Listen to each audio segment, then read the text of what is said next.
Hi, everyone. 7 a.m. here in California. So time to start. Is probably much later in many other places for you, lucky you. But I'm happy today to start the second day of our conference, Rethinking the Visual Aesthetics of Ancient Egyptian Writing.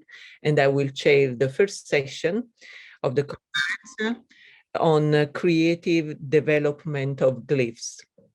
So I'll just in the chat, please stay muted during the conference to avoid some background noise. And I will already introduce our first speaker of the day, Ada Mohammed from Cairo University.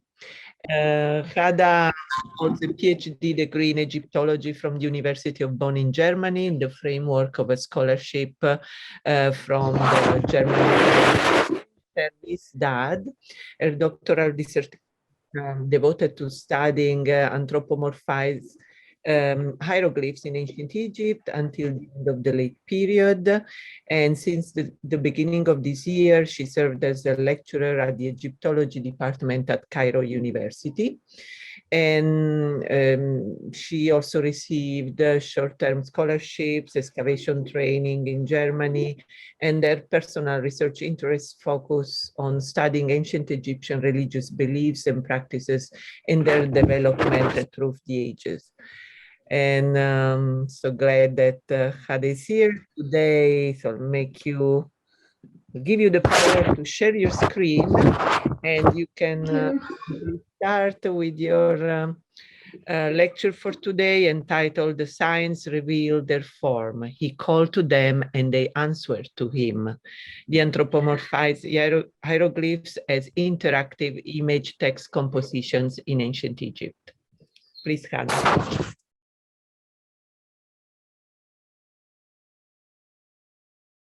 Okay, good evening, good morning. Hello, everyone. I'm so happy to be with you today. And I would like, first of all, to thank the organizers of this wonderful event that they gave us all this wonderful opportunity to get together and to discuss this very interesting theme, the writing in ancient Egypt. Due to the time, I will just start directly.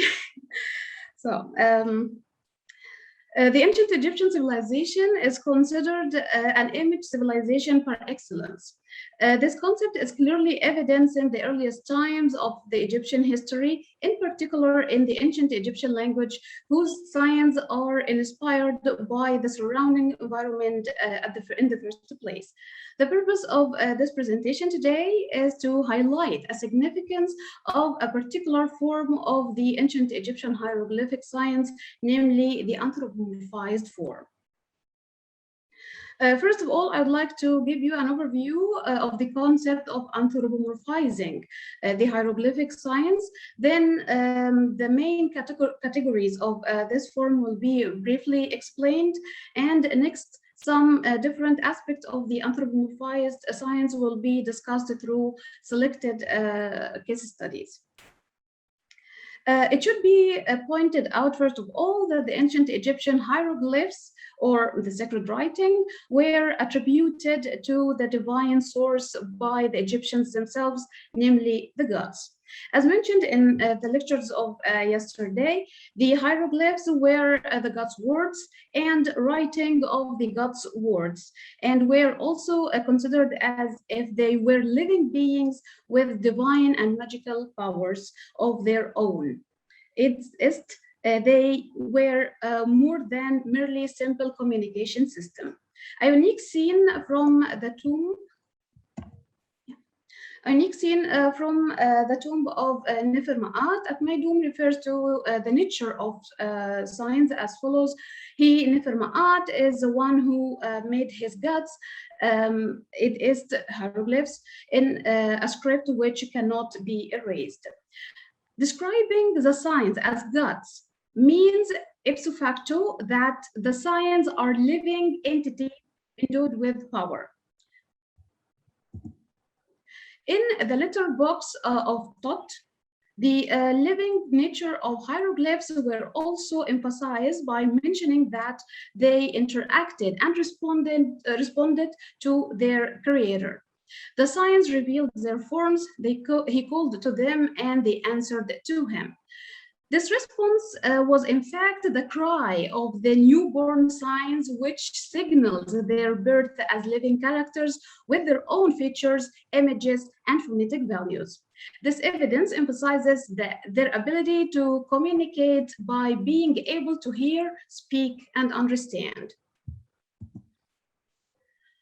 The ancient Egyptians went further and provided many hieroglyphic signs with human attributes so that they are capable of acting and interacting independently. From this standpoint, the concept of anthropomorphizing the hieroglyphic signs emerged. The term anthropomorphism comes from the Greek anthropos means human and morph means form or shape, and is defined as an interpretation of what is not human or personal in terms of human or personal characteristics. From the earliest times of ancient Egyptian culture, special emphasis was placed on ascribing human characteristics and features to animals and objects, and in return on granting human beings animal attributes. Here, anthropomorphism played an extremely important role for the Egyptians, in which it enabled them to understand the world around them and thus served a specific purpose. Therefore, in addition to being granted life, the human characteristics in form and or behavior are transferred to deities, animals, inanimate objects, and the like. Thus, the sign turns from an inactive static element into an active dynamic object and interacts effectively in a bigger context like humans. Furthermore, this concept also includes the possession of certain abilities such as physical movement or vital powers. Anthropomorphized signs can be considered as a variant of the hieroglyphs, in which the signs are given new compositions and consequently new meanings and purposes wordlessly, directly, and clearly. This ability to interact as living being can be observed in various contexts, especially in ritual one. Here, anthropomorphized signs, or the anthropomorphism as a phenomena, played an extremely important role for the Egyptians, by which they were able to understand the world around them. Therefore, it was logic to assume that this form was applied and shaped from the human perspective. Animalization, on the other hand, it is the design of humans with animal characteristics and attributes is also considered to be highly important manifestation to support the legitimacy of the ruler when kings are compared visually and or textually with mighty animals or provided with animal qualities. The representations of humanized hieroglyphs indicate that these characters were not space-filling elements, but components of a scene in which they perform certain functions, even if these tasks are symbolic. This corresponds to the perception of the ancient Egyptian artists, which combines ideas and images together in order to achieve certain content or to create a precise effect.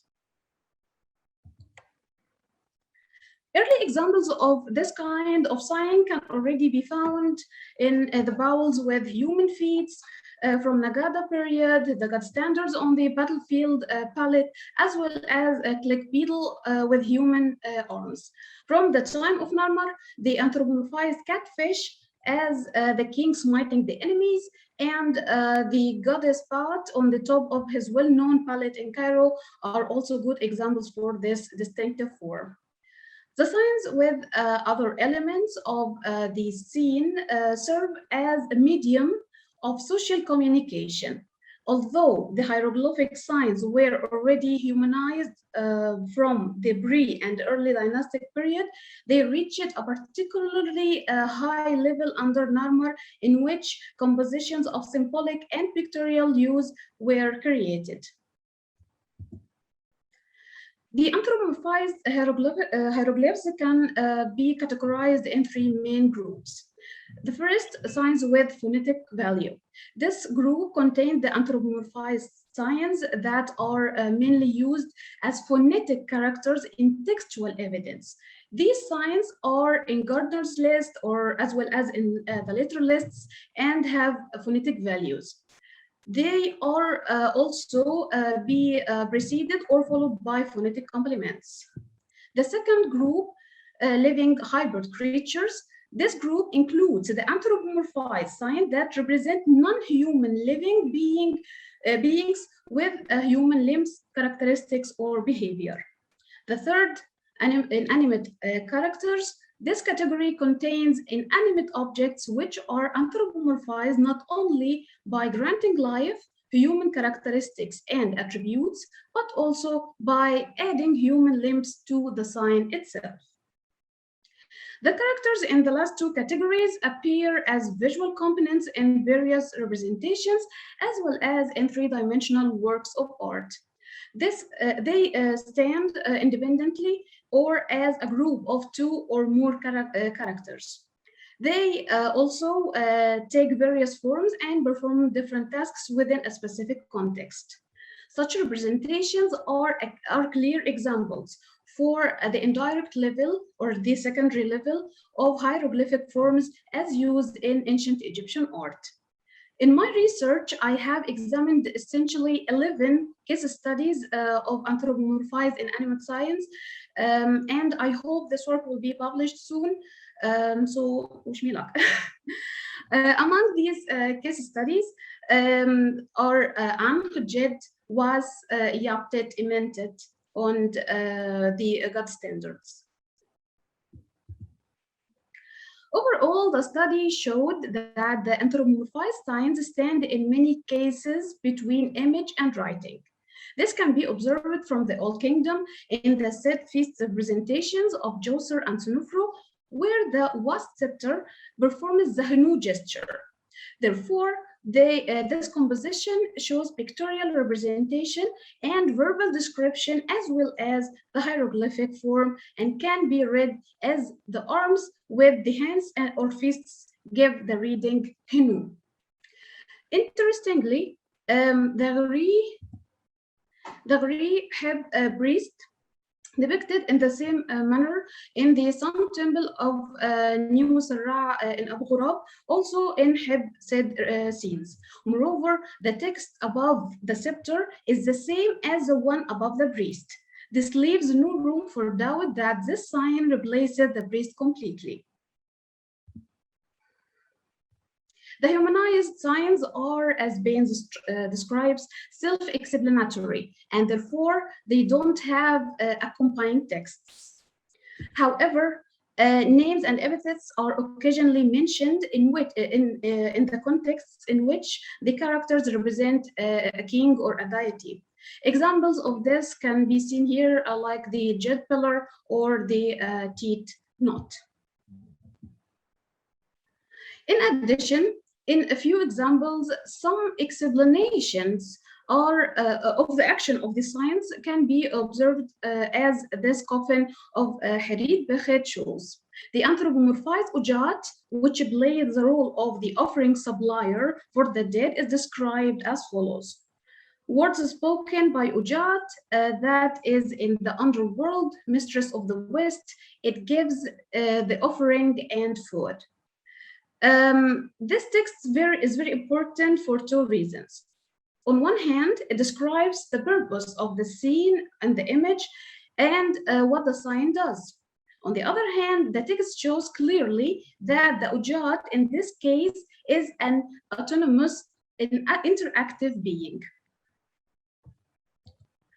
The continuity in performing specific functions from the Old Kingdom until the Greco-Roman period is to be noticed in the anthropomorphized science. On the other hand, other tasks are attested only during or from a certain period of time. Thus, the humanized hieroglyphs may also be used in dating of broken pieces or scenes, for example. For example, carrying fans behind or standards before the king by Ankh and Was is represented for the first time under King Djoser. Then it became a tradition that following kings took until the end of the Greco-Roman period. However, the jet pillar joined Ankh and Was as a bearer of standards of the or the Medud Shibisi in the New Kingdom. The Egyptians realized the common sequence of signs. Here, the continuity of this tradition. Here's a scene of Mentuhotep II from Deir al-Bahari, and here's some scenes from the New Kingdom, Tutankhamun, and then Ramses III, and here Thutmose III and Hatshepsut. Here a scene from the temple of Seti al-Awwal in Abydos. Here also a scene from the 21st dynasty, and here a scene of Darius, 27th dynasty, the Persian king, and then this scene from Atrebus, so the Greco-Roman period. So this shows here that this tradition continued till the Greco-Roman period. So the Egyptian realized also the common sequence of these signs that represented in groups, as it came along well-known tradition by the time. For example, the standard bearers are often depicted as Ankh, Jed, Was, respectively.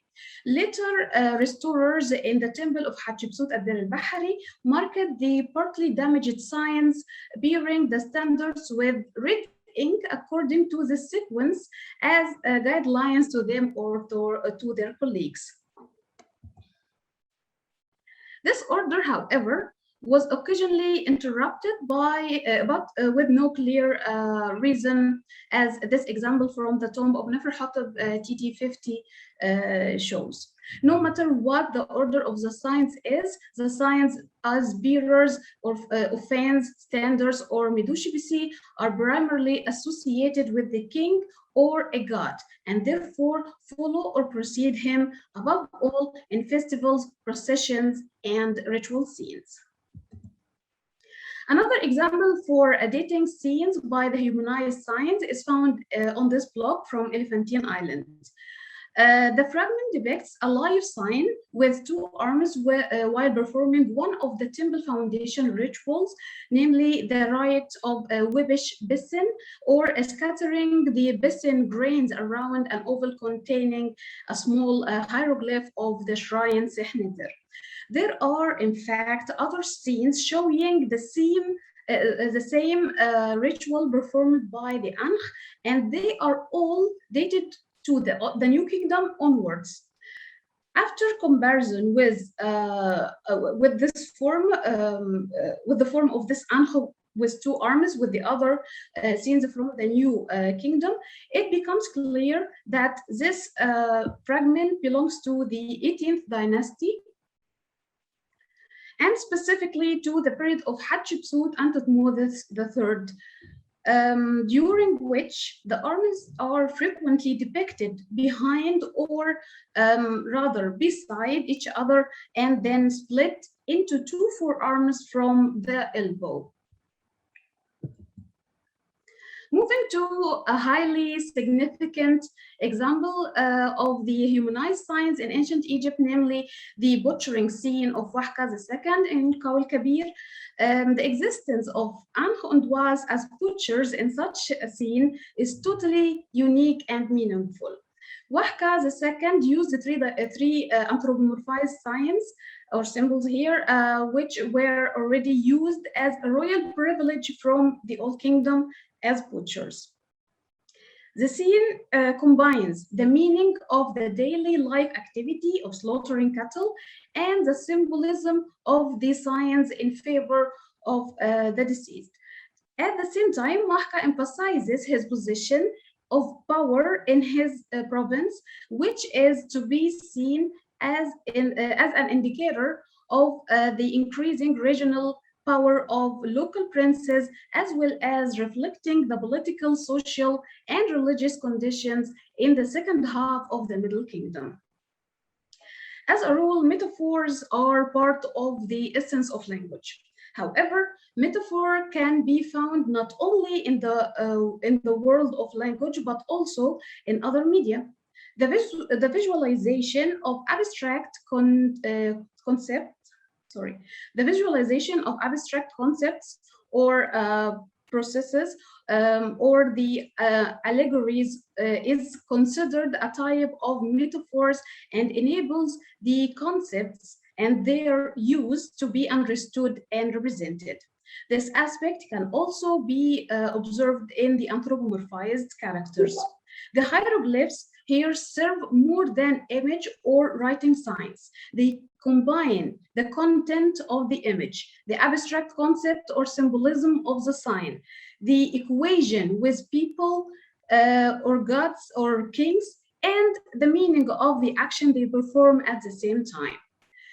In all cases, the humanized hieroglyphs carries the phonetic value of the sign and the function and effect of the image. Concrete reading and translation are sometimes possible, but not only for the hieroglyph, the humanized hieroglyph, but for the entire combination of signs to which the humanized sign belongs as an element. An example for this is the ant sign, which represents a knot and is used as a symbol of life. In its humanized form, it replaces the bearer of fan and flower, as both are related to fresh air and shade and are closely connected with life. Same concept is applied to the purification scenes as well. For this purpose, the Ankh sign is equipped with a pair of human arms and sometimes with a complete human body. Although the anthropomorphized hieroglyphs are able to interact, they were not mutilated, left out, substituted, or changed like other certain characters that represented dangerous living beings and were feared as a threat. These negative phenomena, which are documented in the Burmese texts, among other things, aimed to protect the deceased from the harmful effect of these beings. The reason for this is probably that the anthropomorphism turned these hieroglyphs into animate images that served as a well-being for the deceased with a specific positive purpose. They represent certain deities or people or appear in positive contexts, for example, by giving life, making offering, or supporting the dead. So the anthropomorphized signs, therefore, reflect the perception of the people they represent and simulate their behavior in order to represent certain concept. What is striking, however, is the lack of descriptive accompanying texts. The interpretation of humanized signs depends on these factors. Here you can read them there quickly. So the sign, what it represents, what it symbolizes, and in which context it comes. So yes, finally, I would like to point out that a few three-dimensional works of art that represent humanized science were already found. One of them is this scepter of Amenophis II, the largest piece of faience found in ancient Egypt, and this stick holders, torch holders of Tutankhamun. That's it. And I would love to finish with this quotation of Xenophanes. And thank you for your attention. Thank you so much, Without further ado, I will introduce our second speaker, Claire Francis Hamilton. Julia is the current Netherlands Institute for Ethnography and Nino postdoctoral fellow in Egyptology at the University of Leiden. And during this fellowship, she will publish the results of her project, Writing the Self into History, Graffiti in Old Kingdom Saqqara. She was a Clarendon Scholar at the University of Oxford and defended her thesis on the materiality of inscribed personal names in the complex of Mereru Kameri at Saqqara in 2020. And her current forthcoming publications include microhistorical studies of unpublished monuments from the Titi Pyramid Cemetery, graffiti, palimpsests, reuse in major tombs in this cemetery, Sixth Dynasty and early Middle Kingdom. And today she will present on calling out the name towards a theory of embodiment for ancient Egyptian personal names. Please, Julia, welcome. Thank you, Rita. What a nice introduction, and thanks, Kader, as well for your talk. What a pleasure to follow you.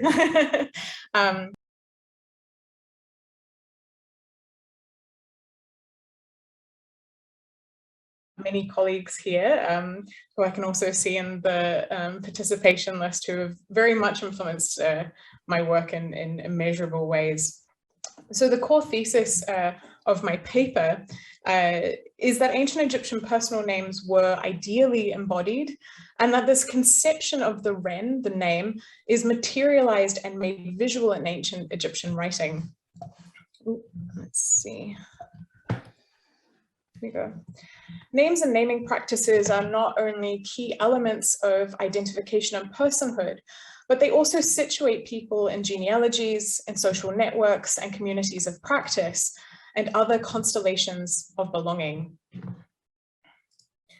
As summarized by anthropologist Anna Harris, embodiment is a way of describing porous, visceral, enlivened bodily experiences in and with inhabited worlds. The roots of this theory lie in phenomenology, but the direction in which it has developed, even just within anthropology, is not linear.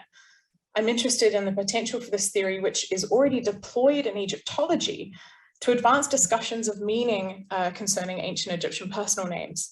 I draw both on the anthropology of names, as well as the anthropology of the body and the self, especially works of the last 30 years that have addressed the critique of dualisms between mind and body, or individual and individual selves. An important question in my current and future research is how hieroglyphic names visually communicated their meaning, as well as connectedness to other parts of the self, such as the ka. Runanyord and later Olabaria, for example, have offered compelling arguments concerning how the ka should be reconsidered within frameworks of personhood. Olabaria has indicated the potential for names to play an important role in the intergenerational transmission of the ka among people, specifically citing the capacity of names to embody the ka and for the ka to be transmitted not only through naming practices, but also through the gesture of embrace, closely connected to nourishment. And I would argue that it would be profitable in the future to also consider the Ren within a similar conceptual framework. It's clear that we shouldn't just ask what did a name mean in ancient Egypt, but how did a name mean? This necessitates looking beyond a traditional conception of onomastics in order to find a framework for how ancient Egyptian names bridged the realms of speech, writing, and images. How hieroglyphic names could be aesthetically crafted, whether to adorn the body or for fashioning for monuments such as tombs and statues. How ancient Egyptians perceived their names as being intimately bound to other parts of the body and bodily processes, their enunciation on the breath linked to creation itself, their knowledge being contained in the belly, and even their literal consumption in some magical practices. These are aspects of their potential that are not readily assessed in the traditional format for presenting onomastic data, primarily a printed lexicon in which names are decontextualized and reduced to a set typographic form. Even expanded sign lists do not carry enough variations of the forms of human figures that can determine Old Kingdom names, especially the names of women, like this beautiful example of Wajkawes from Saqqara, in which the determinative literally, sorry, not literally, but mimics the representation of Wajkawes before her funerary meal here. The funerary meal in the central panel. And she holds a lotus spoon to her nose and in fact has also the other hand seated on her lap. The communication and transmission of names and their embodiment is enriched by drawing in other ethnographic parallels, stepping away from onomastics theory that's heavily dominated by European languages and Gardner's theory of names. The small booklet that was cited yesterday falls very squarely in this tradition. And looking towards cross-comparative studies of names in pictorial or hieroglyphic languages, but also visual communication of names in other societies, including those that do not have writing, at least in a narrow sense.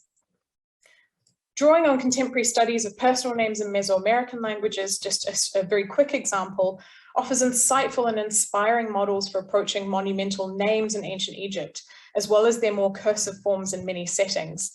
In classical Maya, text can be assimilated into images in creative ways in order to complement the scene with information that is not solely expressed visually. A striking example is that of the image and names of kings. The names could be fashioned into adornments like headdresses, and they include crucial denotative information. A particularly important aspect of the study of classical Mayan personhood and portraiture by Houston and Stewart is that the importance of considering images and names in context should be taken together with their materiality, a point also made by Jan Asman concerning ancient Egyptian language, first in German in 1988, and then in English again in 1994. Their meaning was bound up and shaped by, but also shaped, the space in which they were carved and painted. So now I turn to the case study for my discussion, the complex of Merovuka Meri, one of the largest tomb complexes of the 6th dynasty at Saqqara and located in the Teti Pyramid Cemetery, containing the chapels of Vizier Merovuka, his wife, Princess Watet Ketor Zeshet, and their son, Meri Teti Meri. Over the 3 parts of the complex, over 140 individuals are named in the decorated relief, including in graffiti.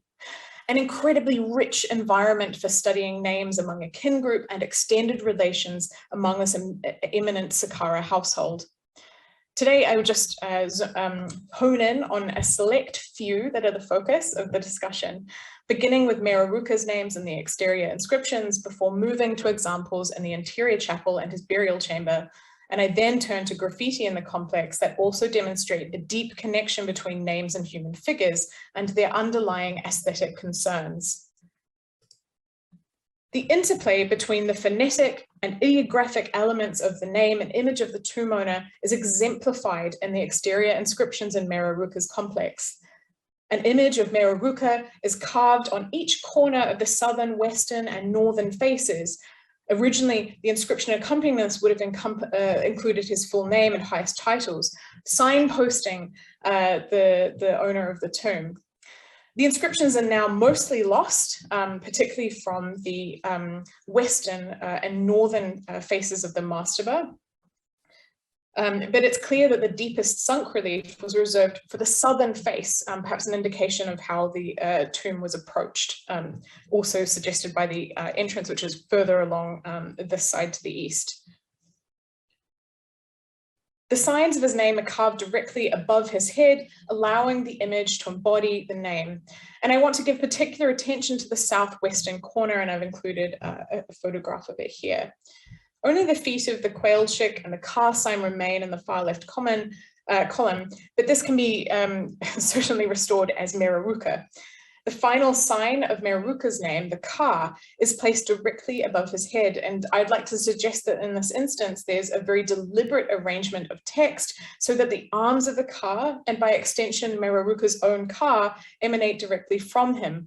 A moment of meaning that visually mobilized the unity between Merovuka and his car that's also alluded to in his name, one who is beloved of his car. Close visual parallels are also found in this same cemetery in the exterior reliefs of Kentika Ekeki to the east, and to the north, the exterior inscriptions of Kagemni Memi's complex. Arguably, in all of these examples, the relationship expressed between the name bearer and their name, and the name bearer and their car, of the car being found, of it being foremost, of being before oneself, are materialized and made permanent through their prominent visual expression in these public spaces, moments of meaning crafted for these very particular settings. Another instance of Mereruka's name from the exterior of the complex also deserves comment, and several loose blocks dispersed throughout the Teti Pyramid Cemetery can be identified as belonging to an upper band of text that would have existed on the exterior of the complex. And unfortunately, many of these blocks, in fact, haven't been included in the current publications for Mereruka, so there's always more work to be done in the cemetery. I include a photograph of just one example here with the name in its fullest extent as it's been found in the loose blocks. The orthography of the name here includes a determinative of a seated man of rank. And what's clear from many 6th dynasty complexes in this cemetery is that the use of this determinative and variations of it was especially prevalent in inscriptions that were not closely connected spatially to an ideographic representation of the tomb owner. Thus, the repetition of the name did not just ideally occur in speech on the mouths of visitors to the cemetery. Here in Mereruka's complex, we also see it made visual in the most prominent inscriptions, along the band of text at the mastabah's upper limits and adorning the enclosure wall here in the forecourt, closely bound to a repeated motif of Mereruka striding forward and holding a staff of office. As Zainab Bahrani writes, multiplicity in images underscores a production of presence that for ancient people was a continuous process of becoming. To separate out the phonetic parts of the name from this visual production, I would argue, diminishes their meaning. And a further example of this principle comes from the cultic heart of the chapel in a scene of mourning women that opened this talk, part of a wider funeral procession represented on the south wall of room A13, although this is largely now lost. In this example, the caption includes an address to Mereruka in the second person. This and other speech captions in this room are the clearest references of how Old Kingdom names may have been used in vernacular speech. Specifically, it's the Ren Nefer, the perfect name, Mary, that is used.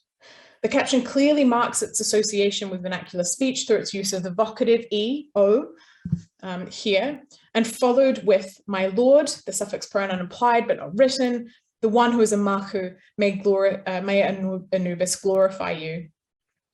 The address in the second person is also arresting, intimately addressing a deceased Mereruka, whose body is concealed on this wall figuratively within a sarcophagus. Even the orthography of the caption itself, the vitality of the extended arms of the figure in the vocative E, directly contrasts with the passive pose of the seated man following Mereruka's Ren Nefer, Mary. While strong links can be drawn between the caption and the pictorial representation, the speech in the lament scene does not directly explain the visual content, nor does it identify the women in the scene. But it indexes an important part of ritual that would have involved them and accompanying the funeral procession, the pronouncement of Mereruka's names, and it being brought alive in the mouths of people. The name, upon being called out, underwent a specific transformation, which was activated by lament, paralleling the transformation of other parts of the self as they crossed from the world of the living and into the afterlife. The orthography of Mereruka's name here is laden with meaning, and the determinative plays a crucial role, situationally embedded and making reference to the name bearer in a particular state of existence. While the aspect of being revered is inherent to the grapheme itself, pictorially representing a seated man of rank in a passive state, the aspect of being deceased is supplemented very specifically by its association with the funeral procession and the adjacent registers. But it also serves an ancillary purpose to ascribe a very formal quality to the Ren Nefer in this context. This elevated the whole name from a diminutive or a social name, which is how the Ren Nefer is often described, to one which was also ascribed dignity. So while the Ren Nefer may have been the preferred name in daily life, the speech caption clearly indexes its use in other social and temporal states of existence. The name no longer here refers to a living person, but one who will become an amach, an honored one, and sah, glorified. In contrast, determinatives were not required or desired in the burial chamber, where the name was in its closest physical proximity to Mereruka's body. No figures of Mereruka occur in the burial chamber, and determinatives are avoided more generally, although some human and animal signs do occur within titles. Thus, the name is not embodied in the same way that it was in the chapel. I'd argue Mereruka himself embodied his own name in this space, one of the desired outcomes of his transfiguration. Given there is an entire session on determinatives, I will keep my remarks on them brief, but it has been commonly held that a determinative was not required after an inscribed name in tombs or on statues, particularly for men, as the representations of the owner provided this function. Its inclusion after names has in the past been called redundant, most famously by Henry George Fisher, a work that has been seldom discussed in classifier studies. However, it's clear that visual representations of human figures played an important role in the semantic fullness of names. Far from redundant with regard to names, I would argue that the presence of determinatives was as meaningful as their absence as in the burial chamber. So now I turn finally to names in graffiti that demonstrate this notion through a different mode of writing. And this is drawn from my current research on Old Kingdom graffiti in Saqqara, especially in the Teti and Una cemeteries. Here I use the term in a very narrow sense, describing inscriptions which have been scratched or incised, and secondary dipinti are not present in Mereruka's complex, although there are some painted inscriptions, although these are present elsewhere in the Teti Pyramid Cemetery.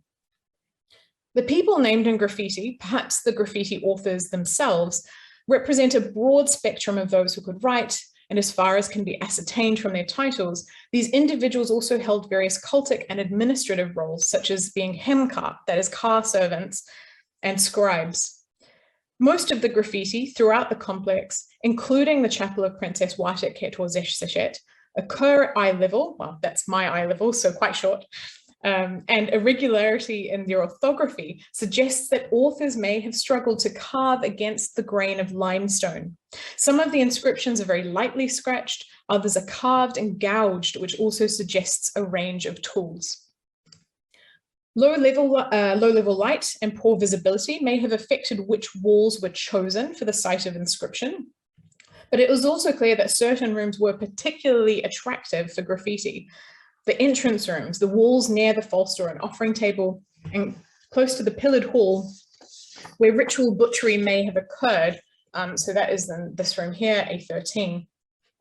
The latter is probably true of this graffito shown here for two car servants who made their marks in a scene nearby that depicts this activity. Two names, Mary and Mary, spelled two different ways, Mary with a double reed leaf and Mary with a single reed leaf, are the names that predominantly occur in graffiti within Watet Ketor's and Mereruka's chapels. So at least 12 instances of Mary with a double reed leaf and 8 instances of Mary with a single reed leaf. This may indicate perhaps, well, sorry, it probably indicates that there are multiple individuals named Mary and Mary all involved, but it's actually quite difficult to model individual hands of the authors without improving documentation of these graffiti. One case, an example here of the name Mary with a single reed leaf, includes the author also incised the seed head, and this is something that doesn't occur in all inscriptions. It occurs in 3, including in this room B1 and also close to the entrance of the whole complex in A1. So this could be proposed as one author, perhaps writing multiple times. While another case, Mary with double reed leaf, may have written his name several times in room B1 here on this wall. Mereruka was undoubtedly an official of great standing among the local community, and it's possible that individuals who shared his Ren Nefer, Mary, may have chosen deliberately to inscribe their names in this complex for this reason, although some of them are also hemkar, so they may have had a professional purpose, reason for being in this complex. Rich and nuanced references could be made to the temporal, spatial, and social deixis of an individual through their name. And names had the potential to bond people in ways that transcended immediate kin relations. As Andrew Mutu writes, names are thicker than blood. The way in which some authors incise their names very close to a human figure, with signs oriented so the name is read into the face of the figure, suggests that this inscriptional act, even when just a simple scratched name, operated at a lexical level in the same way that a name was embodied by a determinative, and possibly even in a manner similar to claiming a statue through inscribing a name. The figures became part of the intentional and extensional meaning of inscribed names, to borrow from Loprieno. A further speculative suggestion could be made that at least some of these authors sought to associate their names and therefore themselves with particular professional individuals within the relief program, or at least integrate themselves into the extended household of the tomb owner. The mode of inscription should not diminish the possibility that its author sought to meaningfully insert his name in the same style as a formally carved subsidiary figure, which was also a common practice of this time. However, of overarching importance for this paper is that the creation of these inscriptions transformed the relationships between text and figure in the tomb program, and points to the wider significance of human figures in writing personal names. This is clearly manifest in destructive, malefic practices concerning inscribed names, but graffiti widens the possibilities for finding this notion expressed in a positive manner. And I'm now onto my last slide. I'm sorry, I've just run over very slightly.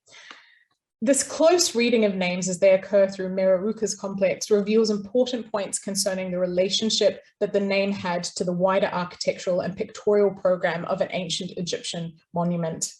From the sumptuous relief of the exterior walls that prominently signaled Mereruka's relationship to his car, to the cry of his perfect name in the laments of mourning women and the cultic heart of the funerary chapel, the bond between name and body was forged through the repetition of the name in the mouths and hearts of the living, and it was materialized in the aesthetic crafting of names. I hope what I've demonstrated through this close reading of names in multiple modes of relief and technique is that personal names could be fashioned for specific situations and make reference to the multiple worlds in which they existed, both in speech and writing, communicating aspects of the name bearer's identity and state of being as desired and required. Thank you. Thank you, Julia. By the way, the next speaker, Guillermo Borges Pires, and Guillermo is a BA in History, MA in Egyptology, currently is a PhD candidate in Ancient History and Egyptology at the Nova School of Social Sciences and Humanities in Lisbon, Portugal, and his research focuses on the creator and creation conceptions in the religious hymns of the New Kingdom. He was awarded also a PhD studentship and proceeded to do research at the École pratique des hautes études, and more recently has been conducting his research in Lisbon. So please, Guillermo, the floor is yours. Thank you.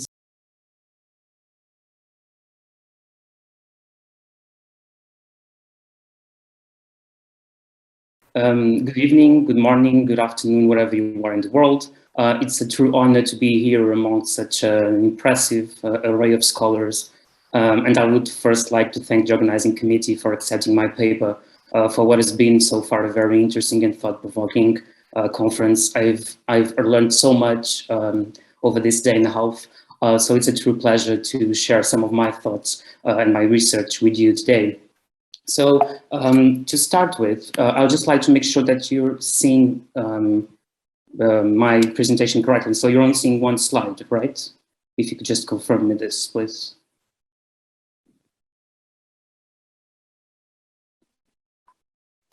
Okay. Yes, that's fine. Thank you. Oh, thank you very much. Thank you very much, Professor. So as I was saying, to start with, I would like to briefly explain you how I ended up doing this particular research. This is framed within my PhD topic, which, as Rita was saying before, deals with creator and creation in the religious hymns of the New Kingdom. So basically the primary goal of my ongoing, and I emphasize ongoing, PhD research is to inventory and consider the phraseology attested in the religious hymns of the New Kingdom, which refers explicitly to the creative processes. That is, that sheds some light on the way the world came into existence. I intended to consider the complex identity of the creator, as well as his outcomes and the way he achieves creation. So in a way, my research can be structured into three short questions. So first of all, who creates, meaning the identity of the creator, then what is created, meaning the creation's outcomes, and finally, how is it created, the processes, mechanisms, and devices used by the creator to achieve creation. And I must say that I envisage these three questions, in an intertwined way, mutually interdependent, one influencing the others. So one of the creative lexemes that is attested in this corpus, the origins of the New Kingdom, is actually messy. And messy, it's a polysemic term. It can mean to give birth, to fashion, to create. And what I've noticed from the very beginning of my research, preparing my PhD thesis, is that this term could be fundamentally classified or determined, depending on the terminology you used, in three fundamental ways in this corpus.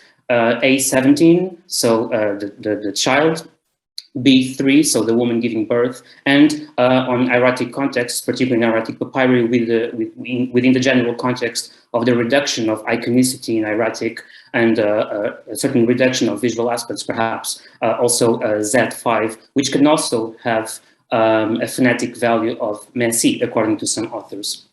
But as indicated by the title of my paper, actually, the main character of today's talk is actually B3. So if we look, for instance, into the, this is a print screen from the amazing project edited by the University of Liège and the Berkeley Academy of Sciences. So if we look to the B3 sign there, sorry, we'll see that it can be used as a classifier with the semantic value of birth, and also as a logogram with the phonetic value messy, which, as I was saying before, is a polysemic term which can be translated, among other ways, like to give birth, to fashion, to create. So in a way, my talk deals, and this particular topic deals with the tension, if I can say it like this, between a word that has a phonetic value, messy, that can be written with or without the sign, which phonetic value is messy. So in a way, the narrative that I want to talk about to you today is a story, a tale of presence and absence. So I'm really trying to deal with the fundamental question on why is B3 written? Why is it not? When and how does it operate? And how can it shape the meaning of the phraseology? And how can we conceptualize ways to perceive this issue in a more amic perspective, perhaps? So up to the moment, I've been able to gather roughly 150 INs, and these are all the attestations I found so far related to messy. And I must clarify that I'm here it's saying messy, but actually what I meant is also messy and the other derivative terms, including verbal forms and nouns. So, for instance, the causative semessi, or the passive form messu, or even the nouns messu, birth, and messu, children, for instance. So, although I'm currently saying messy just for the sake of convenience, in fact, I made attestations dealing with all these terms and all these lexemes. Obviously, I won't have the time today to address them all with you. If you see, I've noted the way each attestation is determined, classified or not. I appreciate this might be difficult to grasp, so I tried to render it more visually, so I color the attestations. So on green, you can see the attestations that bear no classifier. On blue with B3, pink goes for Z5, and brown for A17. A17 is used in very specific occasions, mostly dealing with nouns, particularly birth and children, and I won't be talking much about that. Z5, as I was saying before, is attested in hieratic papyri, so I won't speaking much about it either. So I'll be focusing, as I was saying before, concretely in the presence and absence of B3 for this short talk. Now, I would like to draw your attention that even within the same tome or the same papyri, the same document, the same text, the distribution of the classifiers is not uniform. So there seems to be a differentiation, not only intertextually, so between texts, but also within the same text. And that might be meaningful for our understanding of this issue. As I was saying before then, mostly of the attestations of messy in this corpus I've been able to gather so far bear no classifier. In fact, they constitute more than a half of the attestations. B3 is only attested in roughly 14% of the cases, which for the moment constitute 11 attestations. And out of these 11 attestations, I must say that 3 of them actually, the sign is acting as a logogram, so not exactly as a classifier or perhaps as a phono repeater, as I get there if I have the time. So how can we explain this presence/absence? I've here listed a few possible interpretive avenues, although I must say that I do believe that we cannot consider them these different topoi separately, but rather intersect them in order to achieve a broader and more complete perception. But perhaps we can think about the date of the text, both in diachronical and synchronical terms, the provenance, and perhaps we can see even regional variation in the classifier distribution, the materiality and support of the text, of course, but also its function, the script in which it was written, be it hieroglyphic, cursive hieroglyphic, or hieratic, the space availability of the support, if there's enough space or not to write more signs, which is relevant for the writing of classifiers, then the phraseological context, the content of the text and and how we can shape meanings, how the text is being conceptually crafted through the addition or remotion of classifiers. Then another important factor is the distribution and frequency of the other classifiers within the text. So it might happen that B3 is written constantly also with other classifiers. So you can have a text that it's very fruitful in what classifiers are concerned, and others which don't bear classifiers at all. So perhaps that can be a reason to explain why B3 is not there. Also, as I was saying before, the contrast between verbal forms and nouns that could also play a deal with it. Sorry, I just realized I repeated space availability. It's written twice, I was not supposed to. And then agency of the scribe, of course, the way they were trained, the practices, the local practices, or perhaps aesthetical preferences, among other reasons, or perhaps no explanation at all in some circumstances. And obviously this has to be envisaged in this constant contrast and tension between the dynamic perspective from the insider, so to say, it's simply an anetic one from the outsider, which the Egyptologists all are for the circumstances, but we try to approach it from a more emic perspective, if I can phrase it like this. So obviously, as I was saying before, I won't have time to consider all the attestations, so I would limit myself to a few selected examples that have stemmed my attention for particular reasons that I'll share with you in a minute. This text, it's dated from the reign of Thutmose III. It's a stela currently housed in Chicago. It belonged to Intef, the scribe of the Ruperts. And it's a text that it's a religious hymn to Amun-Ra, the solar deity, and it's pictured within the creation continuum frame. So we're here talking about the permanent recreation of the cosmos via the daily emergence of the solar deity. So we're here much related to the solar cycle. And even though there's no classifier in the Messiah attestation, the continuous rebirth that the text alludes to, and even an explicit mention to the mother, I think that clearly lead us to translate this attestation of Messi as giving birth. In this case, relating to self-creation, better saying the continuous self-creation. So who gives birth to himself every hour? Now, this is important because this is a giving birth attestation, if I can phrase it like this, which bears no classifier. A possible explanation for this might be due to the chronology of the text, actually, because so far, every pre-Amarna instance, textual instance that I've gathered bears no classifier when Messi is concerned. So that might be a possible explanation. Another one might be the gemination, which often tends to reduce the classifiers. I'm obviously talking not in general terms, but in this specific lexeme, and even the lower number of classifiers in the text overall, which is something I don't have time to talk about, but mostly this text, including in what classifiers are concerned, bear mostly the D54, so the legs for motion verbs, and not much more than that. So that those might be some explanations to approach the absence of B3 in this text. If we move to post-Amarna texts, and this one comes from Memphis, it's a stela belonging to Uk Tammuz. He was the royal scribe and overseer of the granaries. We see that the expression to render, better saying, self-creation is actually Messi just F. This just F is also pretty much attested with another creative verb, which is repert, so coming into existence by himself, if I can translate it like this. Messi just F, it's only attested after Amarna, and this is in fact a post-Amarna hymn, as I was telling you. Once again, we're here seeing an attestation that deals with the daily birth, so we can frame it within the Kriyasu Continua I was alluding to before. It's praising a form named solar entity, so Ha'atum, Khepeg, and Dorafti, which corresponds not only to names of gods, but also to phases of the solar cycle, thus entailing this idea of daily village. And B3 here is actually acting as a hologram, without any classifier.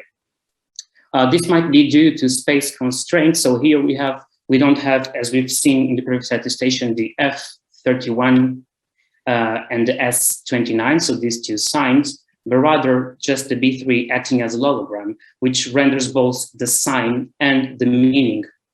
So it's interesting that the scribe here, perhaps, or the commissioner of the text, or whoever was composing and discussing and conceptualizing the document, the artifact, the text, decided to go with B3 when little space was available. In fact, this would display a high level of iconicity. The woman giving birth sign will be written with a lexeme that actually means to give birth.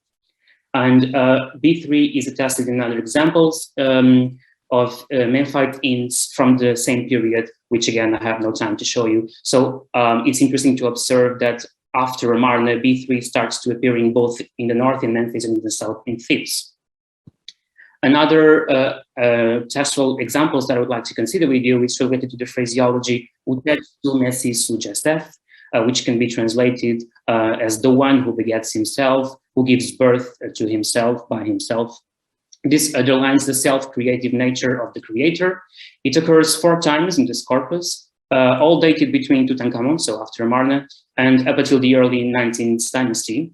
They all have different writings, as I will show you very briefly, but they're all in connection with a common phraseology, meaning they all appear after a mention to the Nehehetim, and more precisely, a mention to the creator being the heir of this circular solar time. So in a way, this phraseology seems also in connection to the solar cycle, to the revival of creation that is enabled and facultated by the creator's daily trip. As I was saying before, the verb "utech" can be translated as "to beget," and this would work in complementarity with "messi," to give birth. So this would emphasize not only the self-creating capabilities of the creator, but according to some authors, its supposed androgyny, which is a term that I believe needs much discussion. Unfortunately, I don't have much time here to do it today. We can talk about that later if you want. But one of the main arguments that has been used by several scholars to sustain in favor of a creator androgyny, it's precisely the concomitance of these two verbs, "utech" and "messi." So I was saying before, we have different orthographies, different ways of writing this expression in the 4 occurrences that I've found so far. This is again a stele from Memphis, from Saqqara. It was found in the tomb of Orenheb before he was a king, so still during the time of Tutankhamun's reign. And in fact, this document bears 2 hymns. The first one praises the solar deity, the solar god, and the second one, in the lower register, in the lower lines, praise Thoth, so the lunar deity.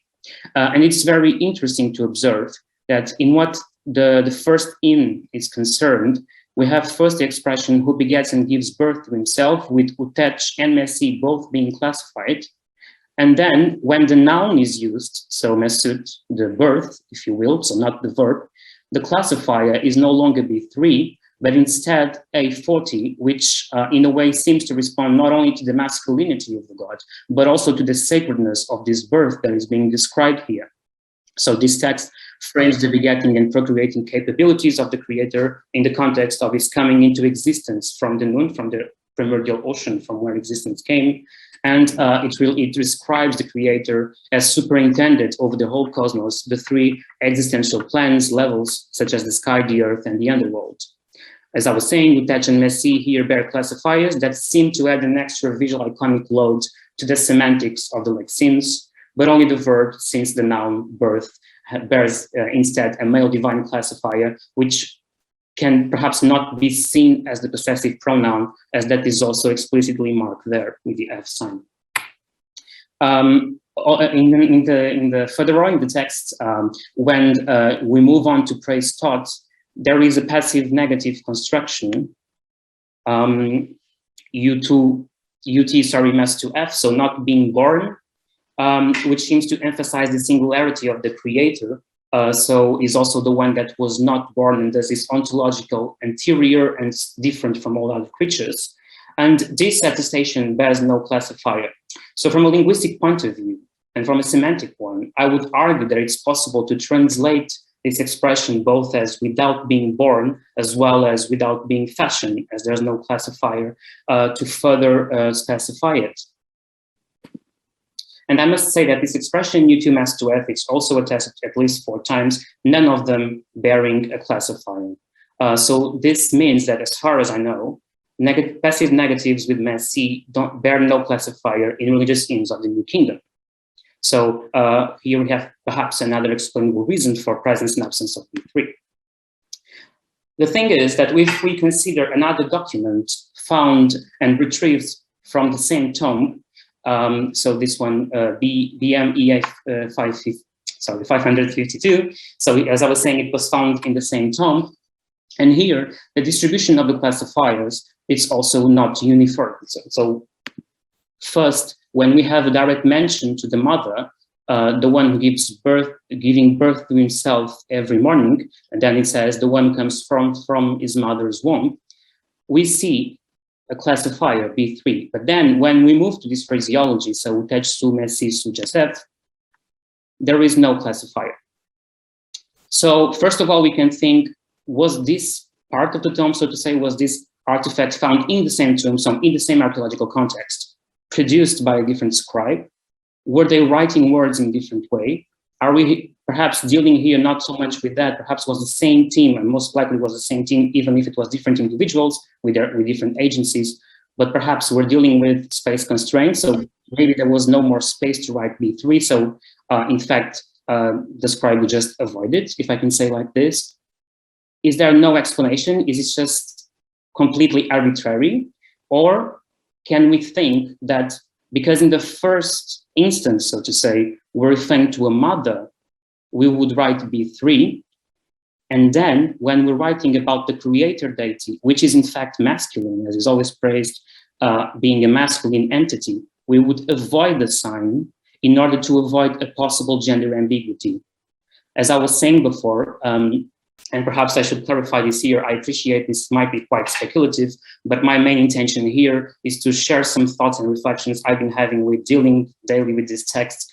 So any feedback or constructive criticism will be much appreciated.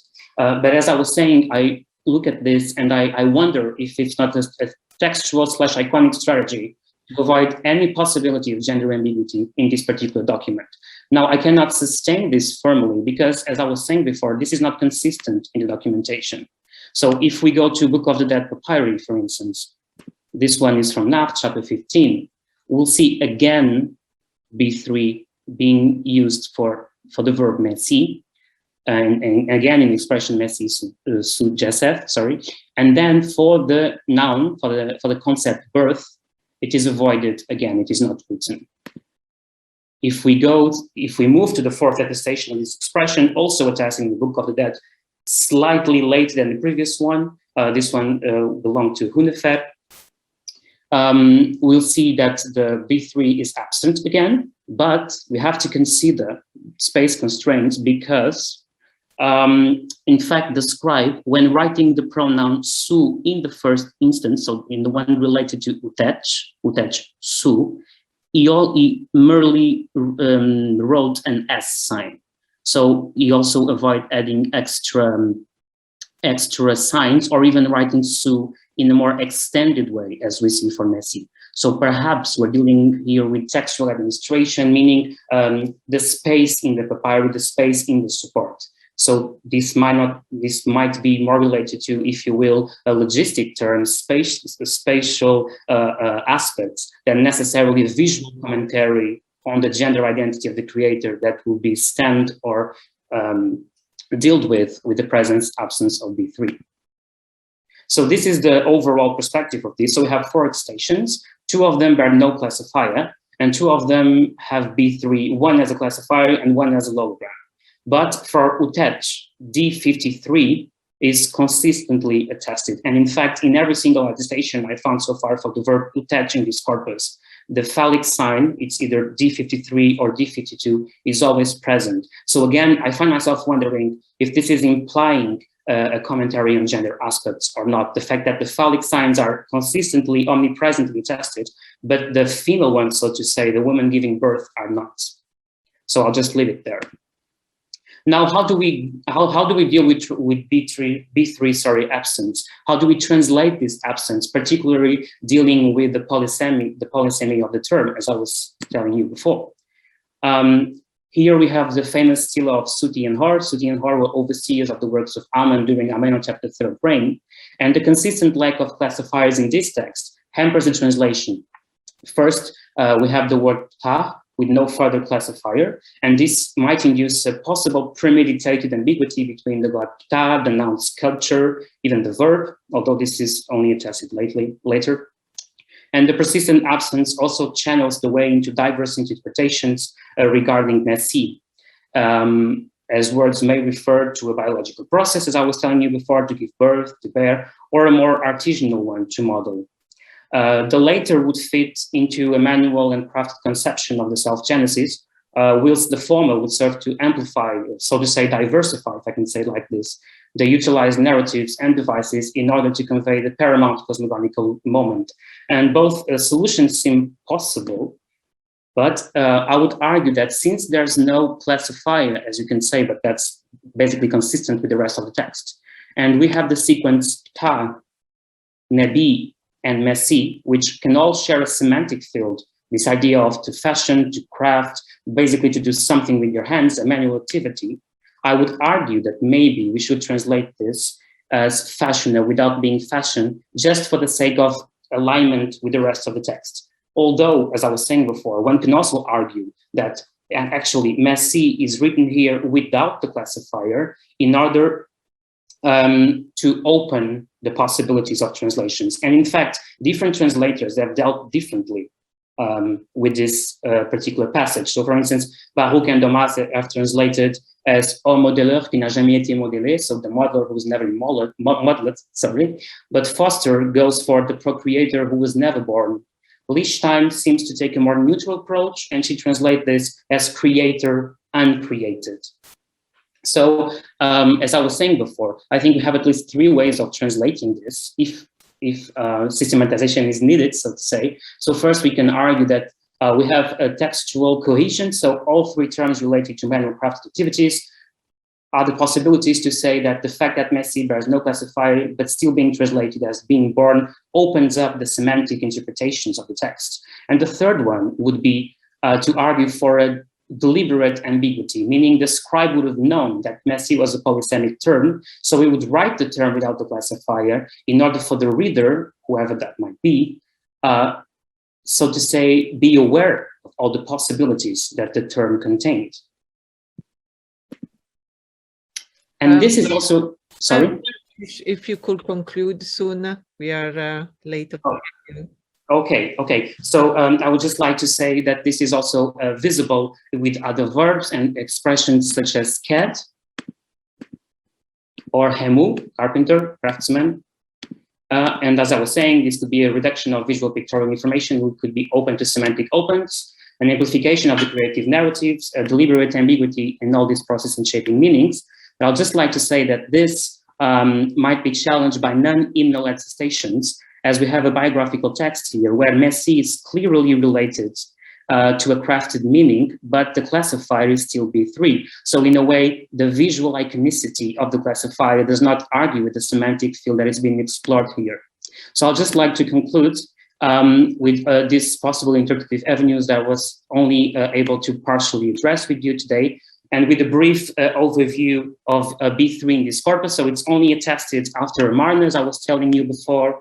It's from an aspect of provenance, it's interesting to observe that in some areas it's not attested at all. For instance, in Sheikh Al-Bun tombs, even though Messi is widely attested there. The same for the script. Sorry, I have no time to address this as we're running over time. And Messi is mostly related to the self-creation, but in fact, B3, it relates to both self-creation, theogony, anthropogony, and other creative outcomes attestations. And also the verb form / nouns that I've addressed. Sorry to run so fast here. But so what is B3 important or not? I don't know sometimes which term to employ with it. Is a logogram a classifier? Perhaps it's a phono repeater, as a phonetic value is also Messi, which entails the semantic value to give birth, to fashion, to create, dealing with the polemicy of the term. And with the heterogeneity of orthographies and paleographies. It's not frequent in this corpus, as I was telling you before, but that might be biased by the preserved records. Its presence or absence does it have implications in translations? It is a visual commentary on the created gender identity. Does the reduced visual information opens up semantic perspectives? And I would argue for a complex dynamicity where we have multiple possibilities, multiple interpretations, multiple meanings. So instead of going for systematization and very strict categorization, conceptualization, we can go by a case-by-case approach. And I would just like to finish with these two quotes that have been running through my head all the time while I was preparing this lecture and working on this. This came from two Portuguese-speaking authors, one Portuguese Angolan, Jamila Pereira de Almeida, and the other one is Mozambican, who sadly passed away early this year. And the first goes, sorry, I translate those freely. I'm definitely not a professional translator, Portuguese-English. The first goes, there is no explanation, although it's the only thing we talk about. And the second goes, however, and because language is also a metaphor, we can travel without fear through a multi-significant world. We can walk through many other realities that the same expression allows us to, as well as through each of the worlds that constitute it. So I think it's precisely because there is no categorical or systematic or overall explanation that we can walk through many interpretive possibilities, including regarding the B3 sign in this particular corpus. Thank you very much for your attention, and sorry for running over time.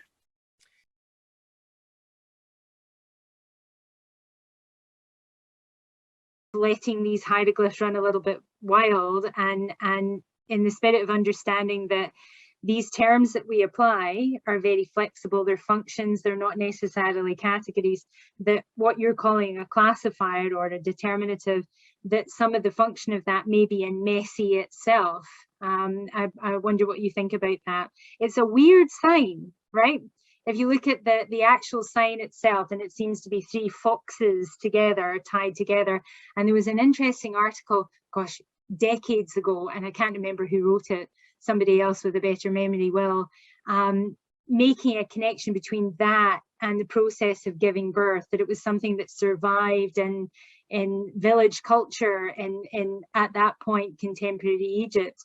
So I wonder about the semantic content of that whenever that sign is written, regardless of what sign appears at the end, and I think there are lots of reasons why signs might alternate with one another, that there is some semantic content in what we might brush away as a phonetic sign. So I wondered if you considered that. Thank you, Angela. Thank you very much for your remarks and your question on my presentation. I haven't thought much about F31, to be honest. And I wasn't aware of that article that explores the notion of, let's say, the shape, the form of the sign with the giving birth.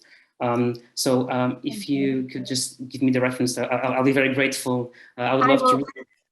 I will try to resurrect it out of my brain. It's a wee short thing, you know. I will try to resurrect it and send it to you. But I think yeah. Does somebody else remember what the article is? It's old. It's many decades old. Okay.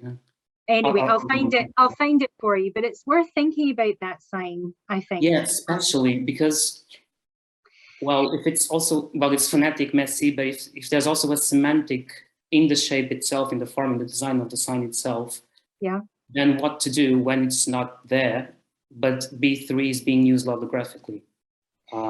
So that gives me food for thoughts as well. And you also have, I don't think you showed any examples of it, you also have collapsings where you have that women's sign giving birth to that messy sign, so that are kind of comings together of that.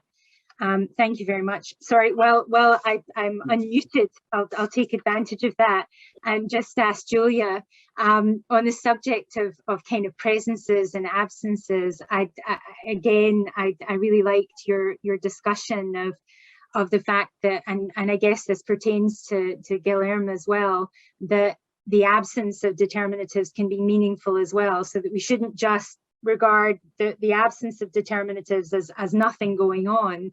They can be deliberately withheld, maybe for some reasons, and those are legion. I was quite interested though in what you said about, you made a quick reference to Maori culture where there's a communication, so this time in the absence of written words. And I wondered if you wanted to say just a little bit about that briefly. What are the connections? Because Rita touched on this yesterday, whether we should look to cross-cultural comparisons. And I'm well on board with the Mesoamerican comparisons. I'll throw a couple in myself as well. But the Maori one interested me. Thanks for your question, Angela. Yeah, and I think something was said yesterday about how similarities are not sameness. And so for me, it being relevant to the place where I am from by virtue of the Treaty of Waitangi, but so it's a connection to home, but also an interest in how names are communicated visually. And so in many fiber arts, so in the whare, the meeting house that there was an image of, but also in woven cloaks, names and other aspects of identity and kinship, and a placement in what's called whakapapa, so genealogy is a sort of rough, loose translation of that, are sort of communicated in these fiber arts. And there's a beautiful PhD thesis from 2019 about this. So really, for me, it was more just a point of inspiration for thinking about how names can be communicated visually, or an aspect of names can be communicated visually and not just in writing, and how that can also push us to sort of look really well outside of Western onomastics for understanding this and connecting it to things that are touched, that are held, that are adorned. The process of embodiment is also in the making of the crafting of the thing itself, and how names can be part of that embodiment as well. So it operates on several levels. I don't think it is all a direct, there's no direct connection. It was more just pointing to an inspiration in my own thinking. And yes, hope that's sort of a rambling answer. No, not at all. And it helps me make the mental connection back to Scott's paper, where again, I think we're tempted to look at the poetical stela and see a text that we should read in lines, and yet, in a sense, it's woven together like strands in a tapestry, and you could reach out and touch one sign and then slip your finger down and touch another, and then you're making connections and seeing and experiencing the king quite visually. And I find that really exciting. And of course, it connects to what Gada was saying about the measure of life that we can see injected into hieroglyphs. So wonderful session. Thank you so much, everyone. That was great.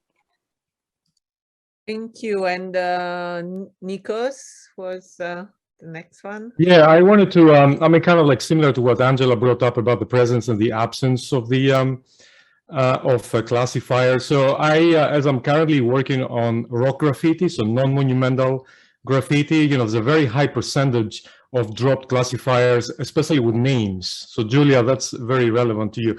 So either it's the same people perhaps that are used to writing informally the names, and they don't have to write out the, let's say, A1 or whatever other classifiers they use. And so they just drop them because of that. It doesn't really matter as much. In the case of non-monumental graffiti, it's also a space problem. I mean, they're on the edge, so they get omitted because it just cannot fit. And I don't know whether that would apply to monumental graffiti of this way. Also, I think in terms of space, it probably does. So yeah, that's what I wanted to bring up. Yeah, sure. And this is really interesting because also I've talked about this with people working in Al-Kab and elsewhere as well. And that there are actually some rock inscriptions that do include images of people, and sometimes human figures that seem to sort of come to the end of the name. But it's also not it's not a constant, right? What I think is interesting about is context. I think this is really important, that the term perhaps is a particular environment in which inscribing the name has a particular potency. But also I would say that I'd also look to the role of practice, the role of the person is there sort of perhaps inscribing their own name, which I think is really important. So yeah, I mean, I don't want to sort of impose some sort of like rule on names. That's not the point. But also to think specifically about how this operates in a tomb. in a monumental tomb space, how this operates in a Memphite tomb where many people are not already named, although Meroruka is a really interesting sort of exception there. But elsewhere, we looked at Kabet al-Hawa. In fact, it's really common for people to be named and to also be represented figurally. So yes, sorry, that's a sort of rambling answer, but I think rock graffiti or rock inscriptions and graffiti are really, really interesting from this perspective.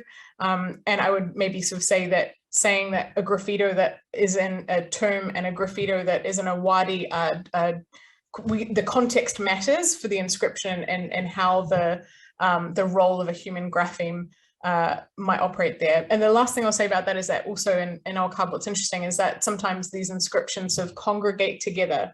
So also when you look at names, and I don't know if this works for your corpus, but sometimes the inscriptions play off each other in really interesting ways. So what you said about space and the fact that there might not literally be space to edit is important, but also the fact that there are other media that they interact with that can include human figures. So yeah, hope it's a bit of a non-answer, isn't it? But yeah, I'd love to talk about this with you more. Yes, and Hany.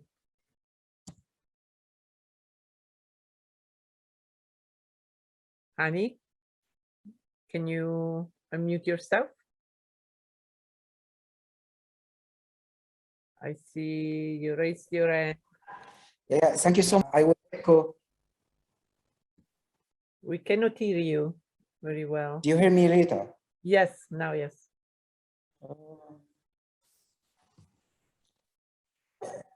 Now you can hear me now. Yes, now I can hear you. Oh, sorry for that. Thank you so much for this brilliant presentation. It was a great session. I will just be brief. I will echo Angela and Nico's question about the terms we have been using. So we have jumped from determinative to classifiers, regardless the context, regardless even the visual content of the sign itself. Ghada, brilliant, yeah, it was very brilliant presentation about mixing the human features with glyphs, and we don't know what to call this. Classifier, from the classifier school viewpoint, is soundless. But Guilherme, he was showing myth itself, and it is sounded, it's not soundless. And also I will echo the combination between the beginning glyph and the ending star, as both of them, they complete each other in myth.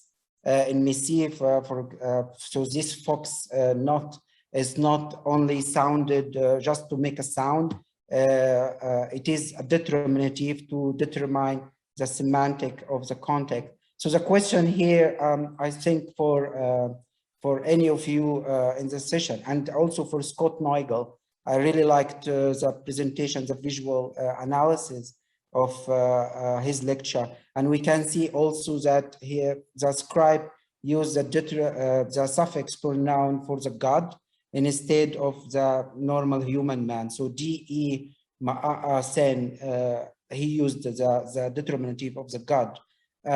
So even the suffix pronoun can be used to determine the semantic. So here's a question: how we can actually develop the terms we are using, even there is like a resistance because of our materials resist our terms and their modern concepts. So anyone can answer.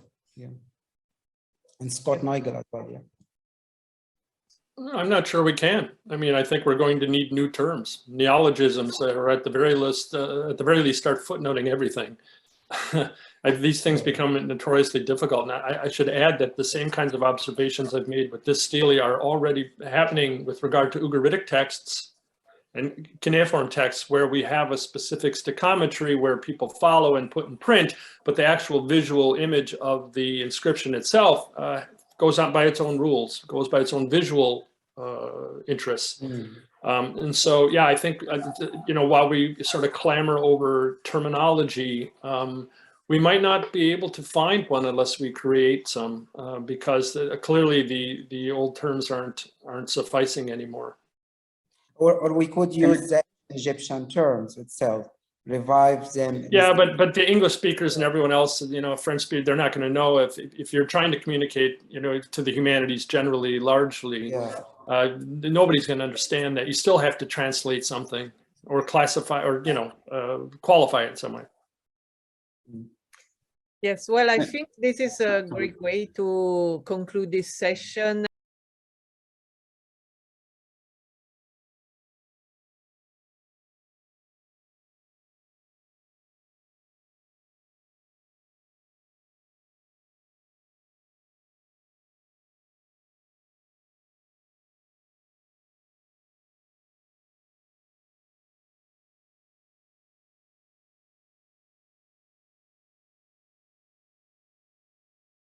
Hello, everyone. Welcome back. So now we are approaching the second session of our day. It is moderated by Stefan Poli. Thanks for him kindly offered to share this session. It is very interesting topic about written content and spatial context. So we are really excited and waiting for your papers and your conclusion. So the floor is yours, Stefan. Please go ahead. Yes, thank you very much. Good evening, good afternoon, good morning, everyone. It's a great pleasure to chair this second session of the day, which will be, broadly speaking, as Hany just reminded us, about written contents and spatial contexts. We have here 4 presentations in this session, and the first one is by a duo, Nikos Lazaridis, California State University, Sacramento, and Tara Prakash, College of Charleston. Nikos and Tara are 2 well-known figures in the field and barely need an introduction. So today they will join forces and study a topic at the intersection of ancient Egyptian narratives, visual arts, and the expression of emotions in ancient Egyptian. Specifically, they analyze visual semantic wordplays in 5 late Egyptian hieratic stories. And their lecture is entitled The Visuality of Cursive Story Writing in Ancient Egypt. Tara, Nikos, the digital floor is yours.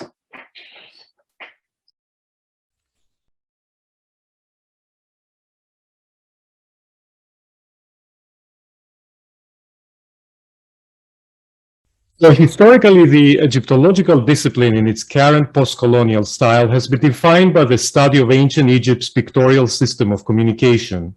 The decoding of Egyptian hieroglyphs lies at the heart of Egyptology's origins and success stories. For this reason, scholars have treated Egypt's pictorial script as a formal linguistic basis for cursive scripts, with the exception of Coptic, perhaps.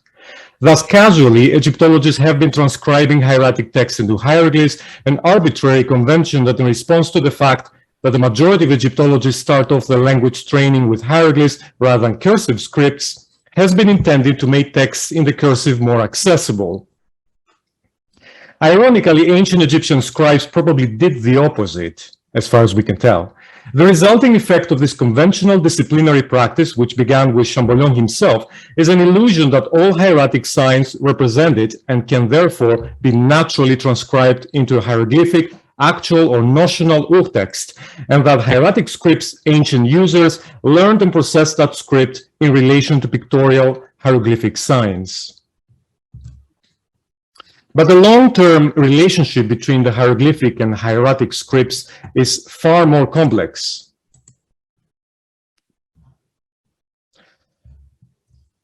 For example, whereas Egyptian hieroglyphs cherished a decorative value, and especially in their monumental version were public display and eye-catching oriented, hieratic tended to be more functional.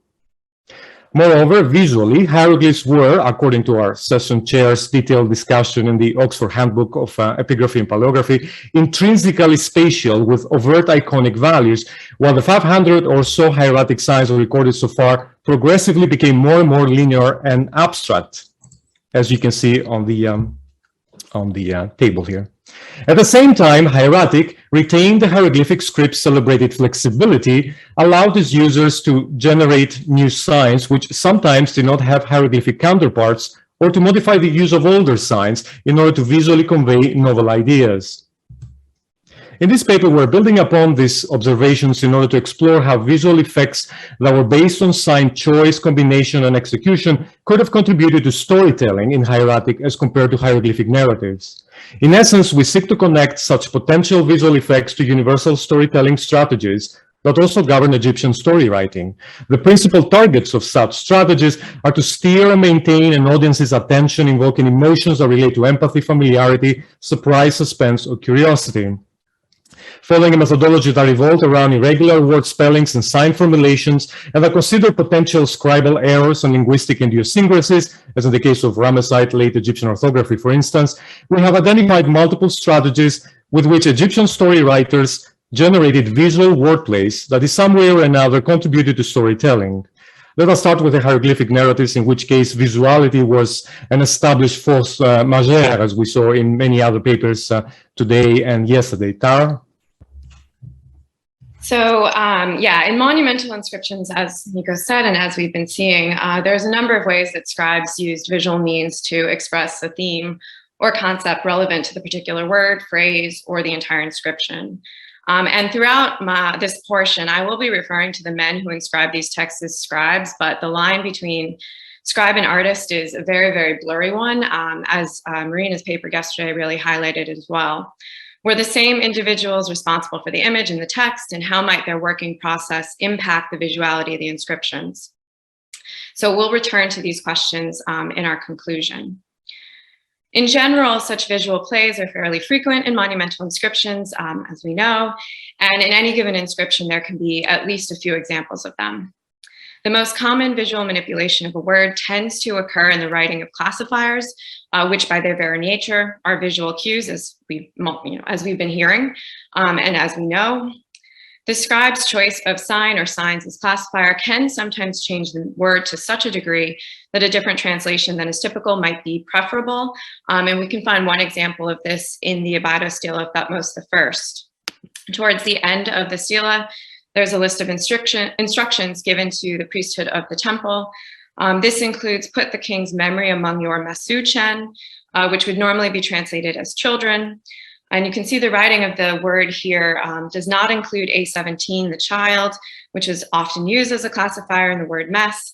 Instead, we have B3, which we've just heard a lot about, and A1, the seated man. This is not an especially unusual writing of this word. There are plenty of other examples like this. However, the overall sentence implies that the Mesu mentioned here are not simply the literal children of the temple's priests, but rather the priest's descendants. So here the use of A1 rather than A17 seems to be intentional in order to better illustrate the idea of descendants and future generations. But more often, visual manipulations to classifiers do not actually change the word to such a degree that the translation must be adjusted. Instead, the classifiers add a kind of semantic nuance to the word or reflect the word's broader context. Moreover, just as the past example illustrated, the visual manipulation of classifiers tends to occur with words relating to people, both human and divine. It serves as a way to further characterize individuals. And there are many, many examples of this, some of which we've already seen. I will just show one from the tomb of Seti I within the myth of the destruction of mankind. In the first half of the myth, Ra refers to his eye or irit several times, such as here. And in most occurrences of the word, it's spelled this way with I-12, so the cobra uraeus as a classifier.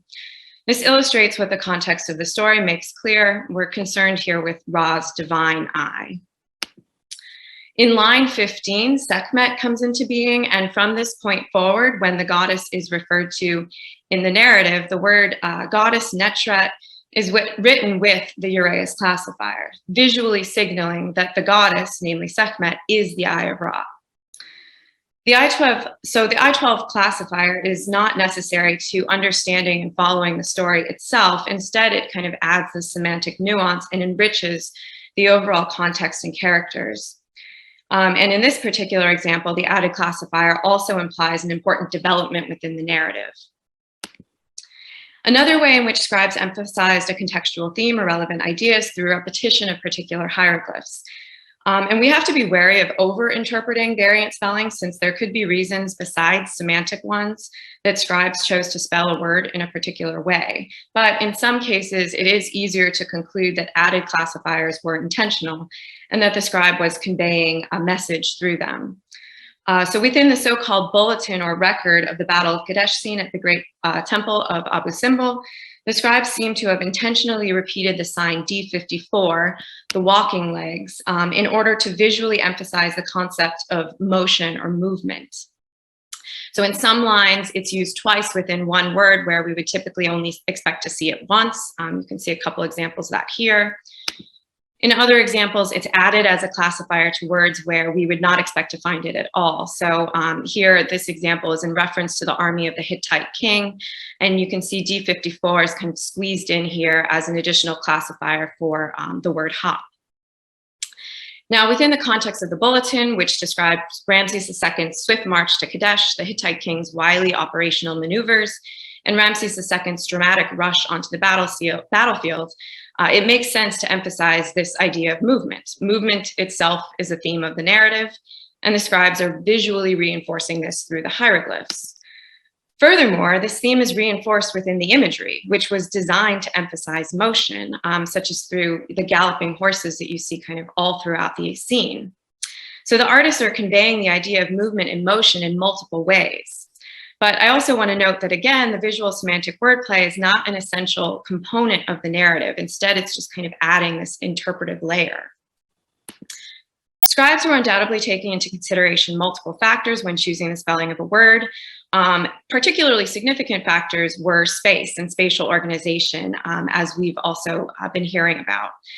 Often the placement of words or phrases seems to have reflected aesthetic concerns, and the Poetical Stela of Thutmose III is really an excellent example of this, where we've already heard the layout here is really superbly done. But words may have been set in particular places and their writing adjusted accordingly for other reasons besides aesthetic and compositional ones. And we see a possible example of this within the Kadesh Bulletin at Abu Simbel, which is inscribed on either side of the enthroned king. If we look at the front portion, the scribe is clearly run out of room. You have the signs just written all on top of each other at the end of the line. The first line written on the other side, directly behind the image of the enthroned king, refers to the presence of his majesty.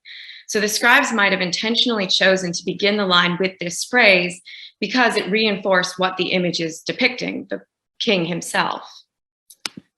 On the other hand, space was clearly a problem for the scribes working on the scene, as we see at the end of the bulletin. The signs within the final lines not only become increasingly small and squeezed, but the last three lines also overlap with the representation of the Egyptian camp. Space was clearly a primary factor in the decision-making for monumental inscriptions, and when interpreting variant spellings and visual manipulations, we must always question the role that spatial concerns might have played. Nikos, you wanna? We can now transition to the hieratic examples. A moderately common story writing visual strategy involved the repetition of the same signs in different words, which semantically connected these words, highlighting an underlying idea or emotion. This strategy has been observed by several scholars. For instance, our conference's co-organizer, Hany Rashwan, examined extensively in his doctoral dissertation and in recent articles oral and visual wordplays in Middle Kingdom stories, such as the Eloquent Peasant. In most cases noted by Hany, the wordplays combined oral with visual elements. There were, however, also some instances of muted visual wordplays where a group of the same or similar signs generated meaningful, exclusively visual connections. So you can see some of the an example from Hany's analysis. Well, here you see the ib being repeated, and then chesef, and then we also have the water signs too, kind of creating a visual effect.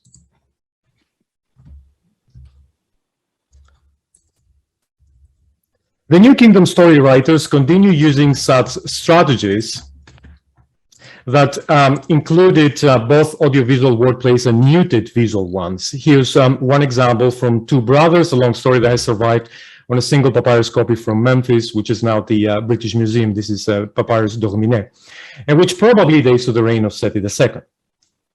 So in this example that you see here, we have a you can see so we have pre before that, the pre-Horachtis with the divine determinative, like rightly so, but then later on when Bata is praying to pre-Horachti, he's using, in his invocation, good Lord, my good Lord, Neb Nefer, the divine determinative is being used there for both Neb and Nefer.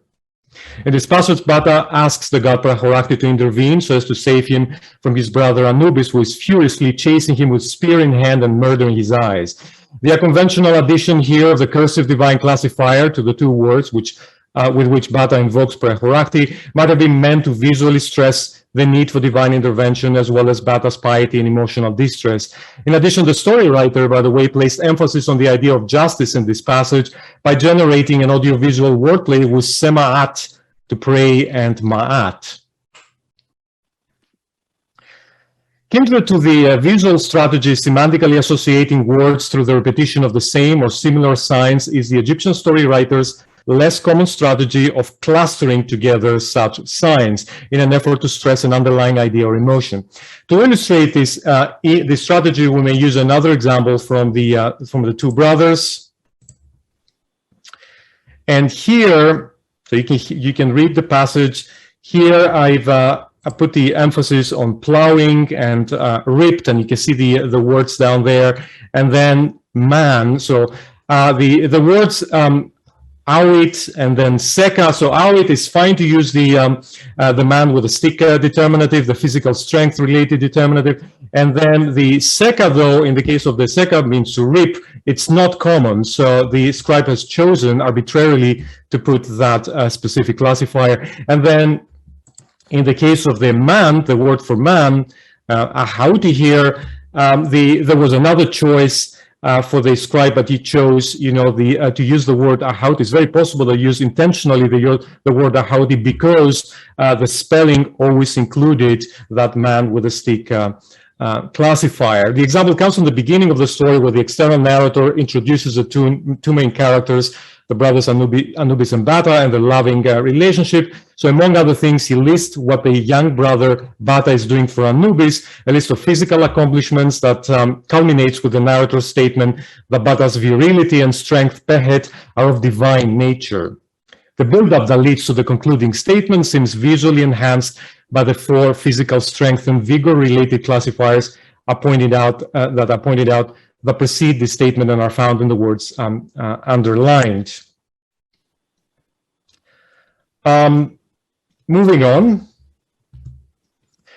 Another offshoot of this, of the first visual storytelling strategy, was the use of an unexpected sign, and especially of a classifier, to add nuances to a word's meaning. Essentially, this was the same case with the use of the divine classifiers in the previous example from the two brothers, except that in the case of this visual strategy, the modified word was not associated with another word in its immediate context. An example of such classifier manipulation for both semantic and visual reasons comes from the contendings of Horus and Seth, a long story we all know, survived on a Ramesside papyrus copy, Chester BD1, originally from Der Madina. So here's an example with talking about Isis transforming herself into the form of an old woman. The story writer here stressed Isis's new feminine human form, which she took on to trick the ferryman Nemti by inserting twice the woman classifier. And by the way, pay attention to the fact that the old man's classifier that is used here is rather huge, as you can see, by comparison to the rest of the signs that are spelling this word. So it's very possible that the scribe had to add the feminine classifier just to make sure that people don't get confused that this is a man, is a male form, but actually is a female form. And even more strangely, he used the story writer, so the scribe used the feminine classifier to spell remech, right? So again, it's kind of reinforcing the femininity here.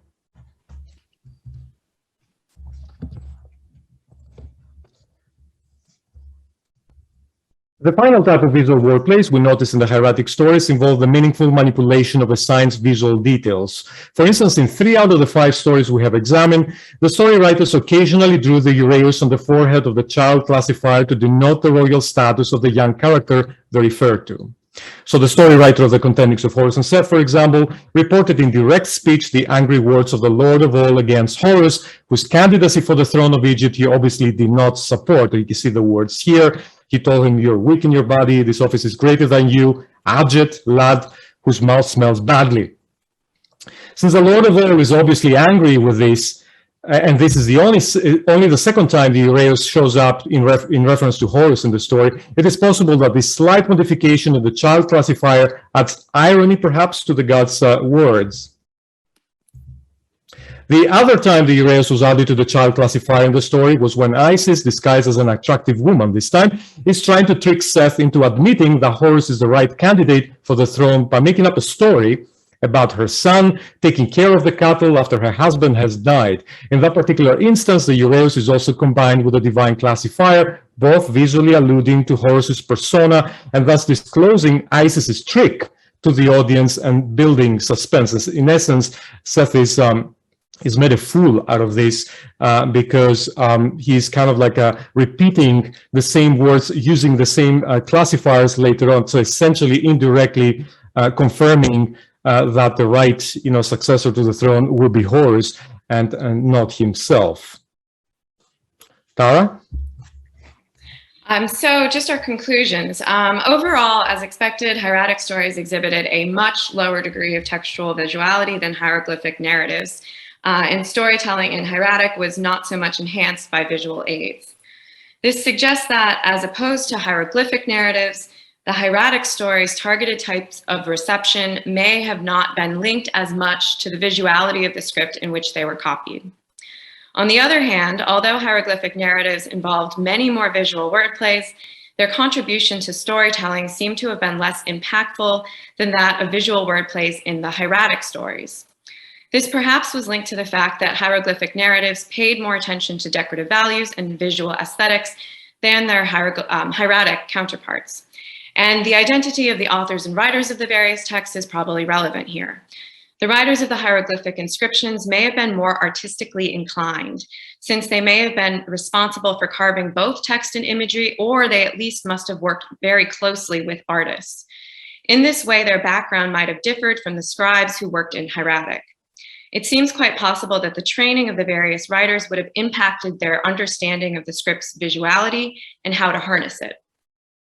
A close look at our sample of New Kingdom stories in hieratic shows that not all story writers used visual wordplays to the same degree to enhance their storytelling. So for example, we identified no such wordplays in Apophis and Second Ra and Wenamun, only 4 in the Doomed Prince, 9 in the Two Brothers, and 12 in Contendings of Seth and Horus and Seth.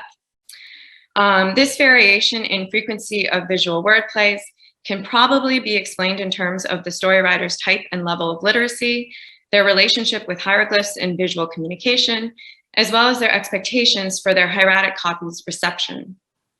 Moreover, we have also observed that in 2/3 of the identified instances of meaningful visual wordplays in hieratic, the visual effects were combined with oral ones, a fact that suggests that the combination of image, text, and sound was probably considered the ideal storytelling technique for effectively conveying an idea or an emotion.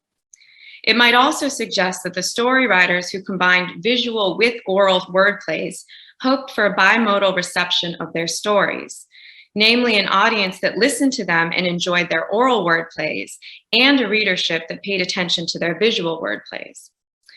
In all identified cases in the hieratic stories, the semantic visual wordplays appeared to have relied somewhat on hieroglyphic symbolism and mechanisms. In other words, the hieratic story's visuality was very much dependent on the two scripts' long-term intimate relationship that we mentioned at the beginning. However, at the same time, the important differences in visuality that we noted should caution scholars against automatically thinking in hieroglyphs. Instead, we must recognize and explore the particular ways in which ancient writers employed each script. So thank you very much for your attention. Many thanks to both of you for this fascinating lecture. I'm looking forward to some questions afterwards, but I'm giving the floor now directly to Jordan Miller, who is in the final stages of his PhD at the University of Oxford, where he is researching the so-called composite figures in selected religious compositions. He is interested in bringing Egyptian material into dialogue with concepts from anthropology and related fields, such as multimodality and comic studies. And today he will talk about graphic syntax and ontology in the Book of the Two Ways. So Jordan, if you're there, yes, the floor is yours. You may go.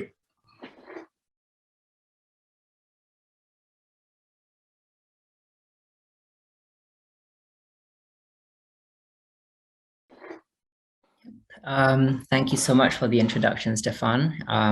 And of course, thank you very much to the organizers for organizing such a fun conference. I've really been enjoying myself so far, and it's nice to see lots of familiar faces in the audience. So my presentation today derives from part of my PhD thesis, which investigates composite figures. Through my project, I'm hoping to reach a better understanding of why some composite forms are more common than others, and why some forms are not evenly distributed across contexts. I'm interested in how designers of images negotiated a balance between the ontology of an image and its metaphoric or symbolic meanings within the constraints imposed by context, such as the format and structure of compositions, as well as with ideological considerations. And I've been attempting to develop an analytical framework that can bridge these concerns using concepts drawn from a few disciplines. In this talk, I'll briefly introduce what I mean by ontology, after which I'll focus on what I believe to be the main factor that governed the design and use of figures in the Book of Two Ways. This is the relationship between writing and picturing in the composition. Note that I say picturing rather than depiction. This is a distinction I'll explore in a bit more detail. So very briefly, what do I mean by ontology? This is a term that's becoming increasingly fashionable in Egyptology, and it refers to issues of being, some of which I've listed here. Images connect to these questions because many cultures ascribe certain powers to them.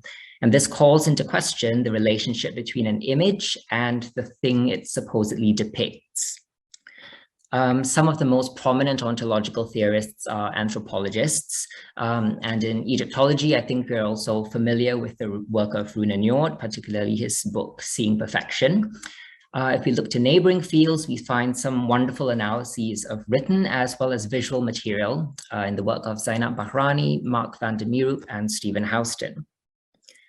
The ontological topic I'm concerned with today is the inactive potential of images, which fits with many of the talks we've already heard. Coffins didn't just depict, but created things. Ritual performance and the gods themselves are present and active through their images.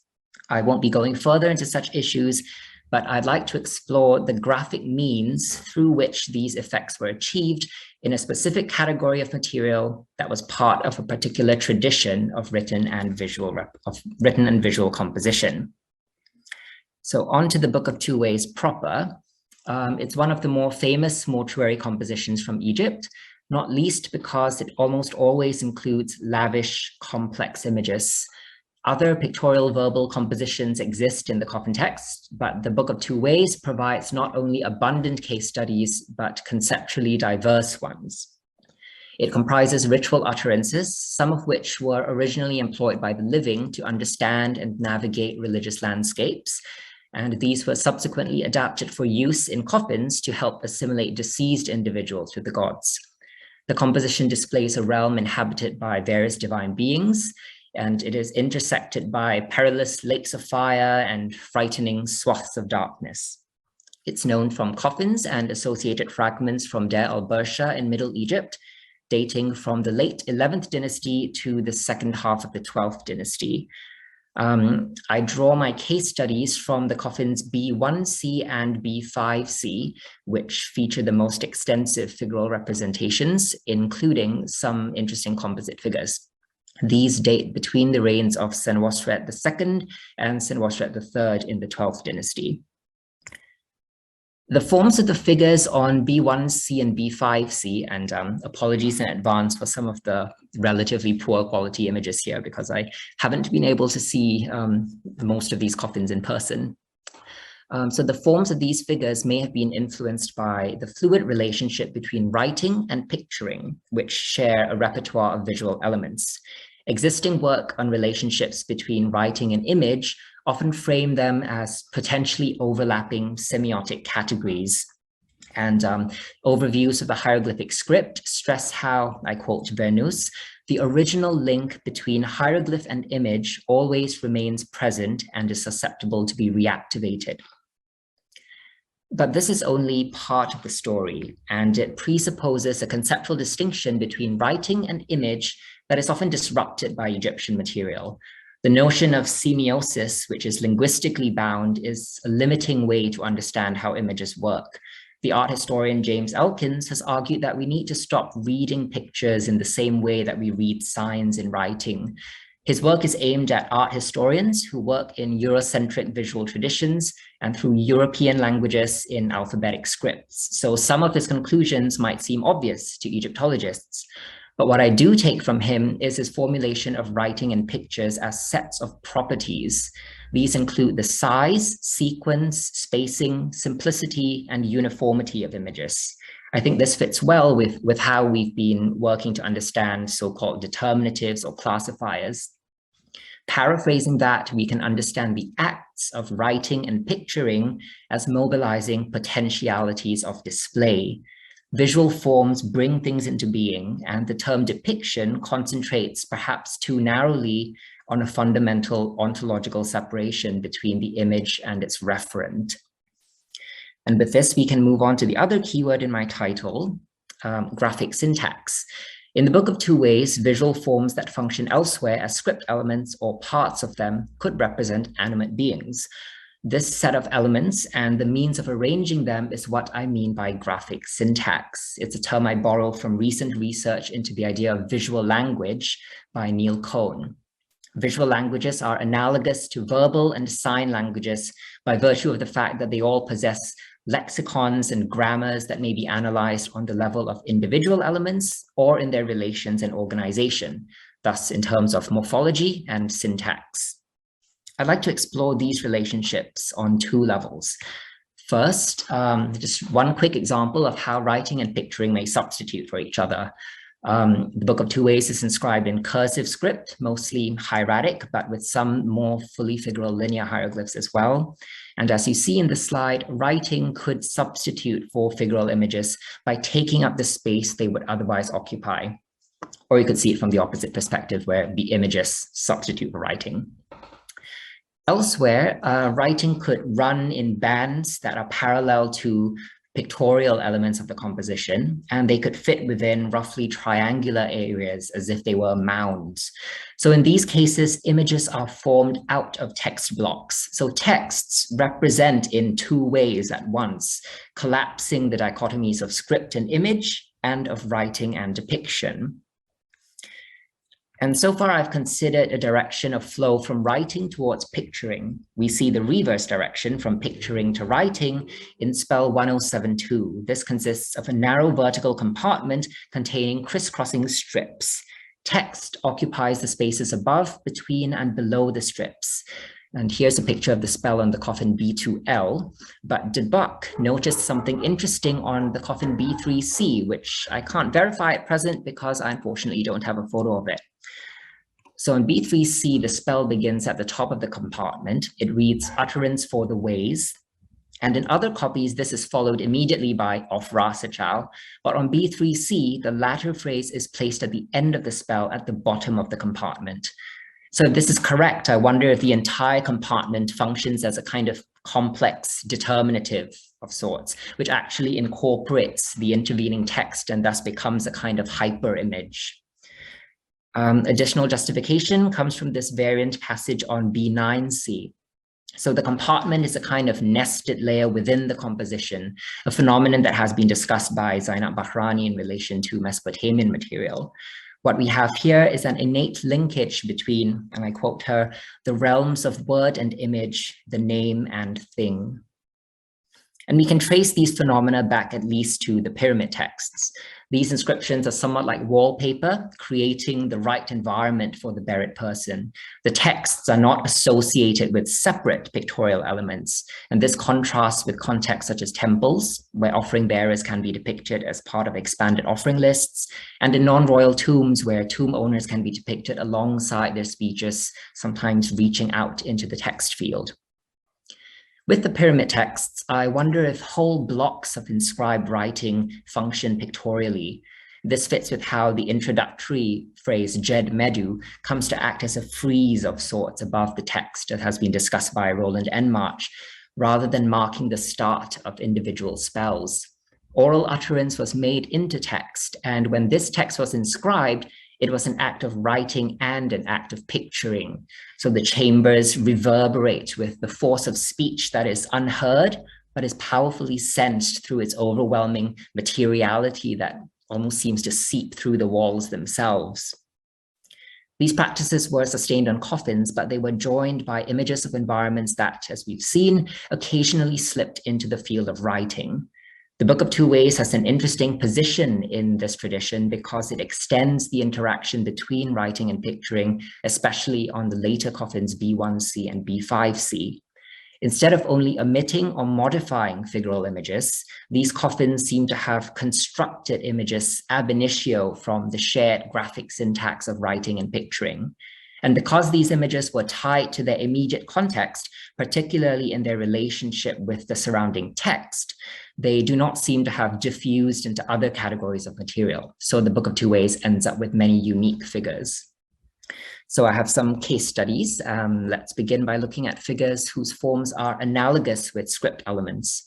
First, we have this really amazing composition for spell 1140, with a fantastic image of a bull serpent composite figure and an equally interesting text that very dramatically identifies this being as he with mouth agape in the darkness.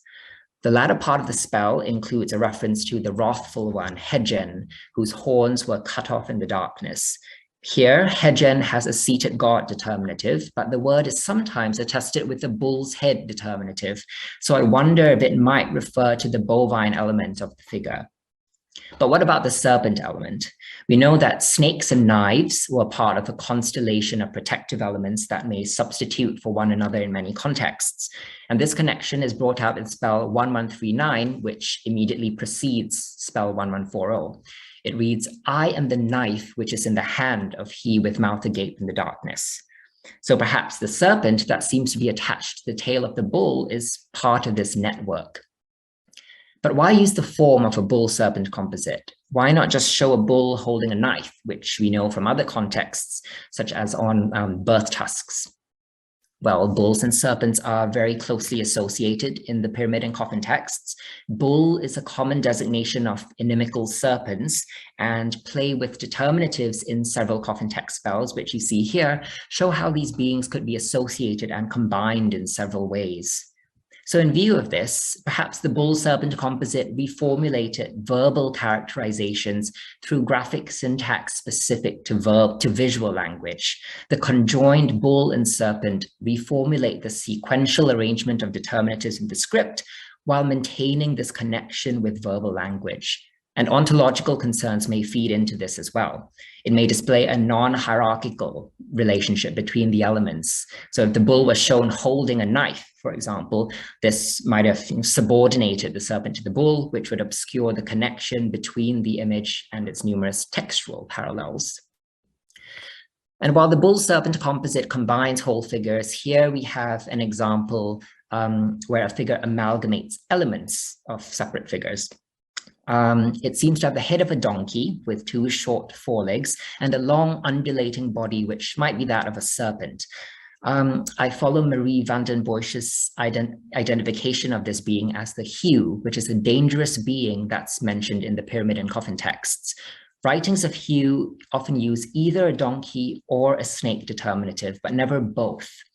And while she has suggested that this being was conceptualized, therefore, as half donkey and half snake, or at least an entity that can morph between donkey and snake shapes, I think that the form instead combines the symbolic values of donkeys and snakes to encapsulate the qualities of this being and make it present in a suitable way as a visual image rather than a verbally functioning image.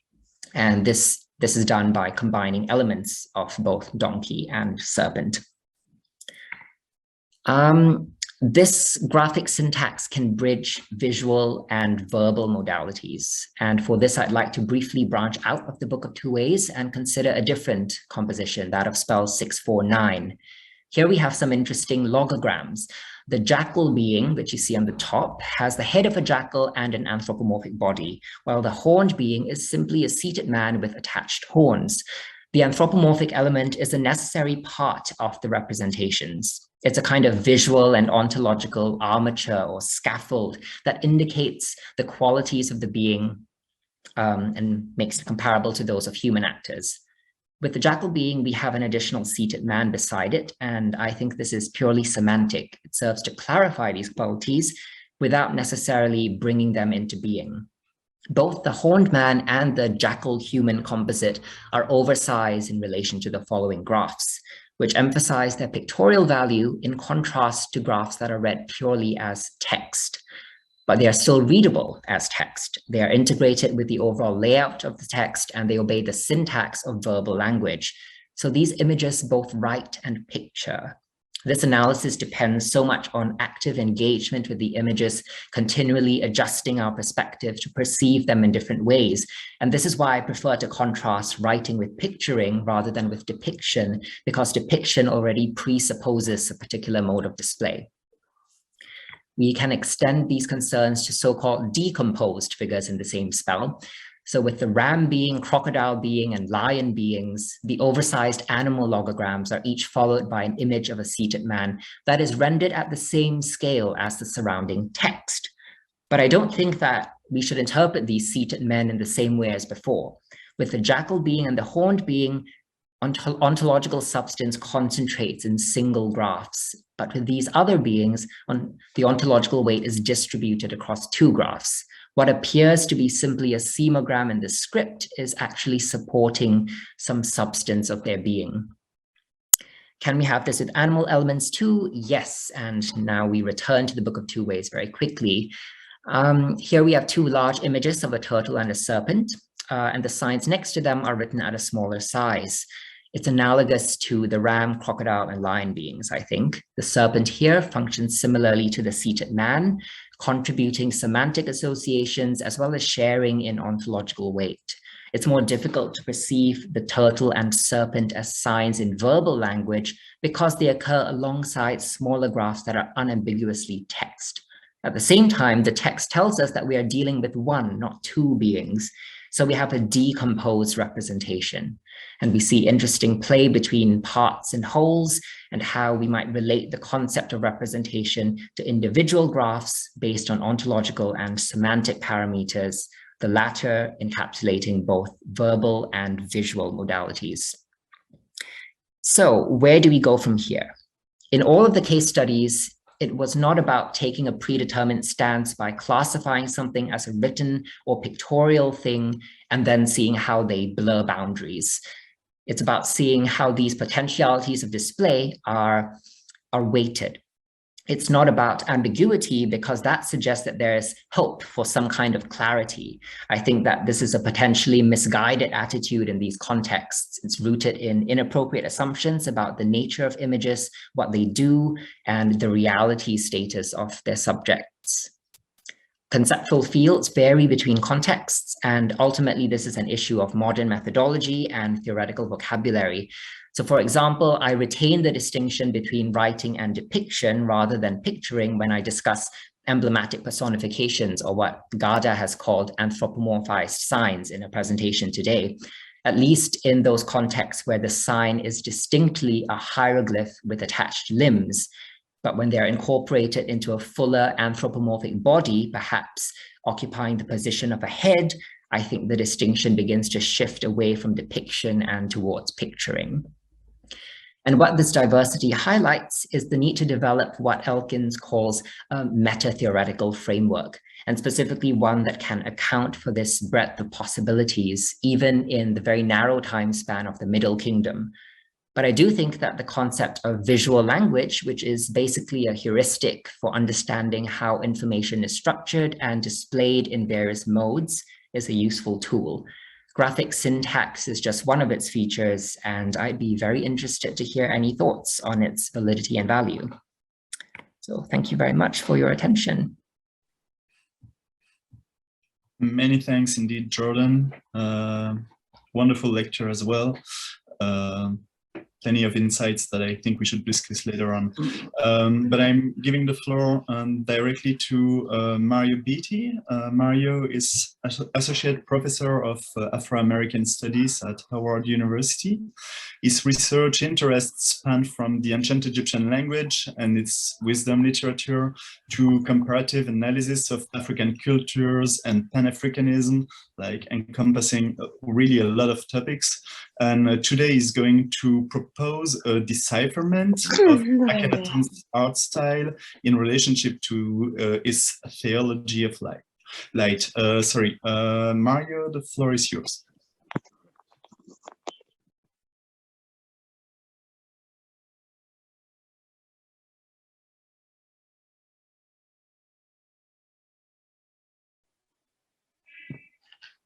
All right, thank you very much. I want to thank the conveners for accepting my presentation for this conference. And it's been a wonderful conference. And I also want to thank my students at Howard University, who were the motivation for me doing this presentation. I never had any interest or intention of engaging in with any of the debates in terms of Akhenaten, his art style, his theology. But somehow the spell of Akhenaten is upon me now. And so this presentation is an outgrowth of that exploration and an outgrowth of the challenge that my students put to me to try to figure out what was going on with Akhenaten's art style. Okay, this is from the Tomb of I. Your rays be upon your beloved son, and may your two hands, millions, sorry, I can't see it. Millions of jubilees from King of Upper and Lower Egypt, Neferkheperu Ra, Wa in Ra, your child who issued from your rays. May you bequeath to him your lifetime and your years. May you hearken on his behalf to what is in his heart. May you love him and make him be like the Aten.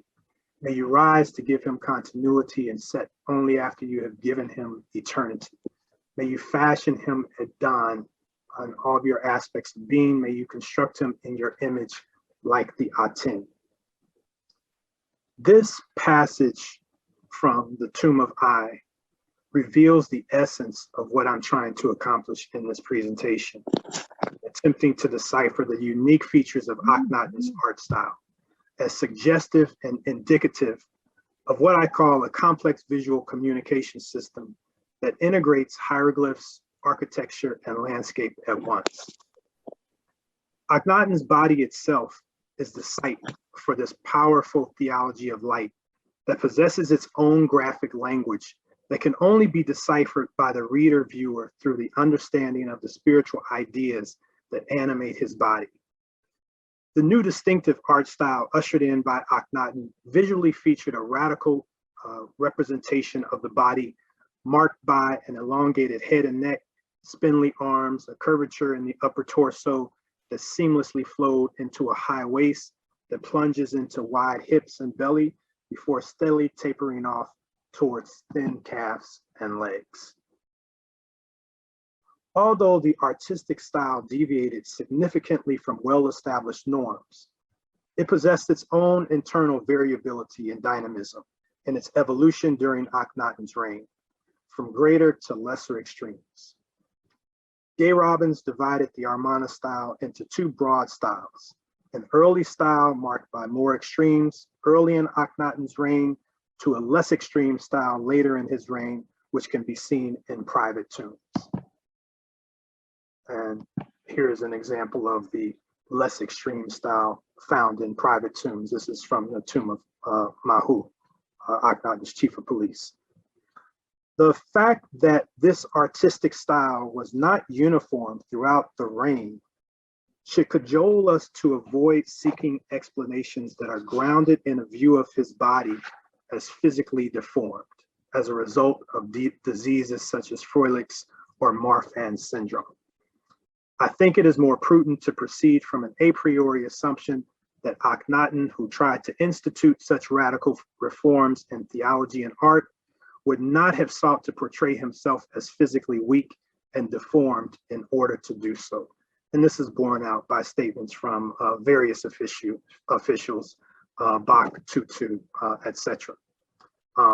Artists and sculptors would not have spontaneously improvised these artistic innovations without clear directives from Akhenaten. If we avoid theoretical explanations of physical deformity, we are still left with the question of actually how to interpret Akhenaten's artistic style. With full knowledge of the problem, Gay Robbins asserted that, quote, if we posit that the figure of the king, like the rest of Egyptian art, is conceptual rather than naturalistic, we may instead speculate that Akhenaten's image arises in some way as an expression of his religious ideas. As he never systematically expounded these in writing, we shall probably never truly understand the meaning of the royal image. This presentation seeks to shed greater light on Akhenaten's royal image through suggesting a roadmap of how to decipher his body by first examining the specific area of his curved torso, which I will argue is actually the main site of the body for activating and actualizing Akhenaten's theology of light as it relates to creation and his resulting unique conception of kingship, and then examining other major parts of his body, that is the head, the arms and legs, and stomach. In order to resolve the question of how to actually interpret the curvature in Akhenaten's torso, it is essential to understand the concept of the Akhet horizon and the centrality that this plays in Akhenaten's thought. Of course, we know that the Akhet was not unique to Akhenaten's thought as pharaoh, but as I will demonstrate, what was unique was Akhenaten's attempt to link himself uniquely and exclusively to this recurring celestial phenomena through elevating the Aten or sun disk. The infancy of his reign was a continuity in relationship to his father Amenhotep III. But very early in his reign, with the imperative to erect a temple dedicated to a particular aspect of the solar god, that is the future god Aten, we begin to see the change that would eventually result in the elevation of the Aten. The relationship with this new protective deity of royalty is monopolized by Akhenaten. When Akhenaten decided to move the capital away from Amun's center at Thebes to virgin land early in his 5th year, devoted exclusively to the Aten, he called it Akhet Aten. And this particular passage here from the great hymn of the Aten indicates the importance of this. You appear Nefer in the horizon of the sky, O living Aten, who begins life when you have arisen in the eastern horizon. Give life to every land with your beauty. You are fair, great, radiant, and high in every land. This is a very important passage that is indicative of what Jan Osman refers to as the demythologized world of creation of Akhenaten, and is borne out in the language with the use of these the state of construction to describe the appearance of the sun, and indeed to set the moon, to set the mood of this particular hymn. You are fair, great, radiant, high, anti, werti, tehenti, quati, ubanti. These are not normal verb forms that are used in solar hymns, but they find themselves in the hymn to the Aten, and they're there specifically in terms of grammar because what Akhenaten wants to do is to emphasize this timeless repetition of the world at the moment of creation, the moment of creation. And so Cyril Aldrich observed in 1975 that the entrance to the Wadi Abu Hassa el Bahri forms a natural curve in the form of a mountain glyph. And when the sun rises over this area, it naturally forms the glyphs for Akhet. From this, he theorized that this observed phenomenon probably inspired the actual origin of the name of the city. In addition, I will add that not only does this wadi form a natural curve in the form of the mountain glyph, but also, as you can see here, also the bank of the Nile River, and also the curvature of the mountains bordering and enclosing the city. Both of these forms all have the curvature in the form of the mountain. So what we're seeing here visually in the landscape is a sacred alignment of the mountain with the mountains bordering and also the Nile River at once. We can see it here also.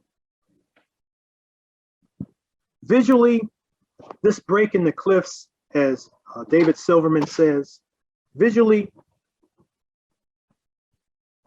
this break in the cliffs forms a striking physical approximation to a classic ancient Egyptian notion, the solar Akhet or eastern horizon from which the sun rises every morning. The appearance of this natural landform was apparently Akhenaten's inspiration. Akhenaten identifies the site very literally in the boundary stela as the sun god's place of the primeval event, and his horizon in which his circuit comes into being. For that reason, the name Akhet Aten refers primarily to the sacred horizon in the eastern cliffs of Amarna, but also came to serve as the name of the city itself. So there are two things, and I certainly agree with Silverman there. And this particular slide that you're seeing is from Barry Kemp's book that depicts the sun rising over the area, peering out over the small Aten temple. And at Amarna, there was no tomb for the Aten, as Kemp says in this work. The Aten's special place was the desert, and especially his place of sunrise in the eastern mountain. The sanctuary at the back of the great Aten temple thus represented, so one can argue, the eastern mountain.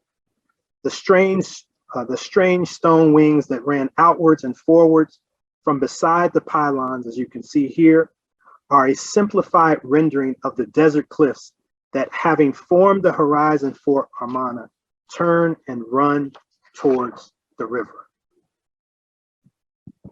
And Akhenaten, of course, elevates the Aten and the Akhet in a singularly unique way by encircling the Aten within his own cartouches, clearly patterned after the Nesubiti name and Sarah name of the pharaoh.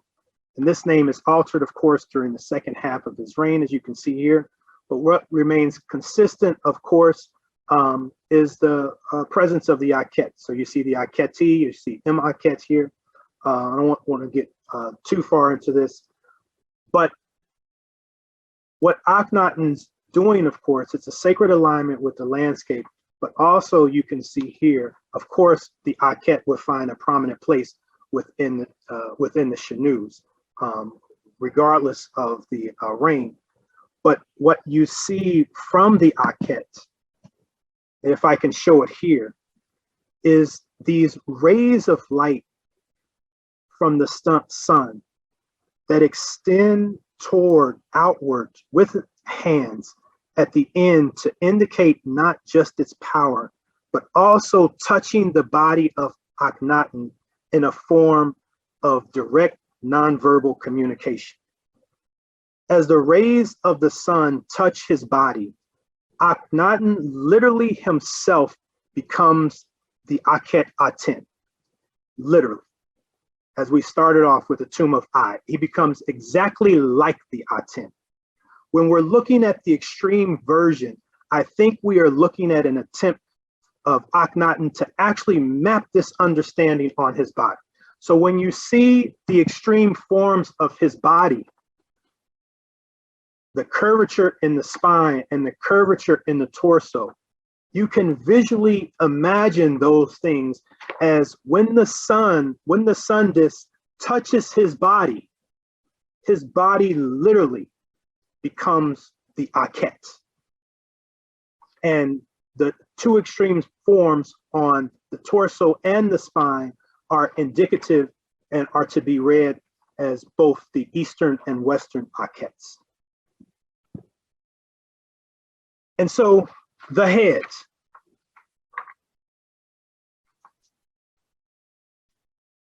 This is from the great hymn of the Aten. O you who bring into being foetuses and women, who make fluid people, who gives life to the son in his mother's womb, calms him by stopping his tears, nursing the womb, etc., etc. This is the part that I want to emphasize. When the chick is in the egg, speaking in the shell, you give him the breath within to cause him to live.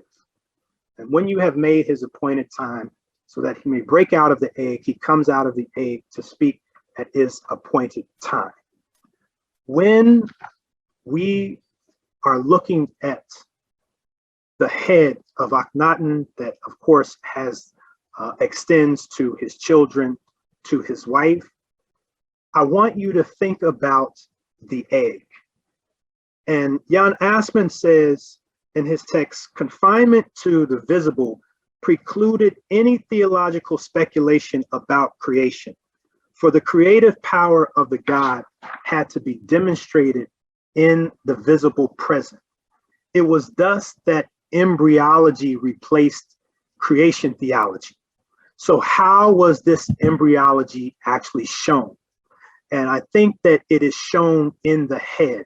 And this intentional elongation of the head can actually be imagined as a suhet, as an egg, to demonstrate that. The arms and legs, if you can imagine the arms and legs, think to yourself, why intentionally are the arms and legs of Akhenaten thin, juxtaposed against the canons of proportion that preceded him? And if you can imagine the rays of the sun of the Aten that enhance, and imagine why Akhenaten's arms and legs are so slender. And they're so slender because they are reflecting and refracting back from the actual rays of the Aten.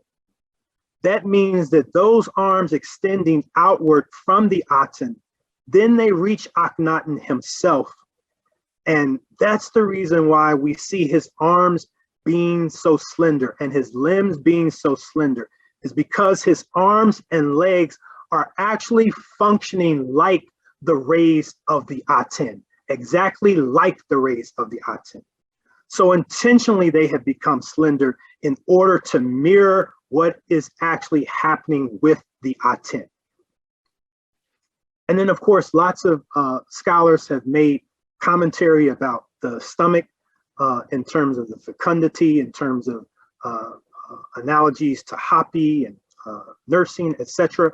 All of those are very appropriate in this also.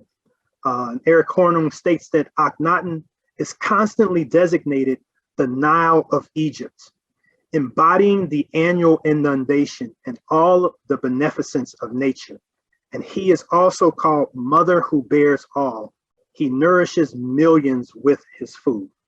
So indeed, when we're seeing the extended protrusion of Akhenaten's stomach, indeed it puts you in the mind of Hapi. And indeed it puts you in the mind of designating the Nile and the fecundity that comes with that.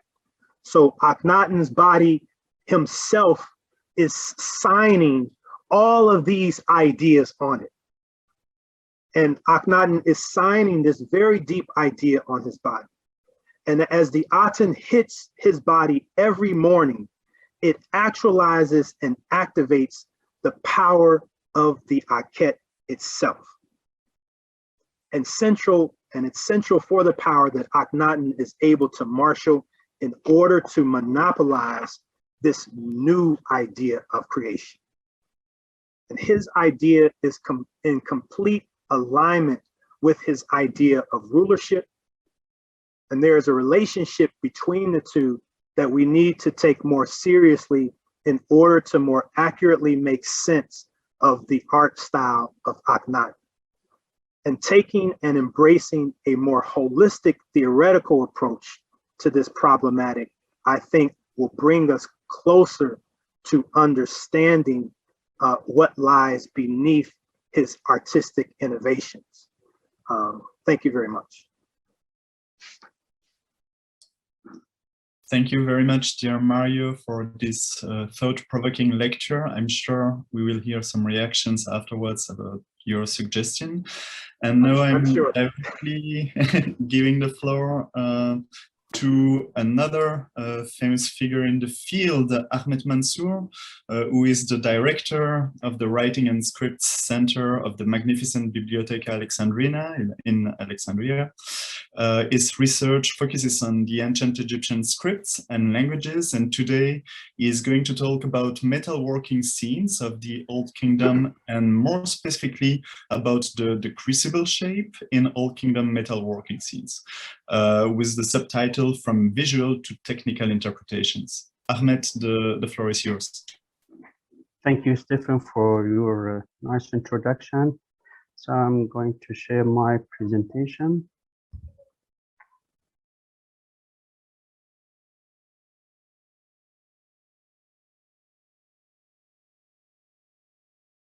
Working scenes offer a unique chance to understand the chain operatoire of the melting process in ancient Egypt. They represent 13.64% of the total available sub-themes attested in Elapsed Old Kingdom tombs. The visual as well as the textual details of such scenes are of vital importance to understand the technical evolution in ancient Egypt and the aesthetics of ancient Egyptian writing as well. Next, please. An important example of such a technical evolution is the crucible shape and its hieroglyphic sign, which is in 34. Although the crucible sign in 34 and its variants have no sounds, however, it shows significant evolution in the metallurgy techniques during the Old Kingdom. Next, please. So, to highlight a case study in the tomb of Meroruca, there were 6 excavating workers directing the fire toward the opening of the final crucible, which had back-to-back 2 smelting pots, which reads Bija, or which are Bija crucible. Next, please. Although the scene science refers to a disc crucible, which is normal bowl shape, the scene itself refers to the Bija crucible. Yes, next, please. Yet the discovery of such a crucible at Tal al-Dabai, which is located near Baghdad, Tal al-Dabai, which is located near Baghdad, revealed a geographic distribution of the Meroruca technology. It hasn't been studied previously. So that I would like to shed the light on this important sign, and to shed the light on its importance in the technology of metalworking scenes. Next, please. So the figure at the left, it showed the crucible that was discovered at Tal al-Dabai, and which is now conserved in Iraq Museum. And I tried the crucible that is depicted in the tomb of Meroruca. Next, please. Although the Davey and Telecot dealt with the crucible shape depicted in the Old Kingdom tombs, however, they studied it from a metallurgical point of view. Therefore, Understanding the visual and the semantic aspects of crucible shape and its hieroglyphic sign will assist our developing our understanding of the Shin operatoire. Next, please. So this paper questions two important points.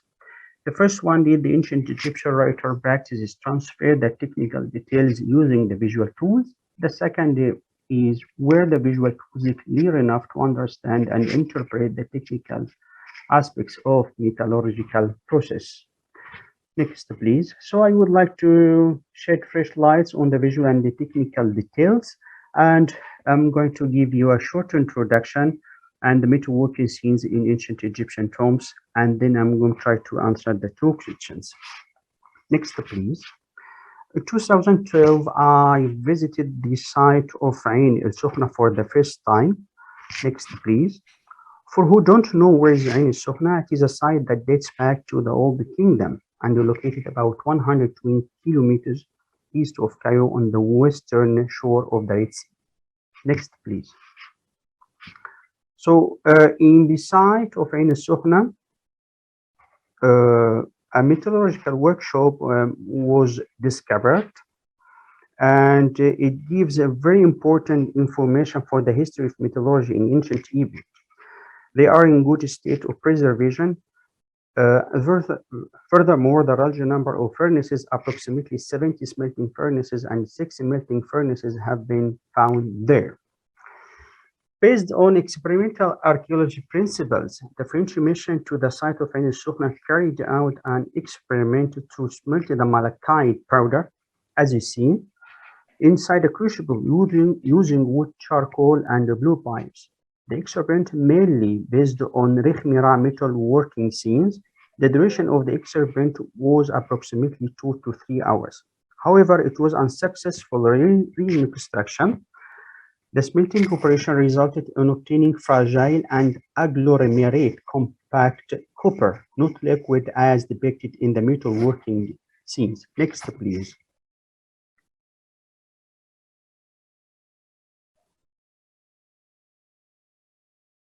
So as you see, this is the metalworking scene at Rekhmira, on which the experiment was based. And you see two workers here. So are carrying the crucible. It should be a liquid copper, but actually the experiment was unsuccessful at the site of Ain el-Sukhna. And this unsuccessful experiment raises an important question: where the visual features in the tombs were enough to understand and interpret the technical details of the metallurgical process. Actually, I was willing to display a video, but I'm afraid it can't work. So I'm going to leave it to the end of the presentation. If it works, okay. If not, so not to lose more time. So next, please. So according to OEL, there are about 32 ancient Egyptian Old Kingdom tombs that include metalworking scenes, mainly ranging from the 4th to the 6th dynasty. Next, please. So the metalworking scenes represent, as I mentioned at the beginning, 13.64% of the total available sub-themes attested in the Light Old Kingdom tombs. And then concerning, next please, concerning the accompanying text, the remarkable inquiry when studying the metalworking and accompanying text is how many there are occurred in all the kingdom scenes. What are the main text types? What do these texts reflect? So those, through a detailed analysis of metalworking and accompanying text during the Old Kingdom, it has been noted that there are 61 accompanying texts, and they are divided into 4 types, as you see in caption, damage, name titles, and dialogues. What is important to us here is the dialogues. We are concerned with the dialogues. It represents about the half of the accompanying text.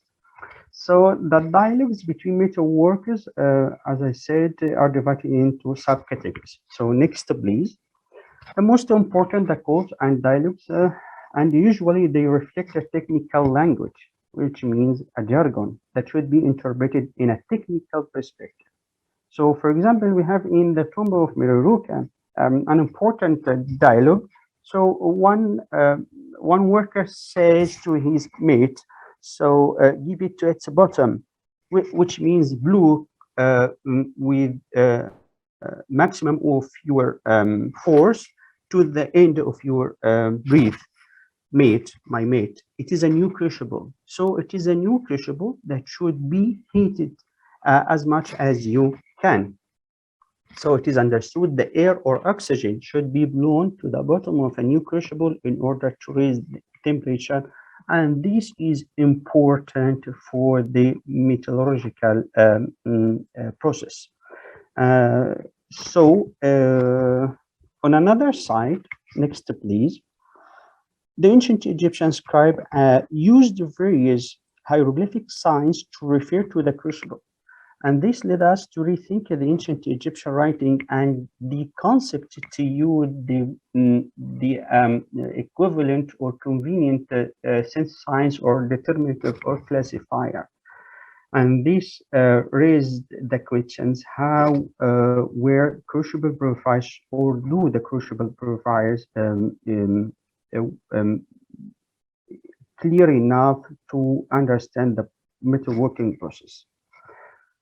So through an investigation, we have noted about 10 different hieroglyphic signs that refer to the crucible shape itself. So we have here an example N32 from the Causeway of Eunice. Next, please. So N34 and also T53. Next, please.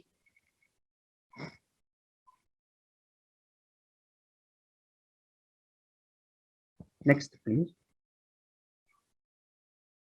So U30A from Qaim Ruhun, W10 N34 from Web Ibn Nefret. Next, please. W13 and the W22 X3 and its alternatives. Next, please.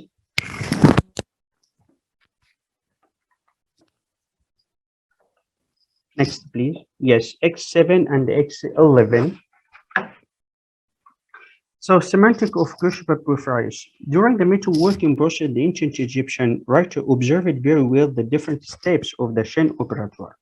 He perceived that the use of a pot in the melting process, which he would like to transfer such a technological knowledge and experience into art process, either by two-dimensional art or three-dimensional art. Therefore, the ancient Egyptian writer selected the proper and possible closest hieroglyphic sign to refer to the crucible. In his sign list, Gordon listed in 34 to refer to a pot. Generally, its shape is globular and has an opening at the bottom. The same sign is used to refer the use of copper or to identify the person as a metalworking, which is called bidgety or metalworking. So, semantically, the use of different crucible signs in the metalworking scene reflected technical details that can be observed and then led us to rethink the ancient Egyptian writing. So, my case study is the tomb of Meroruka, which is next, please, which I consider a master scene and a good example and a key example to understand the metalworking process in ancient Egypt. So the metalworking scene is located, next please, in chamber A3. It is composed of 3 registers. So next please, the upper register started from left with a weighing scene. It shows 2 men.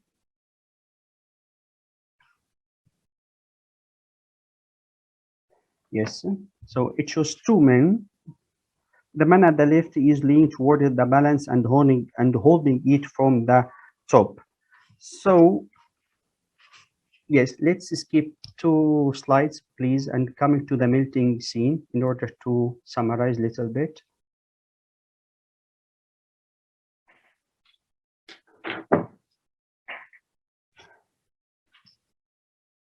Next, please.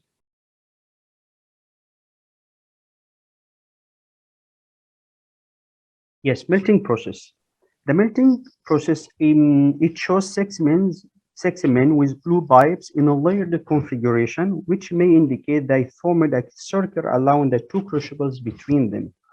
The blue pipe workers are arranged differently in other tomb scenes. Meanwhile, the Meroka artist used this configuration because it showed that the blue pipes are directed at an opening above the temporary barrier, partly blocking the hole in the inside the crucible. The blue pipe operators each have a hand holding the blue pipe near their mouths. This would have enabled them to cover the mouthpiece of the blue pipes with the thumb, preventing hot furnace gases being sucked in as the operators drew breath. The crucibles are represented in profile, back to back, with a lid on them and a small amount of charcoal around the hole. So the inscription reads, as I mentioned at the beginning, give it to its bottom mate, it's a new crucible. Next, please. Next is the pouring or casting of molten metal. It showed that the crucible is held by two lumps of wet clay or another suitable insulating material. A worker poked the crucible in order to pour the molten copper forth onto a flat surface. So the two lumps of wet clay that are clear heat in order to catch or to hold the crucible, and this man is poking and is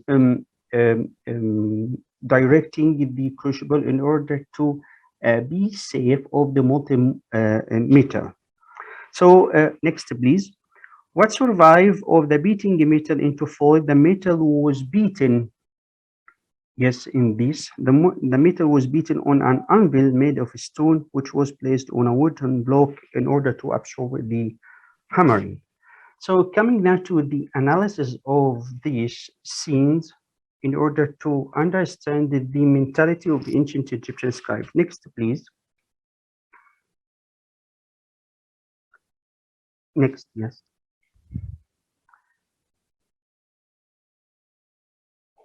So usually the crucible was of round base, and sometimes of round base in order to better handling with a spot in the bottom part of the crucible in order to pour the melted metal. It had also a deep body and a tight neck in order to keep the heat and to avoid any more absorption of oxygen, so that the metal becomes porous. For example, you have N32 and U3A. Next, please. Some technical details that can be drawn from the sign profiles. The crucibles are presented in profile with a lid on them in order to keep the temperature inside. Next, please. But in sometimes it is possible that at a later date the crucibles were not used as pairs but singly, and so the hieroglyphic sign was also modified to be a single crucible or single sign. This can be seen in the tomb scenes, for example, in the tomb of T and also Ni'an Khnum and Khnum Hotep. Next, please.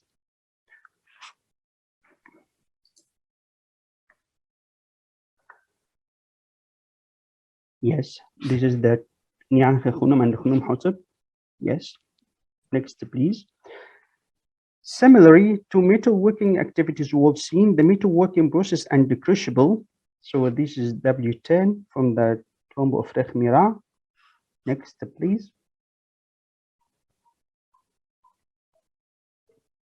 Crucible shape in 3D art, which is important also to understand the ancient Egyptian writing. Yes, this structure is very important and very interesting. Similarly, to metalworking activities we've seen, the metalworking process and the crucible shape were reflecting a three-dimension art. This statue of a man melting metal in crucible is conserved at the Oriental Institute. It is carved of fine limestone and was painted.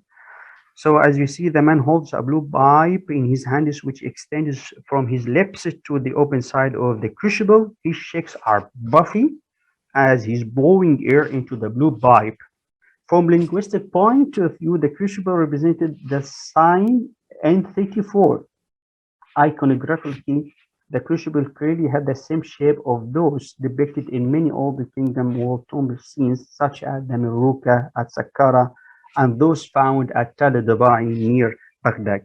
Technically, they suggested that such a type of crucible was originally used as a refining container in the melting process. So, to conclude, please, next, please. Next. So answering the two questions, how did the ancient Egyptian scribe transfer the technical details into the using the visual tools? We can see the metalworking scenes are most probably marginal component in the decoration program of ancient Egyptian tombs, although the information they provide for significant metallurgical technical information. And this assumption is assured by the fact that only 16 tombs dating from 4th to 6th dynasty in the Memphite necropolis figure metalworking scenes. So iconographically, the metalworking scenes didn't distinguish usually the working metal, whether it is copper or other metals such as gold, silver, or electrum. In the meantime, the majority of all scenes depict the same metalworking process.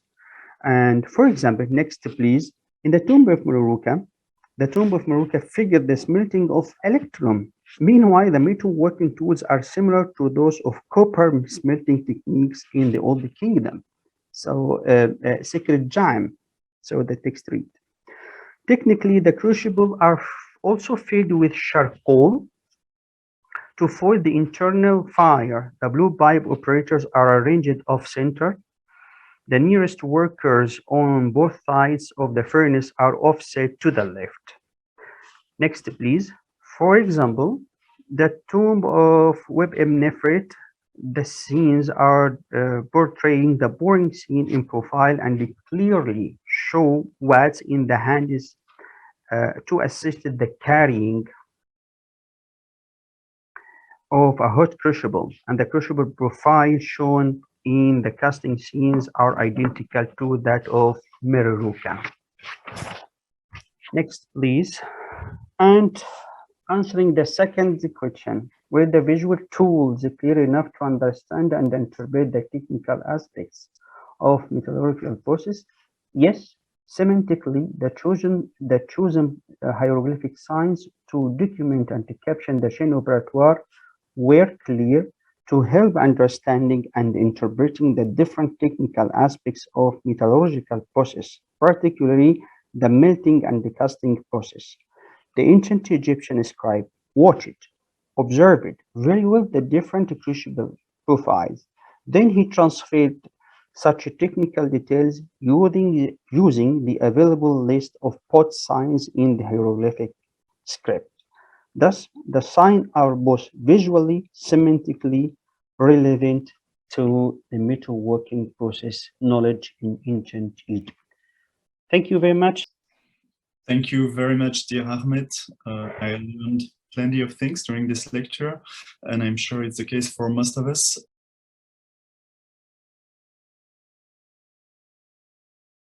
I saw some hands before we moved on to the Ahmed lecture.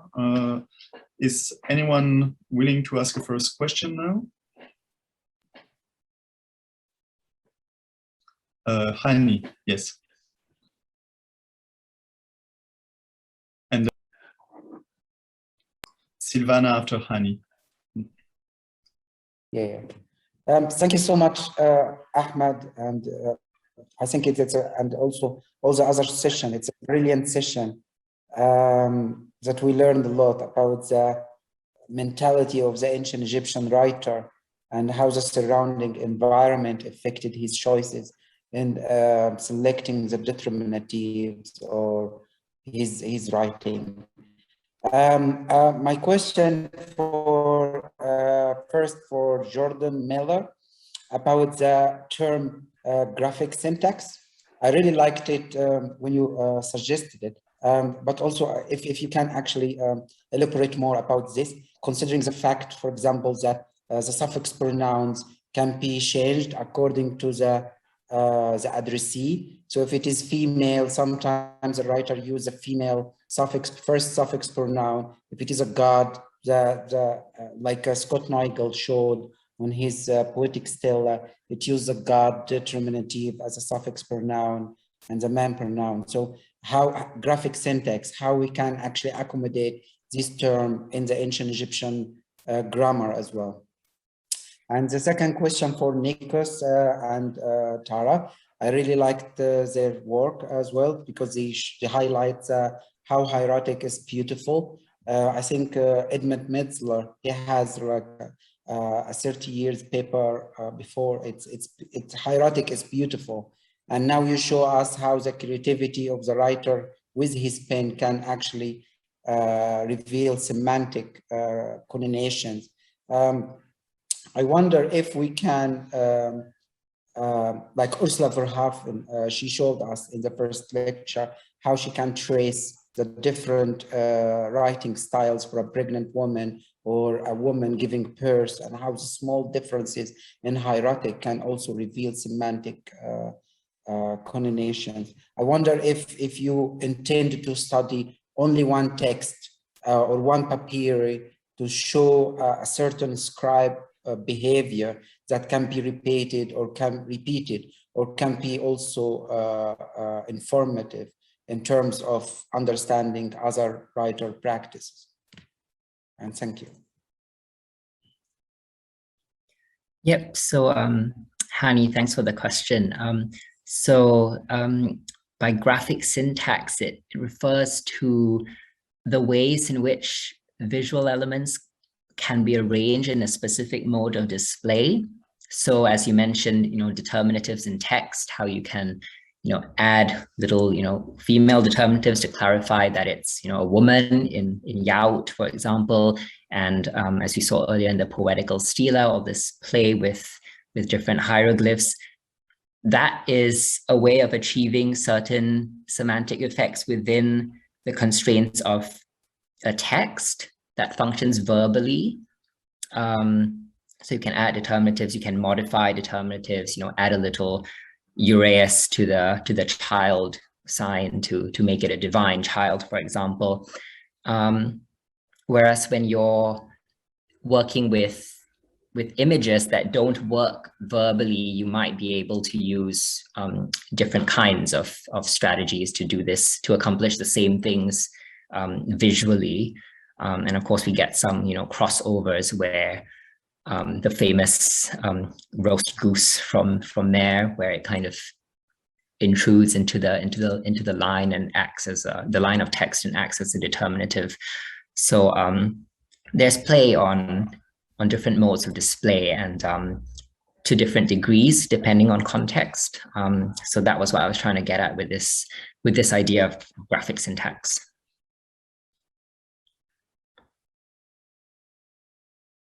To answer Hany's second question, I don't know if Tara has any comment about it. I was thinking, so Hany, you're asking about individual scribes' paleographic study. So if we do a paleographic study for a specific papyrus and a specific scribe, I mean, that is very important for us for our kind of work on trying to detect strategies, visual strategies or audiovisual strategies in a specific papyrus or in a corpus of papyri, as in our case that we looked at these New Kingdom stories. So it's very important because, when you establish the paleographic, not the paleograph, but the writing practices of a specific scribe, it's important because it's only after you establish that you can actually tell whether something is irregular, in the terms of that specific scribe or not, or whether it's part of a sort of like a larger pattern of specific practices or strategies, writing strategies that an individual scribe is using. So in that respect, actually for us, it's very useful if we would do something like that. I don't know, maybe in the future we do. Yeah, I mean, the only thing I would add is it does touch on something that we have been talking a lot about that Nikos just said as well. But I mean, the decision-making process and why scribes and artists did the things that they did, and there must have been so many factors that we just can only begin to try to reconstruct. And so, that's one way of getting at that question. I think there's a number of ways to start to get at it, but ultimately, I think we have to accept that we may never really fully be able to answer that kind of question, even though it's still worth asking and discussing. And I don't want, there's other questions that I don't want to, take advantage of being able to talk right now, but I was thinking about this also with Jordan's paper a lot. And this, why did, in certain cases, who is responsible for deciding to use an image versus, write words and text and kind of the implications of that. So I think that that's something that if we can come back to, I'd be interested in hearing Jordan's thoughts on that too, but I'll stop talking now. Thank you. Thank you, Tara. In your case, if I may, with the scribe Inena for the two brothers, there might be something interesting to test because we have several manuscripts of the same scribe, and there you could see whether the same kind of practices that you observed, for example, the thematic consistency with the naked sign for the description of Bata and Inepu at the beginning of the tale are found in other papyrus, but I'm not monopolizing the floor.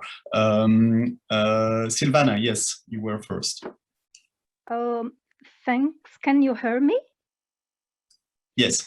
My question, I have two questions for Nicholas Lazaridis and Tara Pakresh. Yes, it's about the signs. First, I want to ask you, what do you think of researching about when the scribe dips the pen to write the determinatives and the playful signs, because it could show and evidence of engagement by the scribe. Let's say if he to write the playful sign, he would dip the pen again, or if he's just finishing to write the word and doesn't refill the pen, it doesn't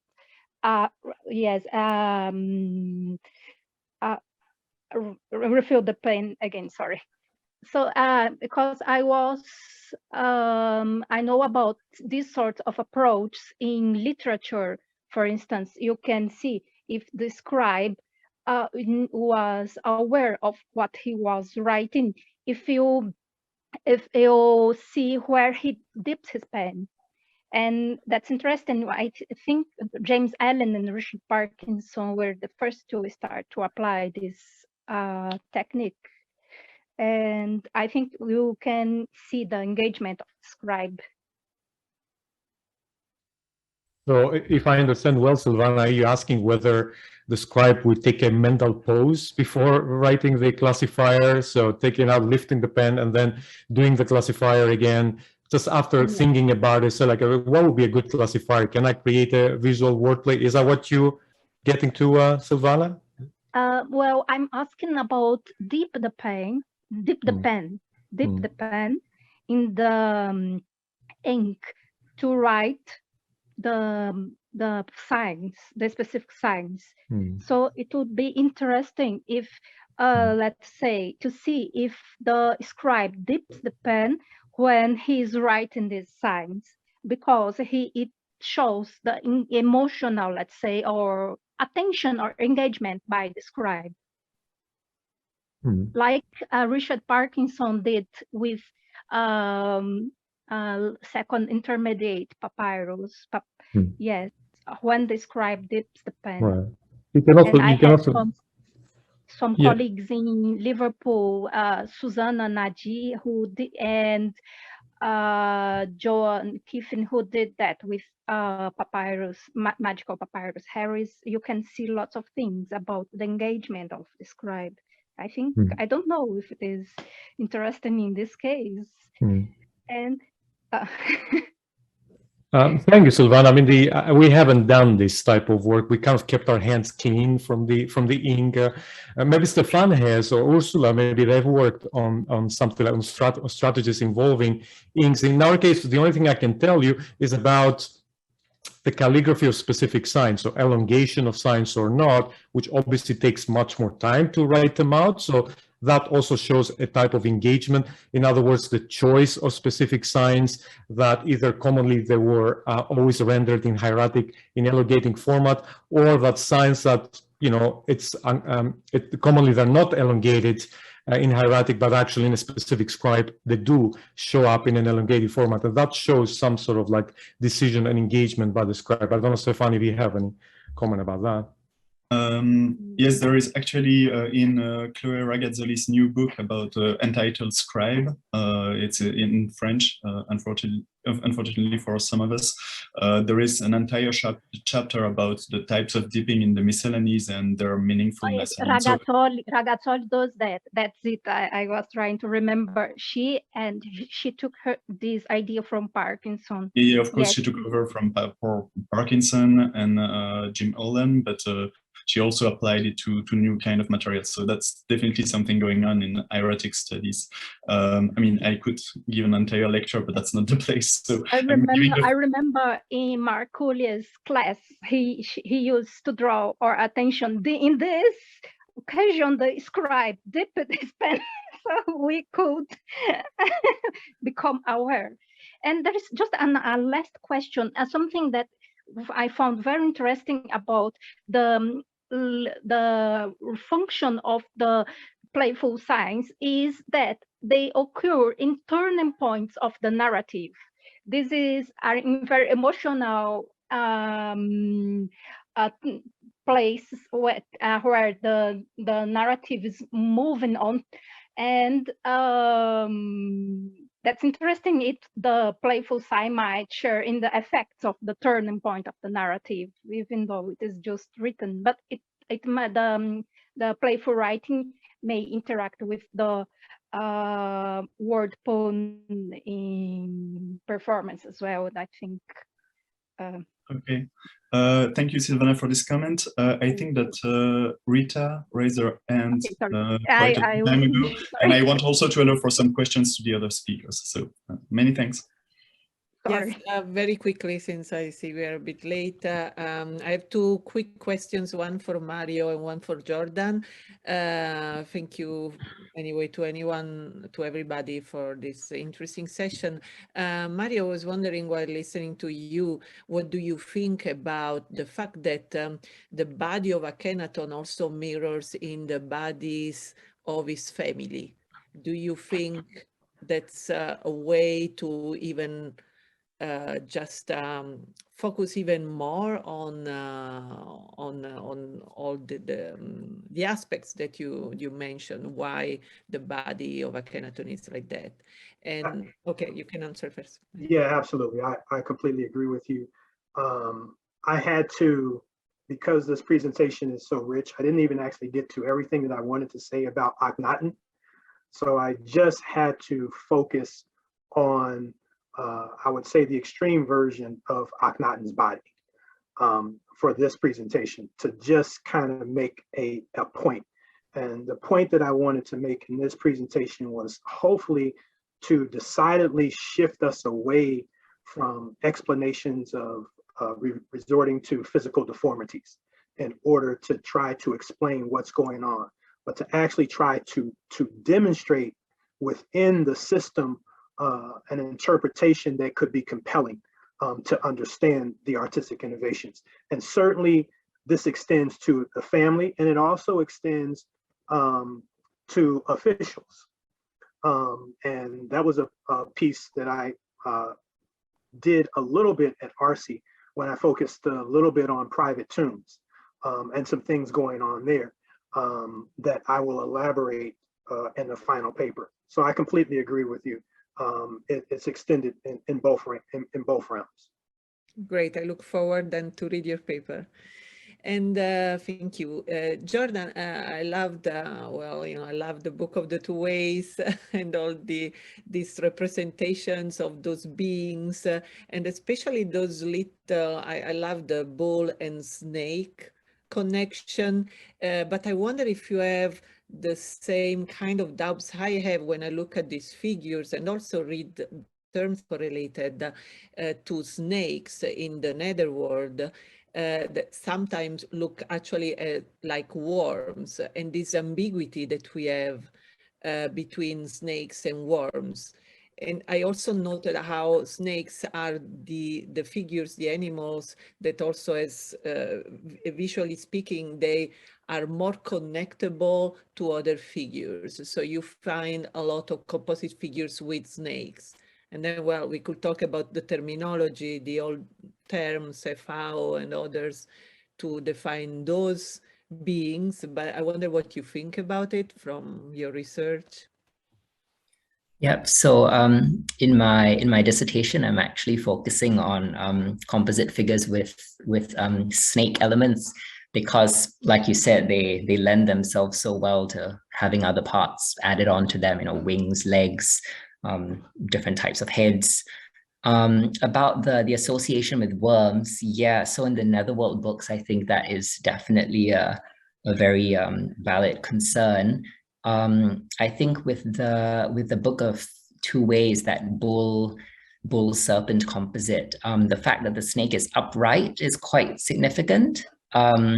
You have upright serpents in several other contexts, which are quite clearly associated with fire, with destruction, because, like rearing cobras, for instance, but it doesn't necessarily have to be a cobra all the time. And an image on the coffin B5C, which I didn't include in my presentation, is an upright snake with that actually has two little arms that stick out, and it holds a knife in it. And that's where I see this symbolic connection between snakes and knives being applicable to the Book of Two Ways. But of course, it's quite common in many other contexts, which is why I didn't go into it in detail. So yeah, I do think a contextual interpretation is important. And obviously, if a term like hefao is present, then even better. Okay, thank you. I'm wondering whether we have time for one last question, maybe Scott, but then very quick, because otherwise we won't have any break. So yeah, very quick, a comment for Mario more than a question. You may be interested in looking at the stele of Bach in Taheri.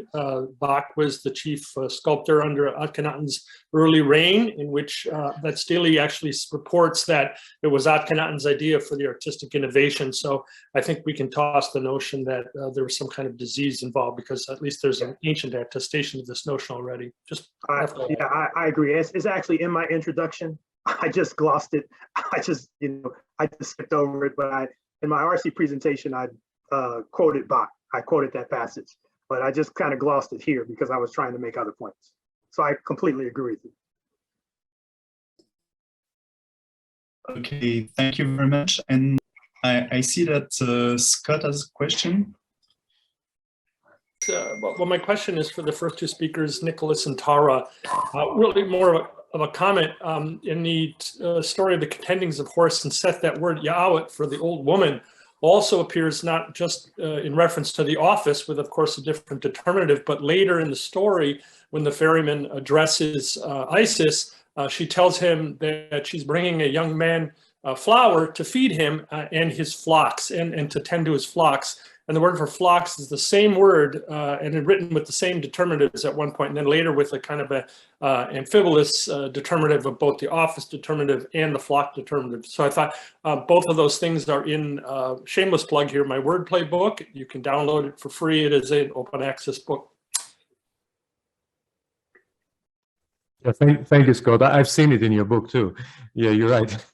And this layout actually play this sound play with the office and the cattle. It shows up later on too. So it seems to be like a very common thing that they're working on. It seems that it was something recognizable, easily recognizable, I guess. Do you think, if I can press you on this, do you think that some of this has to do with the since there's trickery in the story, that the language also plays a role in maybe the deception and the trickery? That's what I said too, that to some extent, what they do, if you think about it, like they're trying to force Seth, especially the last time that they use the Iaut pan, they're trying to force Seth in a way to admit that horse is the right candidate. So they're putting, in other words, they're putting classifiers in his mouth in some way, if you think about it. So he's using these classifiers, although he probably is not intending to do so, but he does so because of the pan.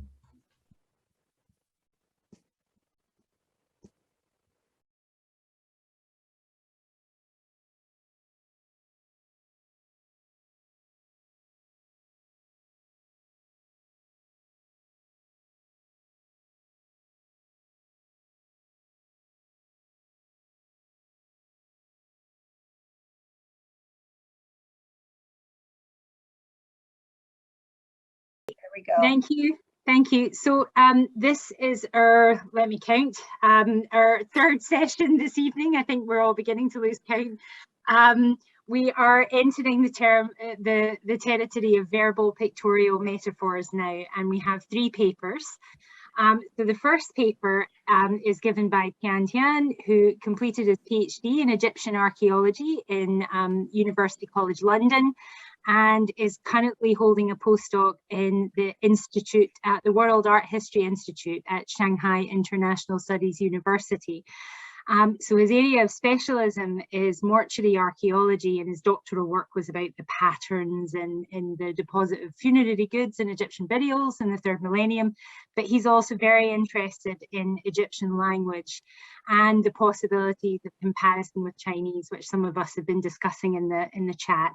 So the title of his talk today is Visual Poetics in Ancient Egyptian and Chinese Writing, a Comparative Study. All right. So welcome to the floor, Tian Tian, please.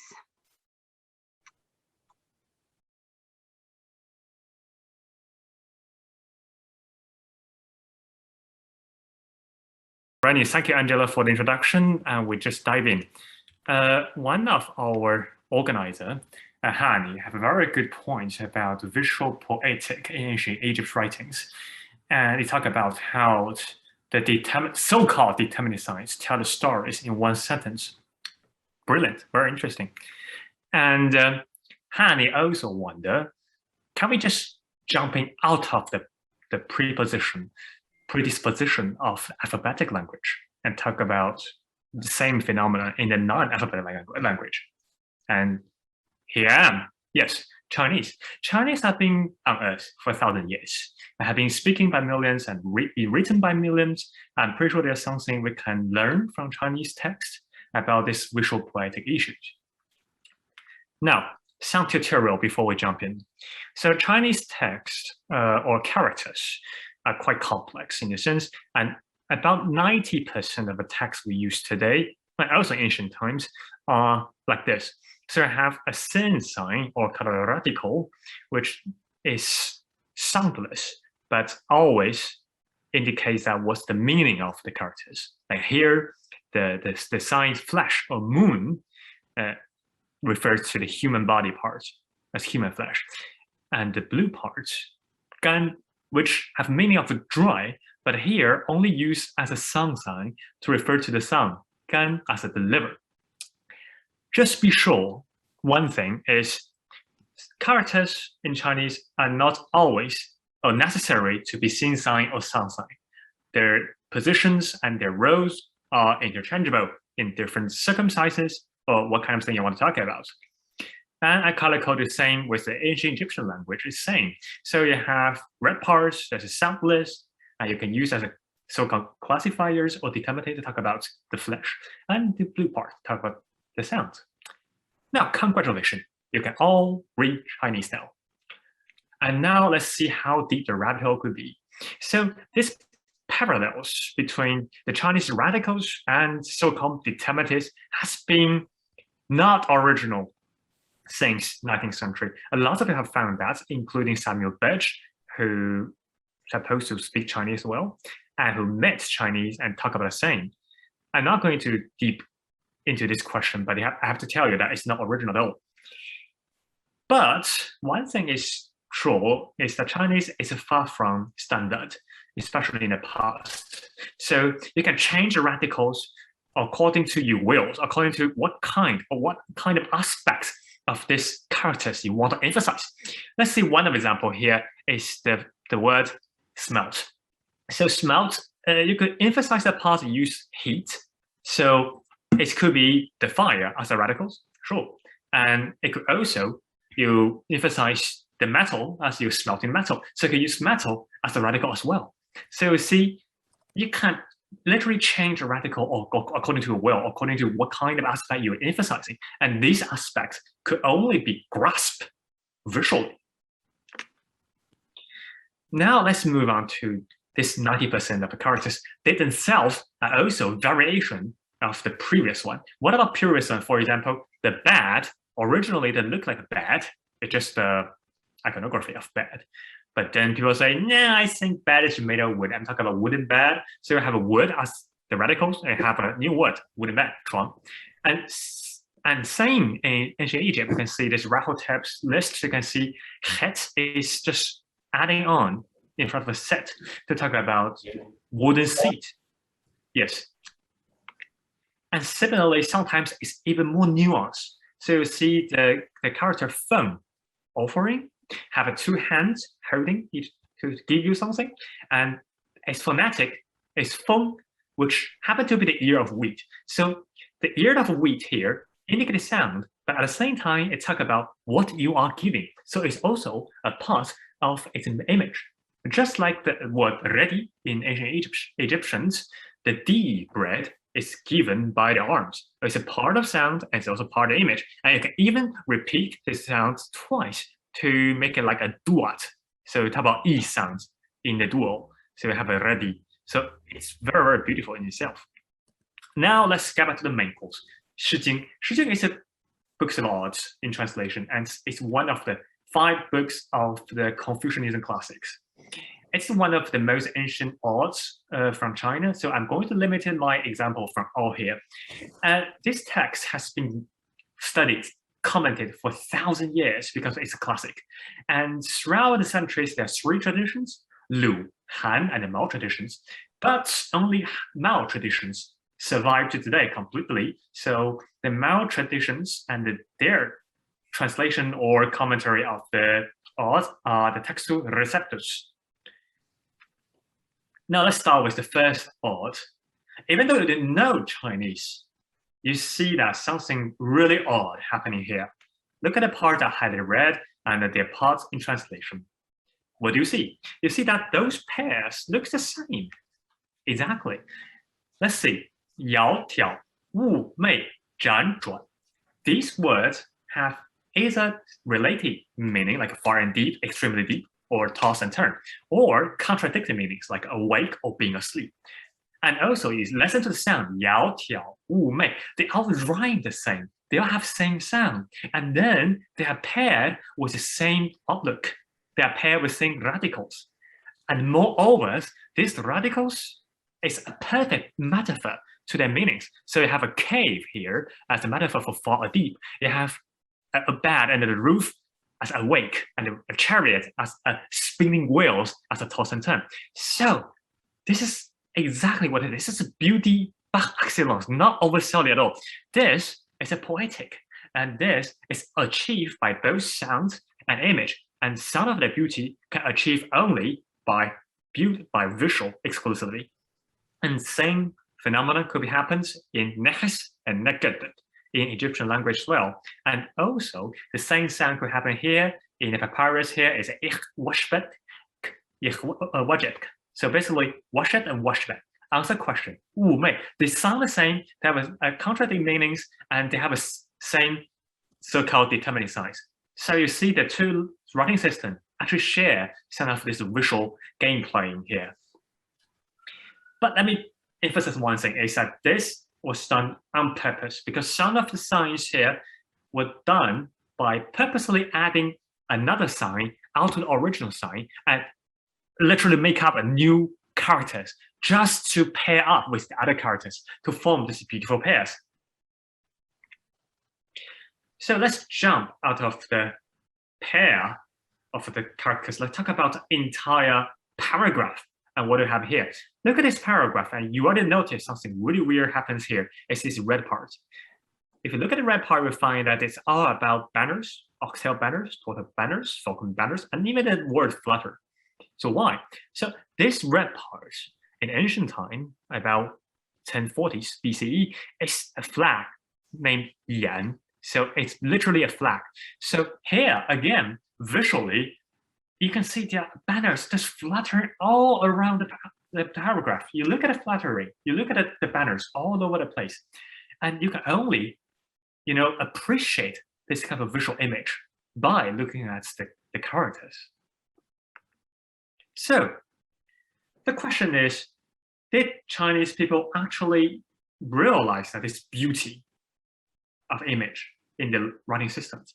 The answer is hard to say yes or no. It's quite complex. Let's see the example. First is a yao tiao. What does it really mean? Ever since the first commentaries in Mao traditions, people believe that it means deep and very deep. So it's a metaphor for gentlewomen who live quietly and deeply in an isolated place. So yao tiao means a deep, quiet place. So patriarchal. I want to say that. And then somebody else about the same time in Han say, no. Yao and tiao is different things. Yao means beauty, tiao means beautiful faces. So we're talking about the personality of women. So which one's true? So scholars start to bickering with each other for the next 2,000 years. And then people say that, okay, that's it. Let's talk about the word itself. Let's look at the radicals. Look at the radicals, the cave. So case closed. It's about the cave. It's about a place that looks like a cave. It's deep, it's quiet. So it's about the living place. So see, people talk more about the meanings, not the beauty of it. But when it comes to the question is what's the meaning of that, they turn to the image, the imaginistic of the characters. Another one, look at this one. The sentence of stanza here, you can see the first two refers to the bamboo over here. So green bamboo is like a mat. So this last characters have also a little bamboo on the top that means bamboo mat. But in other texts, they say that no, this is actually small caper grass and not grass, not bamboo at all. And in the Han tradition, which sort of survived to today, this same words actually written in the grass radical and grass radical here. See, it's almost the same characters, but with different radicals. So here we have a grass heap instead of a mat because they are different radicals. So what is it? It's the bamboo and the grass we're talking about. So again, ancient Chinese feel confused because if you talk about bamboos, you can see there's all bamboo over here. So it's bamboo. But if we talk about the grass, then this bamboo thing just makes no sense at all. It's not about a mat anymore because the mat can be made of bamboo, but mat cannot be made of grass. So we're talking about grass, we're not talking about bamboo or mat. So which one is? So these radicals actually make lots of confusions. And again, Hany say that some of them are done purposely by the writers. But I want to say that sometimes it could be shy away from that. For example, this one, on the southern mountain, there's a Thai plant, northern mountain, there's a Lai plant. So Lai and Thai, they rhyme and they all talk about the plant. So they suppose to have this grass radical here, but Thai actually lose this one. So why losing this one anyway? That's the radical was lost after copying of a century? We don't know. And also, we talk about the cognitive semantic recently, or actually yesterday, and we talk a lot about the same concept, have the same kind of a classifier, a determinative in ancient Egyptian language. I think here, we have the same question here is sometimes this kind of poetic issue is accidental. So we are talking about same concept or related concept, blind eyes, hearing and deaf, fluttering and banners. So we inevitably have the same characters, same radicals or same determinative signs here. So are they really telling a story on purpose, or they just happen to be here because we're telling about related things? Food for thought. And finally, I want to talk about the perception of these things. Is that Chinese have embodied this idea so well, and they don't really know that their writings are imaginistic or very different from the phonetic one until 19th century. So it's up to 20th century when the French and Americans realize that Chinese writing are quite different. So they say that, look, Chinese writing have this picture-like things that can tell about meanings directly. it's quite naive to say that they have legs or something, but they start a motion that talk about how the language itself or writing itself have a potential issue to be a poetry itself. And then back to 70s, François Cheng, one of the Chinese-born sinologists, still talk about this issue. And he made an example here, is this stanza. So the poet wants to use the character rain as a poetry visually. So rain, rain, rain, rain, promise, and rain finally come.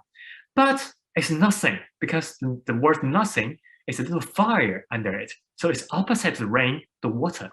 So this sentence have a story literally done by visual image, not by sound. So it's hidden inside, perfectly poetic. And only until 90s, the mainland Chinese, they realized the same problem and come up with the word 自思维, or thought of the Chinese characters.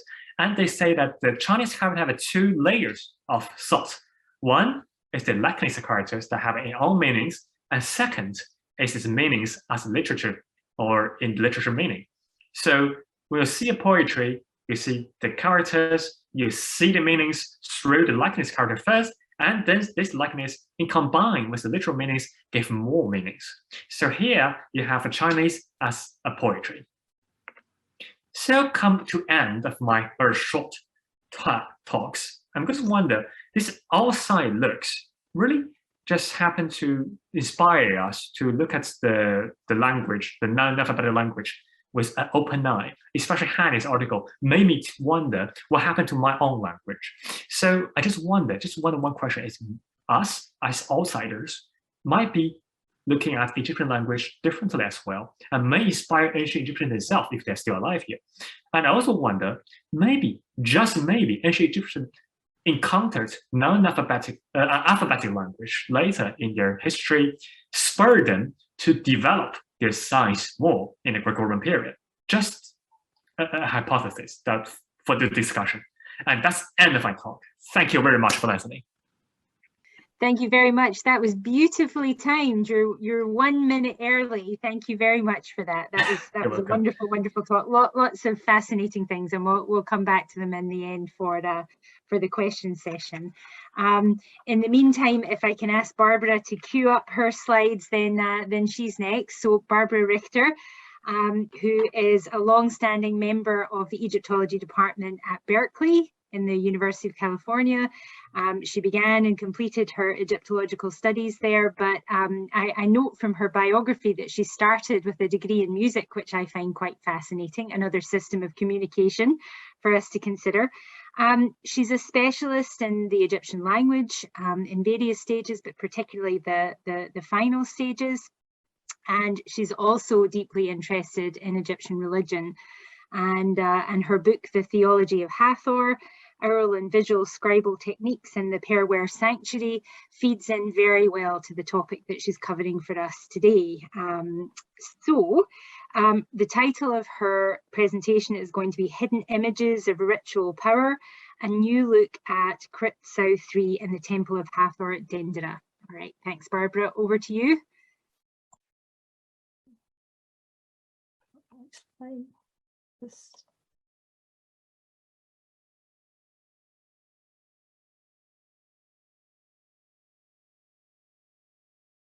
Start over. Being a pictorial writing system, Egyptian hieroglyphs naturally blend text and image to convey a message. During the Ptolemaic and Roman eras, the hieroglyphic writing system reached its peak with a 10-fold increase in the number of signs and the values that they could hold. This development widened the scribal playing field for creating expressions that function on multiple oral, visual, and thematic levels. Although scholars have recognized that the choice and arrangement of signs can lend additional layers of meaning, comprehensive research on the vast majority of Ptolemaic texts is lacking. This paper focuses on the interconnections between the texts and reliefs in Crypt South 3, an important upper-level crypt in the Temple of Hathor at Dendera. It was the place of repose for the sacred staffs of Hathor and Horus, which played a part in the New Year's ritual of Hathor's union with the sun god Ra. I began by making a close study of the texts in the crypt, identifying word and sign plays for further analysis. Then I determined the themes they emphasized and the ways in which they connected to the roles and qualities of the human and divine figures depicted.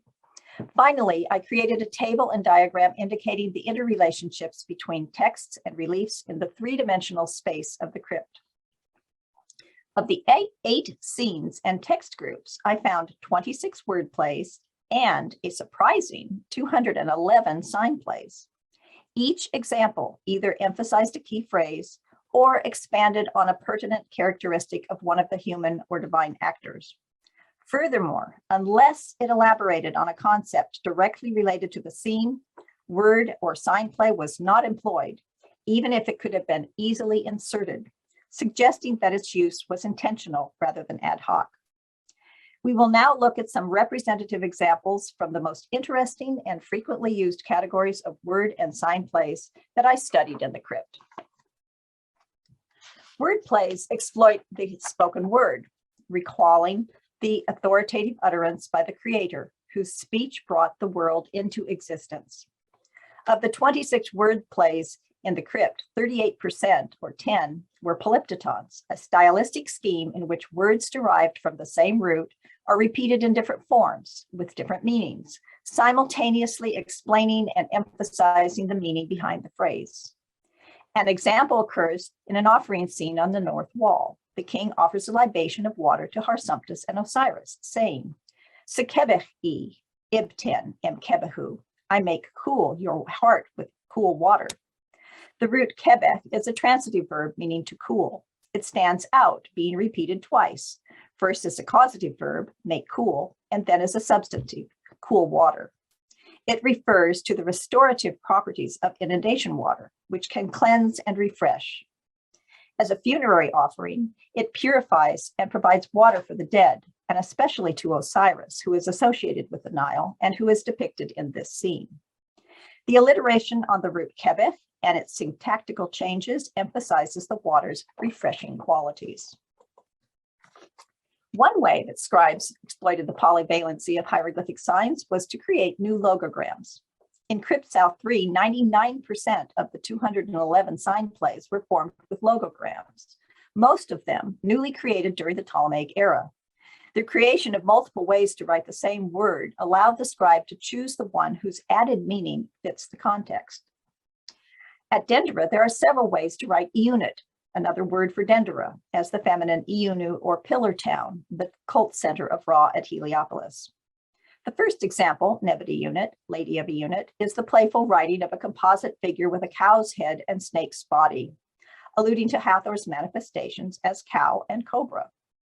The second example, also Lady of a Unit, has the Neb basket for lady and two faces separated by a city sign, a rebus on the idea of Hathor as a sistrum with two faces, her most well-known cult object. Both epithets apply to Hathor in the crypt. On the other hand, the last example, Herit ib Eunit, who resides in a unit, is an epithet of Isis. It refers to the fact that Isis, though present at Dendera, is not its main deity. Since the allusions in the other writings do not apply to Isis, the scribe chose to write her epithet with a more traditional pillar sign.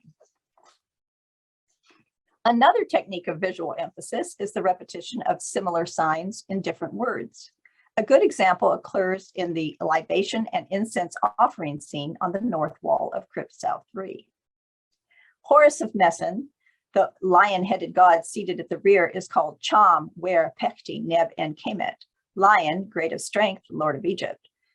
Variations of lion signs appear in the words Cham, lion, Pekti, strength, and Neb, lord, all of which fit well with his iconography as a lion-headed god. The visual alliteration of the lion signs emphasizes his strength, making him a powerfully protective presence in the crypt. The crypt forms a narrow rectangle with symmetrical seams on the long walls and between two opposing walls on the ends. Around the tops of all of the seams are bandeaux of the frieze, lined here in red, which wind around the room with lines of text. Their content usually relates directly to the scene below it. Interconnections with texts and figures depicted occur not only within a scene, but between symmetrical scenes. These connections help emphasize and elaborate important themes within the crypt. We will now examine some interconnected texts occurring in 3 pairs of symmetrical scenes, beginning with the south wall. Scenes on the south wall consist of 2 ordinary cultic actions from the daily temple ritual: seeing the god for Hathor on the left and praising the god for Isis on the right. Their purpose is to establish the king's contact with the divine and affirm his ritual authority to be in the secret crypt. For example, in the scene on the right with Isis, he declares, "I have adored your face, my mouth possessing the praises, Hary Meket E, Sher Tepu Ra, my heart possessing the magical utterances." The word for heart, Hary Meket, is written with the heart determinative under the extended wing of the vulture. The phrase and its visual writing show that the heart must be in the right place, that is, in a place of protection. In the scene on the left with Hathor, the king states, "Sehetep en e si em sep en sia," I have satisfied her with the sacred texts. Sep and Sia are literally deeds of Sia, the god of perception. It's an action of the heart or mind that becomes the spoken manifestation of what is perceived. The creator god conceived an idea and spoke it into existence. The 2 statements in the symmetrical scenes thus work together. The king's heart carries the performative utterances necessary to approach the goddess, who protects this sacred magical knowledge within him. In addition to the knowledge of sacred texts, the king must also maintain the crypt's secrecy. In the scene with Hathor on the south wall, he maintains that he is Shata Shenbet Tem Per Sher Ma'anef, secret one of breast who does not reveal what he has seen. The word Shata, written with the sacred image of a jackal on a platform, means secret. The archaic falcon means breast, and to be secret of breast is to be discreet. A homonym of Shata, written the same way, can also mean divine image. And the archaic falcon represents the primordial form of Horus. Therefore, the phrase secret of breast can also allude to the archaic divine images of both Horus and Hathor resting in this crypt. We will see more of this sign later. Furthermore, the word persher, reveal, divulge, written with a horned viper coming out of hiding, is an excellent way to depict revealing a secret. Finally, the writing of Ma'ah, often written with 2 eye signs like this, follows the practice of pars pro toto, the part for the whole, with a pupil representing the whole eye. This arrangement more closely represents a pair of eyes, suggesting the seeing of sacred images, which the king does in the crypt. On the north wall, the king presents offerings of incense and water to the ancestor gods, all of whom are equated with primordial deities. They include Harsumptus and Osiris on the right, Horus of Edfu, and Horus of Mesen on the left. In this scene, the king wears the Atta crown of Osiris, the god of the dead, thus connecting him with the funerary offerings he makes to the seated gods. His 2 epithets in the scene work together, connecting him with the offering and its result. We recall the polyptyton on Sekebech and Kebehu, which we saw earlier in this scene. It also connects to the king's epithet, Shenem and Shenmu Neb Kebehu, created by Khnum, lord of the cataract region, the mythical origin of the inundation. The root Shenem, written with the sign of a jar, can mean either vessel or create. When associated with Khnum, it alludes to the potter's wheel used by Khnum to form people from clay.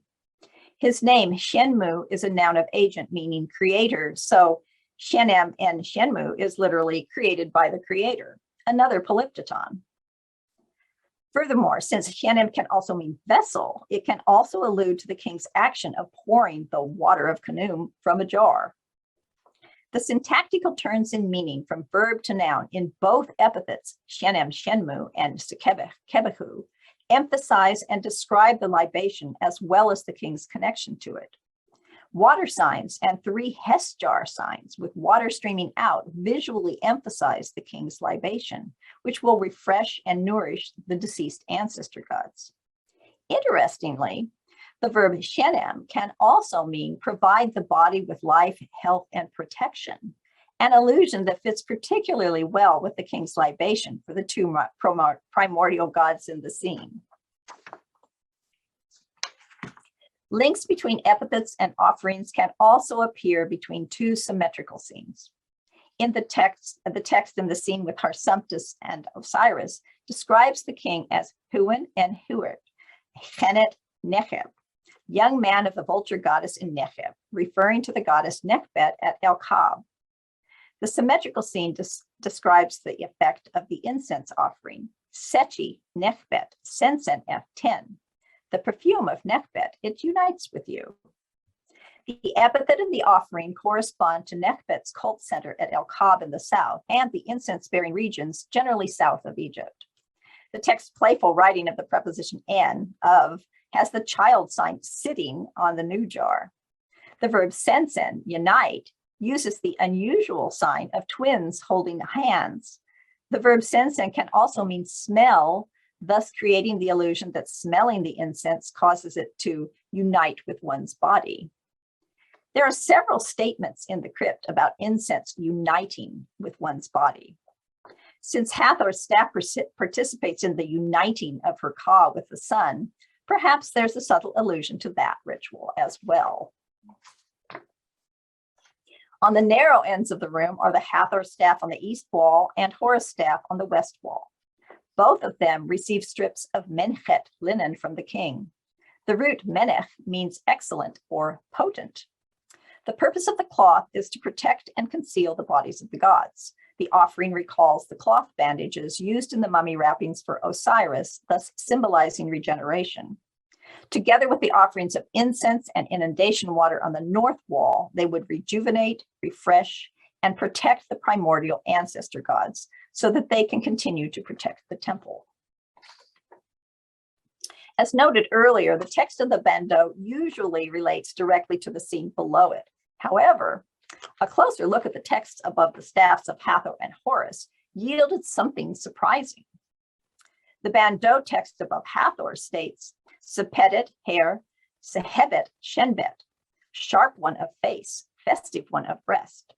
The expression sharp of face can metaphorically refer to Hathor's alertness, but taken literally, it describes the sharp harpoon top atop the head of Horus. It can thus apply not only to Hathor, but by allusion also to Horus. Furthermore, the archaic falcon used to write Shenbet also appears as a logogram for Ashem, the ancient mummiform image of the falcon god Horus, thus also connecting to his sacred staff. The bandeau text above Horus states, Henut Pernezer Aat Senej M Pernu, mistress of the Pernezer, sanctuary of the flame, great one of fear of her in the Pernu. The repetition and symmetry of the house signs calls attention to the expression, visually conveying the idea that multiple protective aspects of Hathor are resident in the temple. These epithets thus clearly apply to the goddess, thus linking back to her sacred staff. The chiastic relationship connecting the text of Hathor with the image of Horus and vice versa binds the two scenes together, mutually protecting each other with their fearsome aspects.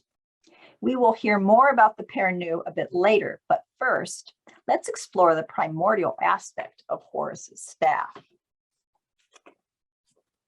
The sacred staff of Horus is the bodily image of a primordial divine power. The relief in the center from the temple of Horus at Edfu depicts the divine falcon perched on his primeval resting place, the sacred spear, standing guard before him. The text describes the spear as Her Sechem Her Pa Segemech Shepes Per and Nun, Horus, powerful of face, noble spear that came forth from the noon. As we saw earlier, the Ptolemaic writing of the verb per, come forth, is the snake emerging from a shelter. This imagery is quite fitting since the primordial spear originally emerged from the primeval waters as a snake, only later assuming the form of a spear. The snake rearing above the head of Horus at Dendera in the crypt, as well as at Edfu, recalls this early form. Notice also that the lotus plants in the dado underneath the spear in the crypt recall his primeval resting place in the Edfu scene. The sacred spear of the falcon god Horus was equal to the Sechemu, the divine powers from the primordial era who protect the temple. We will hear more about them a bit later. We will now look at some connections between Crypt South 3 and nearby chapels. The entrance to the crypt is in the Pernu Sanctuary, a chapel on the main floor of the temple. An inscription in the Pernu gives a clue to her presence there, stating that it is the secret entrance of her Ka in order to unite her body with the rays of her father at the beginning of the year. Another clue appears high on the south wall of the Pernu in the second register, which is the entrance to Crypt South 3. In the symmetrical scene to the crypt's entrance, its movable plate now missing, with the title Seeing the God, the text states that Hathor is one who Techen jet es tepi u ta, conceals her image from the ones who are on earth, thus alluding to the secret entrance in the scene on the right. Now, if one imagines the transparency of the walls, the scene in the Pernu is approximately in line with the scene of the same title, Seeing the God, in the crypt, which contains a parallel statement about her image. Techen shatat sechemu, the concealed one of secret image from the divine powers. Whereas the text in the Pernu applies to humans on earth, the one in the crypt applies to the ancestor gods.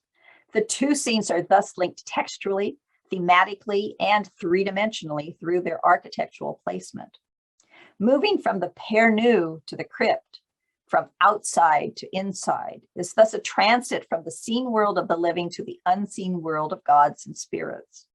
Hathor's image is concealed from both worlds, but the king, as we have seen, can transcend these boundaries to come into contact with her. There is also a connection between Crypt South 3 with the Perver niche, containing Hathor's principal cult image, a 4-cubit-high gold statue. The niche, located high in the south wall of the Perwer, is equated with the primordial mound, as well as the liminal space of the Duat, the netherworld. Since Hathor is the creator, creation must take place in a liminal space of complete purity. Her body must be hidden from people on earth as well as from the deceased ancestor gods. This explains the many references to keeping her hidden that we have seen today.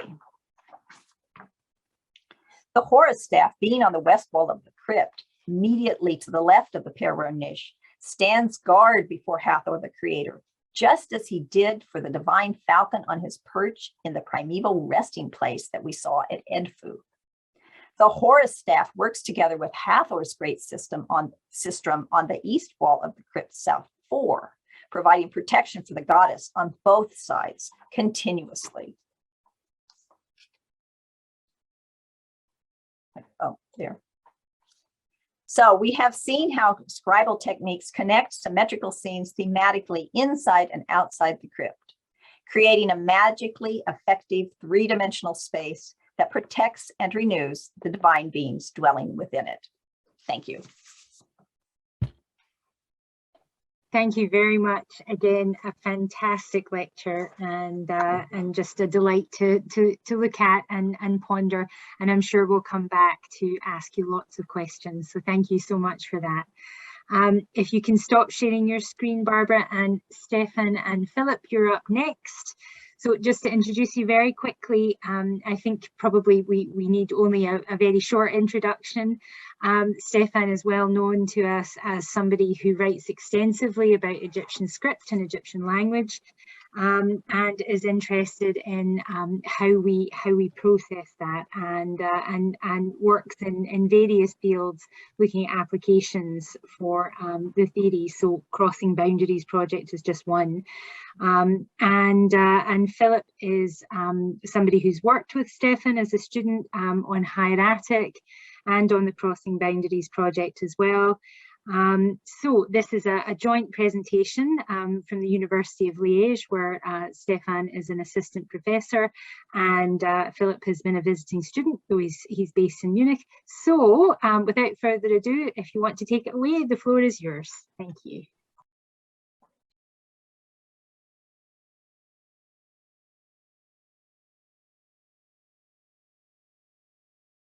Words of introduction, and thank you for giving us here an opportunity to share our new insights on the on the Ramesside enigmatic writing system. As many talks have already highlighted, the ancient Egyptian poem is characterized by a high degree of figurativity. In addition to their phonological and semantic functions, hieroglyphic signs could always activate additional iconic values, even if this was not the. I hear that. Continue. Can you hear me better now? Oh, sorry. Yep, had to unmute. Yes, that's a wee bit better. It was a bit fragmented before. Okay, sorry. I'm just working at Colombo and the internet is not so stable here. Oh, all right. So talking about the deep entanglement of visual and written culture in ancient Egypt, this was currently exploited by artists and scribes, as Ludwig Morans coins it, for example, visuelle poésie. On the one hand, images of any sort could be charged with supplementary semantic nuances. This wooden panel of Hesira or the statue of Senenmut, they incorporate emblematic hieroglyphs, and doing so, they function as manifestations which internalize and embody the referent. These images, they beg to be gazed at and to be read. The opposite phenomenon, namely enhancing the iconicity of texts, so departing from texts, might be the conceptual starting point for the development of the so-called enigmatic writing we will shortly talk about. In this set, the text begs to be read and gazed at. In doing so, the scribes alter standard spellings of words and phrases and create orthographies that largely deviate from the conventions of the contemporary written norm. The mechanics of enigmatic writings are mostly of enigmatic writing in the New Kingdom, because the preceding periods is not so well attested, and its standard mechanisms for altering and encoding longer are just codified at the beginning of the New Kingdom. So its standard mechanisms are based on exchanges of signs according to various criteria. For example, the consonantal principle, drawing on diachronic chronological changes, and on different applications of the rebus principle. Far from being applied to a uniform corpus of inscriptions, the rules guiding the encoding process, they depend on the epigraphic context of the individual inscription. And what we wanted to highlight and visualize with this graphic rendering is that forms a whole spectrum of texts, and this spectrum has two poles, which can be visualized via a graphematic axis and a kind of figurative axis. One pole is formed by kind of abject inscriptions with a very reduced number of signs. You can see on the right, on the bottom right. And the other pole of this spectrum is exemplified by texts with very high, using a very high degree of iconicity of Egyptian signs, and you can see them on the bottom, on the top left. All these inscriptions, they have in common that they probably left a large part of the New Kingdom literary elite puzzled. They might not have been able to fully understand the text on the first sight. And they have,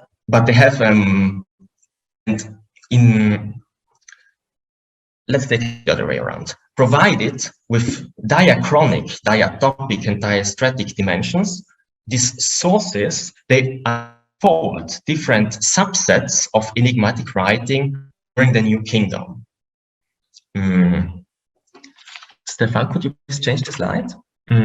They are, so we aim to divide it very roughly into three different subsets. The first subset, non-royal enigmatic writing, is found on tombs, stelae, scribal palettes, mostly in the 18th dynasty, decreasing largely in the 19th dynasty, limiting itself to names, and is characterized by the use of a large range of derivative principles, so mixing writings with iconic depictions, alphabetic things, and therefore resulting in a high variation of signs. The second subset of enigmatic texts from the New Kingdom, you all know very well, is are the royal netherworld and cosmographical treatises which appear already in the tomb of Thutmose I, foremost in the Valley of the Kings. They use a somehow standardized and very condensed writing system, which is based on the reduction of signs and the loss of structural redundancies of the hieroglyphic written system, and they result doing so in a very strange looking, at least to us, very strange looking visual audience. The third subset of enigmatic writing is our temple inscriptions, foremost from the Ramesside period onwards, which are also called monumental cryptography, and they are characterized by a large number and a variety of highly pictorial signs. For example, divine figures with dress, attributes, and so on.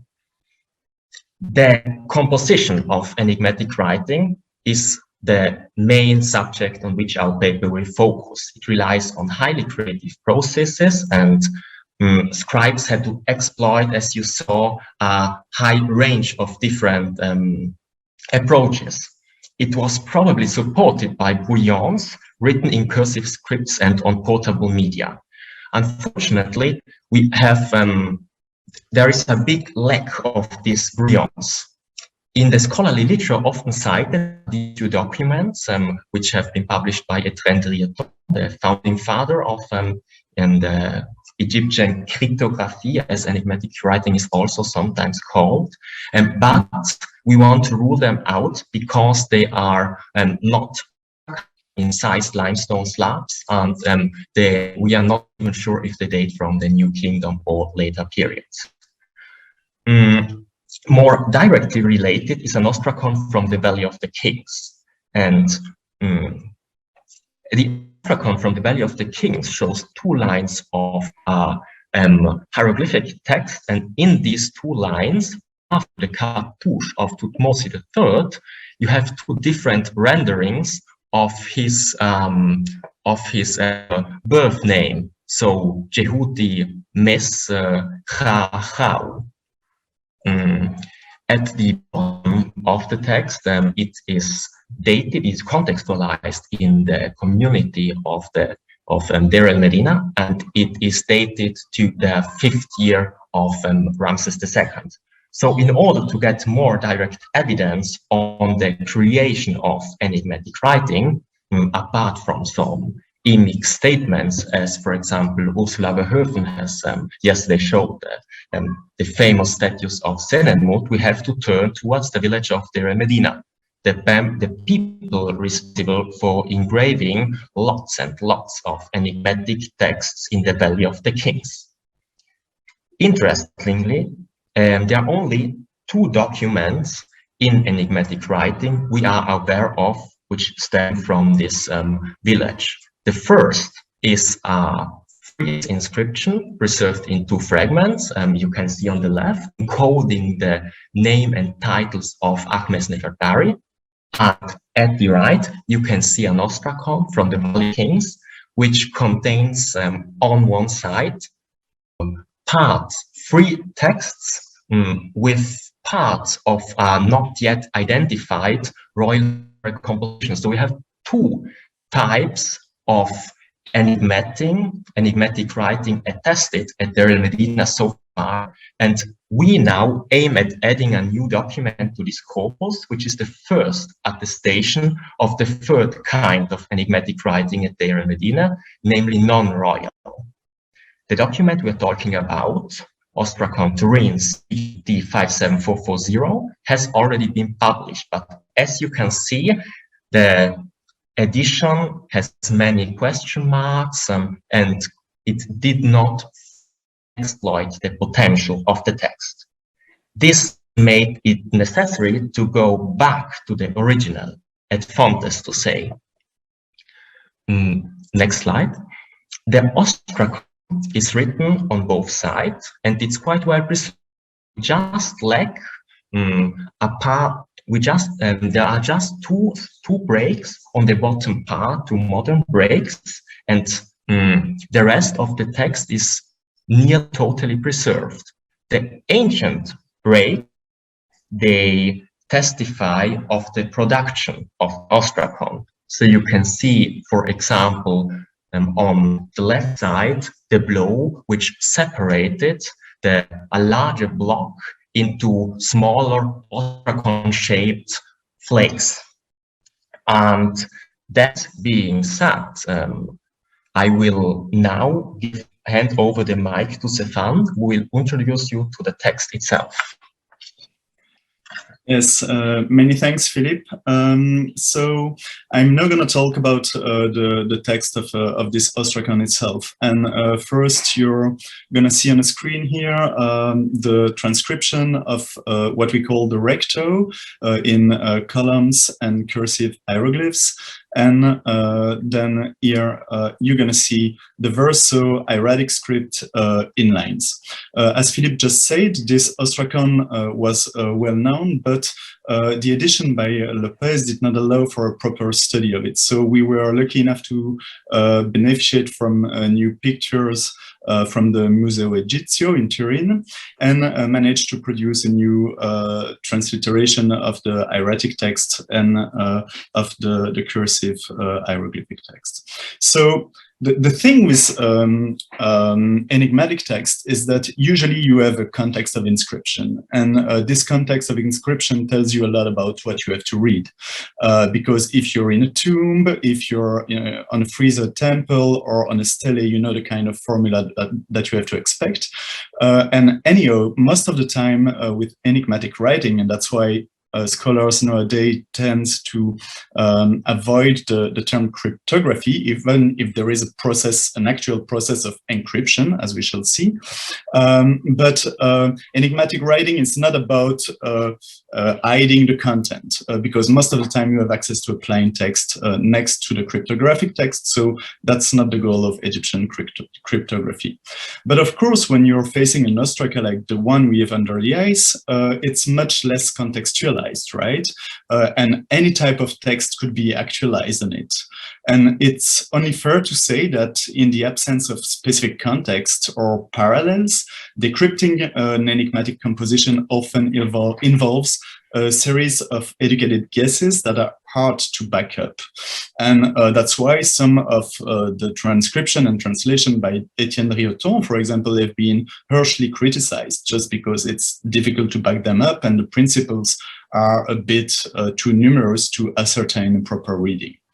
So here, how could we crack the code of this ostracon? We were lucky enough to have this little bit of plain text on the cryptographic sign that you can read pa, ka, ankh, and mahat, so the bull living by Mahat. And it did not take long to realize that actually on the hieratic sign, but it was not transcribed by Lopez, which is why probably previous scholars did not see it. You have exactly the same sentence. Paka Ankemat. And when we realized this, working on this piece, of course, the very next question was, wow, would the next section of the text fit and work according to the principles we know? And I mean, long story short, it actually does, because if you read the hieratic text, you read Degesek, may you walk through. And if you take the J, you go from an ejective alveolar to an ejective palatal, well known for cryptography. The Ka, you just apply the consonantal principle and you go from an uvular to a velar guttural. The S is voiced to voiceless, no problem. The classifier, determinative, is written as plain text, which is not so frequent in cryptographic text, so that's a good thing for us. And then you have Kat, and if you just apply the consonantal principle and some kind of weak acrophony, you get the Jekes Kat, meaning Deges Ek, right? So this works. So from then on, we wonder whether we could align the entire recto with the entire verso. And here I don't have much time, so I'm just showing a single example of a sentence.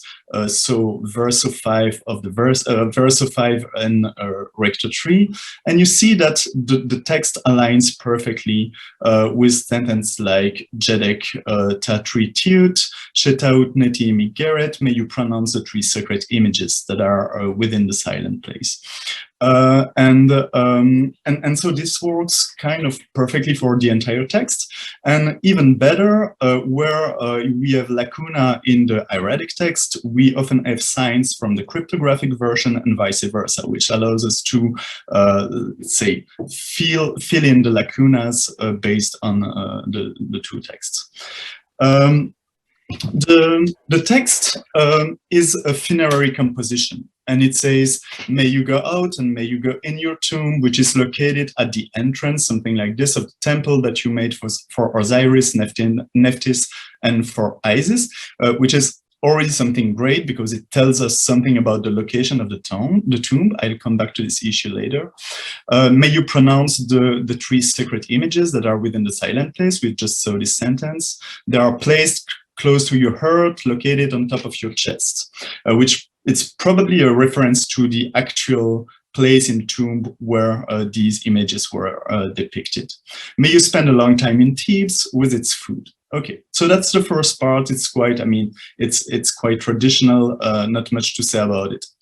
But the next section is perhaps even more interesting because it's a travel, it describes a travel across the netherworld. May you tell to your knee to lift you up, receiving something for the goddess, O bull who lives by Mahat. May you enter the door of turquoise, red granite, and chequered stone. May you reach the stairway of blah blah. May you hurry blah blah. May 4 rowers make you cross over to the island of. May you rest in the thick of the field of offerings. And so you see that it's some kind of invocation to disease, explaining the travel that he has to perform through the netherworld, so the door, the stairway, the caverns, across to the island in order to reach the field of offerings. This is just to give you the general idea of what the text is telling us. I will now have a very quick look at the enigmatic version of the text in order to see how the hieroglyphic sign functions. And you see that what's interesting with this type of cryptography, which was not yet assisted in Dar el-Medina so far, is that it touches mostly phonograms, barely logograms and classifiers, not at all. All the classifiers are just plain text, right? For the phonograms, they are mostly alienated, and we see a huge creativity in the process of encrypting this text, because we have recently the publication of Robertson about the lexicon of ancient Egyptian cryptography of the New Kingdom.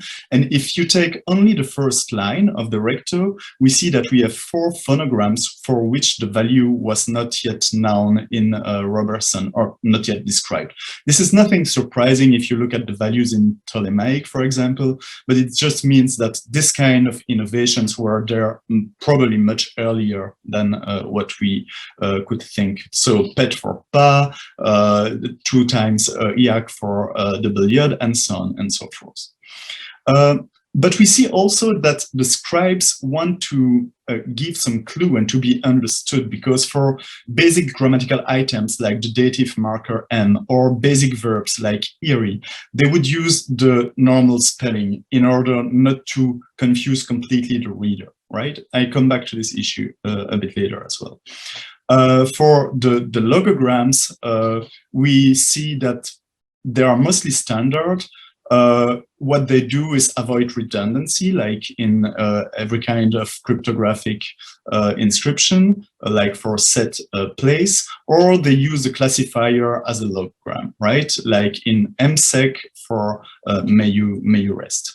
There is just one case that it's still puzzling for us. We have a sentence in hieratic saying Jedek, Fa'ef, and Pejek. So may you ask to your knee to lift you up. And in the cryptographic inscription, it's just 3 signs. And the first sign is probably a very sportive spelling for someone talking to his knee. Because if we interpret the first man as someone talking to his knee, the second sign as the ek second person pronoun, it's Jedek and Pejek, and then the Euf sign for the fifth of 5, right? So it's probably the only very exceptional part of the inscription. All the rest is quite normal. And the classifiers, as you may see on the screen, are all regular classifier, following the standard norm, and after sequences of alienated phonograms. Like if the scribe wanted nonetheless his text to be understood, adding the clues when needed. So now, before concluding, the big question is it an encoding or a decoding exercise? So first, we may look at the material aspect of the ostracon, and you can clearly see that on the left-hand side, you've got a flat surface, whereas the surface is much less mean to writing. And so we have material recto and verso, which means that the recto, the first thing that probably could have been used is the left-hand side here on the image. Second point, we have a segmentation with red ink within the text. And in some places, you can see that the segmentation, the scribe has been hesitant about where to segment the text exactly. And we take this as an indication that he was reading the cryptographic version and trying to segment it according to meaningful phrases, but did not succeed in the first place and had to resegment his text later on in order to transcribe it. And last but not least, we have several signs in the hieratic inscription that are rather spellings that are unexpected. So for example, if you look here at the spelling of ak, it's a purely phonographic spelling, whereas in normal hieratic text, you would use the ak bird. The men is written only with the denes men sign that would only function as a classifier as well in hieratic and would not be used in isolation. We take this as a further argument that the scribe looked first at the cryptographic text and his hieratic spellings were influenced by the source and then shortened or phonographic where they shouldn't be. So overall, we think that it's a decoding process. And now we kept the perhaps most interesting for the end. I skipped the first two sentences of the text, and the first sentence of the cryptographic and the first two sentences of the hieratic version say, "Travel of the praised one who is in the burial place of the Osiris, the scribe in the place of truth, Amennacht, son of Ipui." And so we think that it's actually not only the description of a travel in the netherworld, but the travel of a specific scribe, Amennacht the fifth, according to Davis' classification.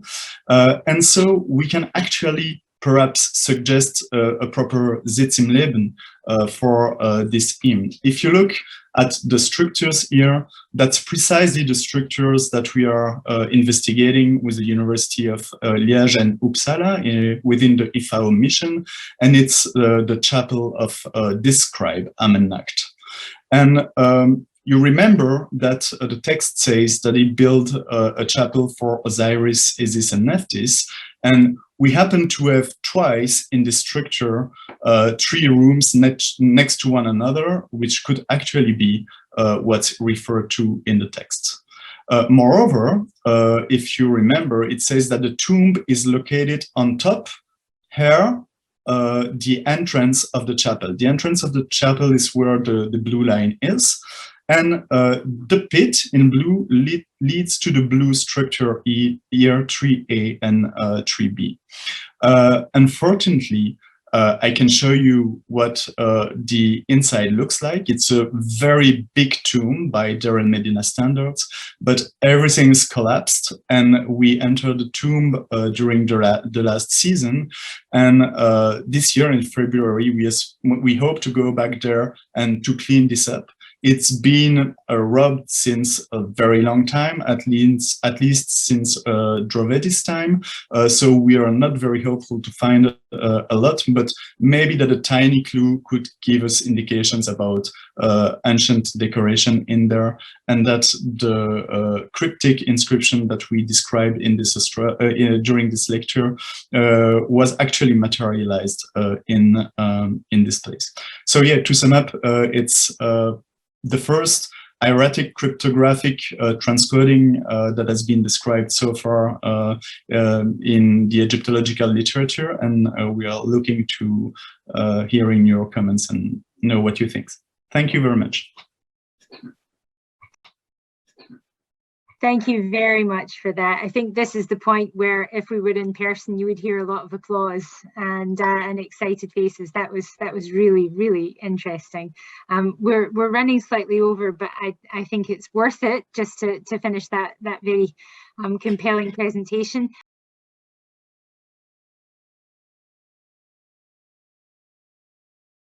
We've got a little bit of time until 8:30, so would anybody like to ask some questions of any of our speakers?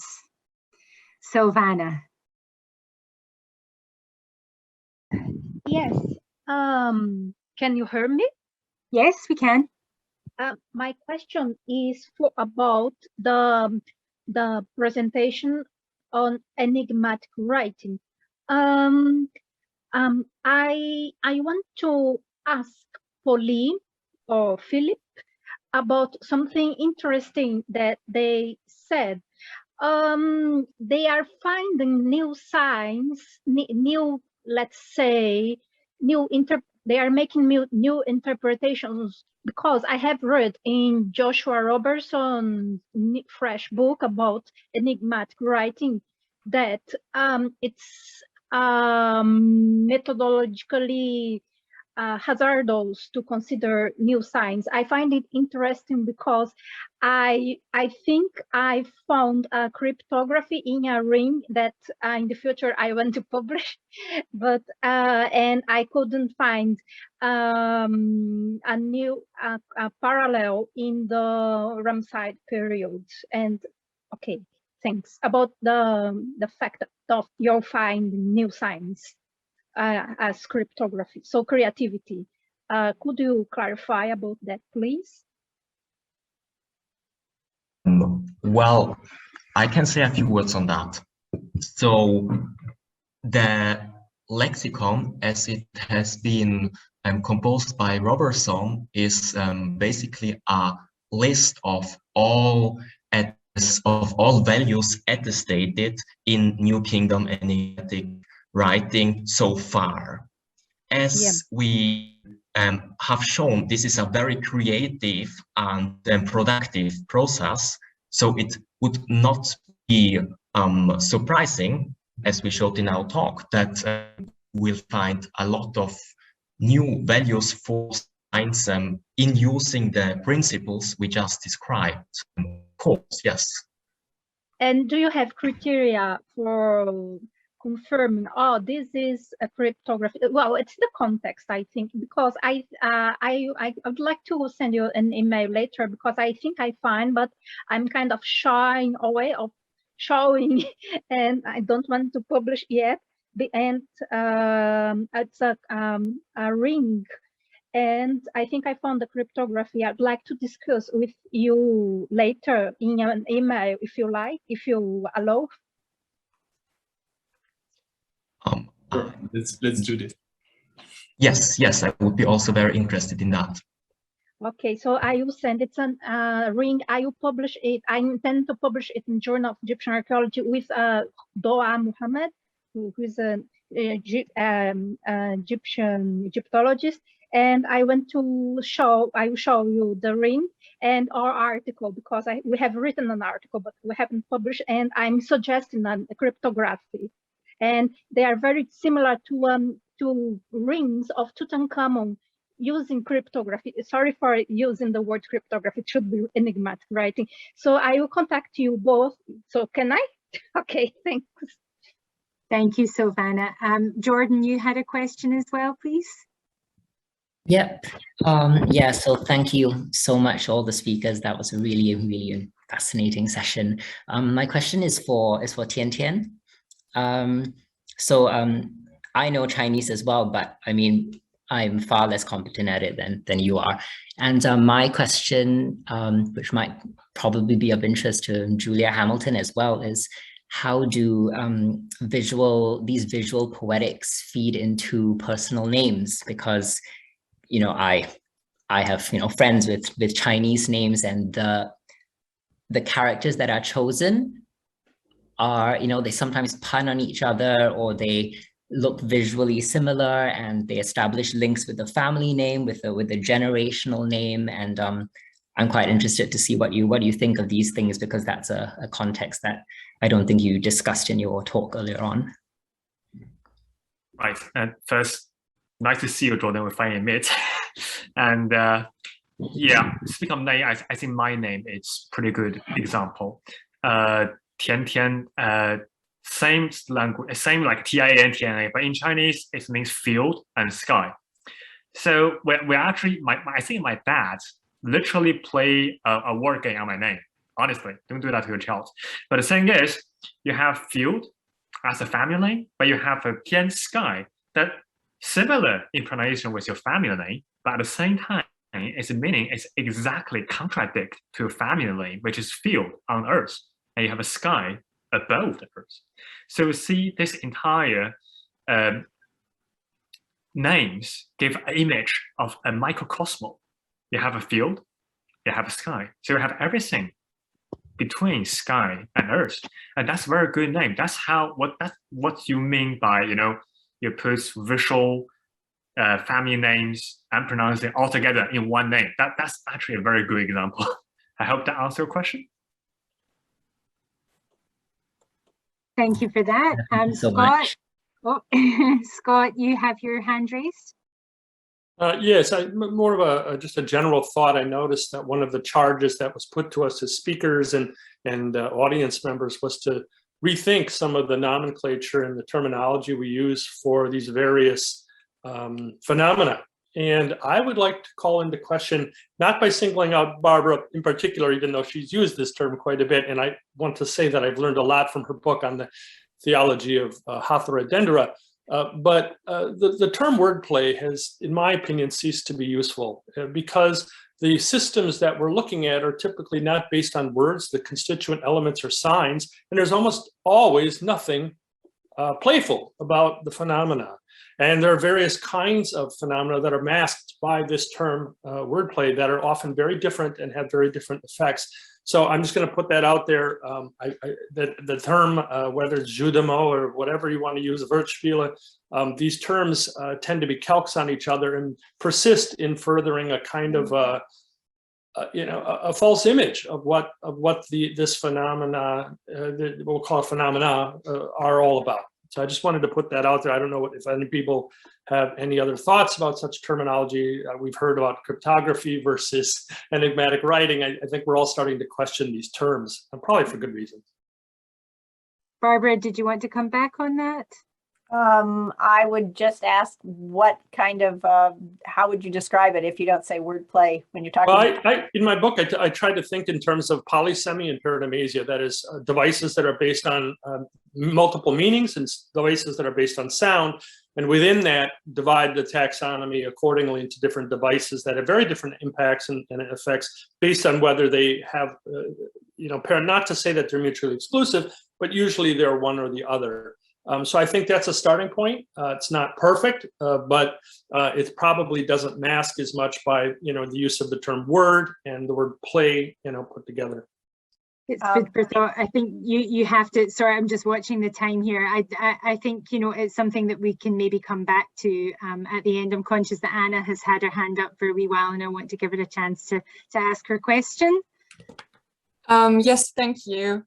I don't want to take up too much time, but I'm interested in Tiantian's talk and your opinion on characters such as Jie and Jiao, which look the same but have exactly contrary meanings, if that is something that you would come across in Egyptian languages as well, or if that might be exclusive to something that you would more commonly find in Chinese? That's a very good question. Jie and Jiao is, one is waking up, one is actually feeling, one is actually sleeping. It's just the same words. I happen to wonder. I have to consult ancient text before I can answer the question correctly, I think. But that happens sometimes in Chinese as well, that you have a one character, have a two pronunciation, but they're not necessarily have a related meaning at all. So I can't definitely say that it's going to happen in Chinese. And similarly for Egyptian ones, it just happened to be that they have the same meanings. But I can't be sure that it can happen all the time, honestly, I think. Right, squeezing in one last quick question. Christian, if you want to ask your question. Yes, thank you. Good morning from Beijing. So my question goes to Tian. Your talk actually confirmed my feeling that Chinese and Egyptian share more than just one superficial similarity. So in this sense, I want to ask you about something that seems to be making a comeback here, especially here in China, the idea that Chinese writing may be based off of Egyptian writing. What's your take on that? Wow, this is a barrel of gunpowder here, Chris. It's a very clear question. Okay, first, that's diffusionism. That's one thing that's very dangerous in archaeology. Another thing is, it's a good guess, but I don't think so, because we don't have a chain of evidence for that, because the earliest evidence we can found of a very mature writing system in China is oracle script, which is around late Bronze Age. It's far from Mesopotamian Egyptian language, So we don't have a whole chain of that. You don't have an evidence chain, so you don't have a saying about whether it's influenced from the Egyptian or Near East or not. And honestly, most of Chinese, especially archaeology in China, due to political reason or ideology reason, really hope that this is actually a native development, an independent development. I'm open to that question, but again, it's about evidence. Without presenting evidence, any kind of a diffusionism ideas deserve to be deemed as a little bit far-fetched and dangerous. That's what I'm thinking. All right, so we put the lid back on the barrel of dynamite. Thank you very much for that. We should probably move on. One last little thing, because I get to do this because I chaired the session. For Stefan and Philip, your enigmatic writing, I can't resist the guy who's speaking to his knee, and then there's his little personal sign, which I think is a suffix pronoun, and then underneath are the flesh signs. Could it be structurally significant and semantic that he's sitting on top of the flesh and supported by it and therefore lifted up by it? Just an idea. Anyway, Stefan doesn't look convinced. That's okay.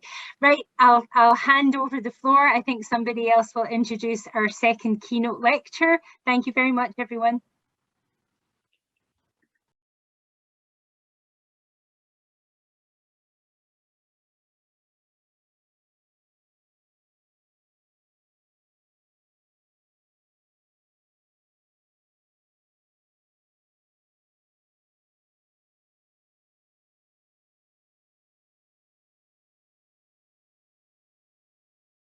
I think we will go ahead to our second keynote lecture, and it is my great pleasure to introduce Yves Champollion,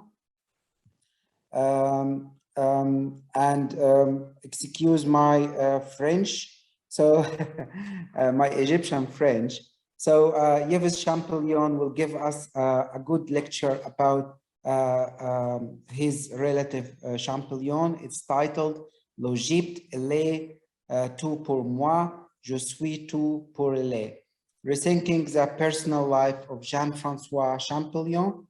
To give a little bit of introduction about Yves Champollion. He's related to the early 19th century French Egyptologist Jean-François Champollion, a master of linguistics who was well versed in Oriental languages, Arabic, Syriac, Coptic, Ancient Egyptian. Yves Champollion was a freelance translator in the 1980s and a project manager for large translation project in the 1990s. And the translator of many science books.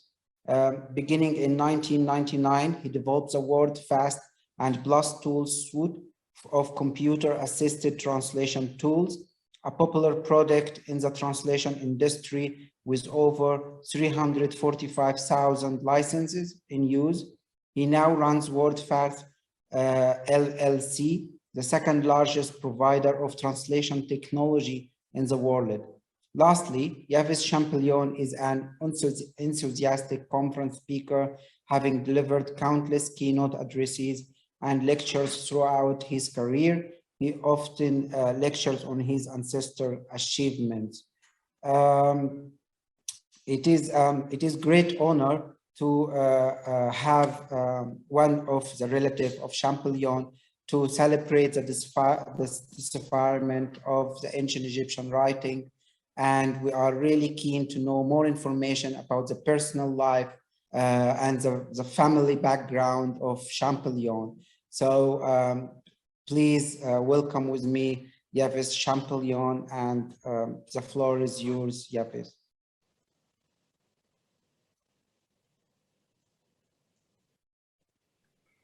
Thank you very much, Hany, for the invitation, and thank you to all for attending. As you gathered from the introduction, I am not precisely from the academical world. It's more I'm involved in translation and recently in providing translation technology to the translation industry at large.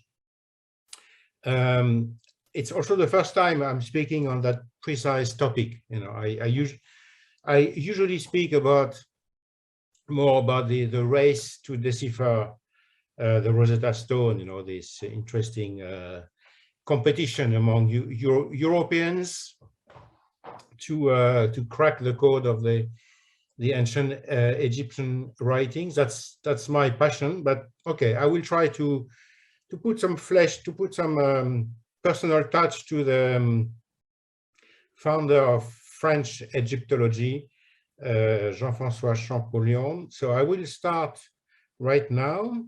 I will just go over the essential things, but I'm not going to do a Wikipedia thing where speaking about things that are readily accessible through the internet. I'll try to get into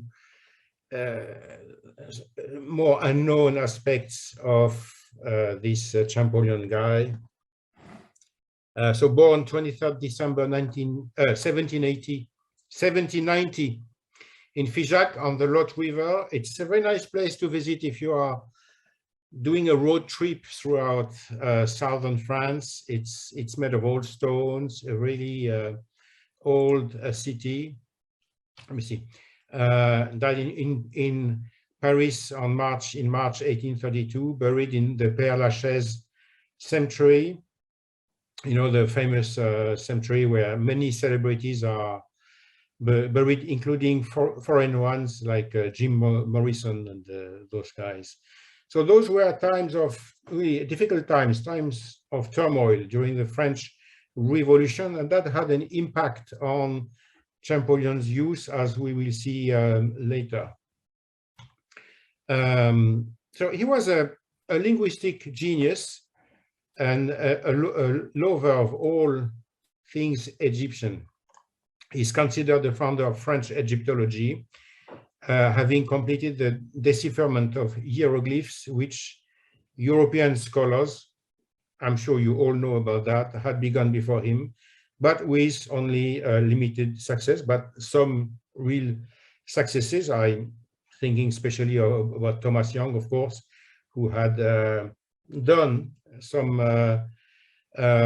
decipherment, especially in the names of foreign kings, but he's told because he was convinced that ancient Egyptian was ideographic, and that so he couldn't go past there. So the context is the Egyptomania, which a sort of a fashion that got a hold of Europe at the beginning of the 19th century.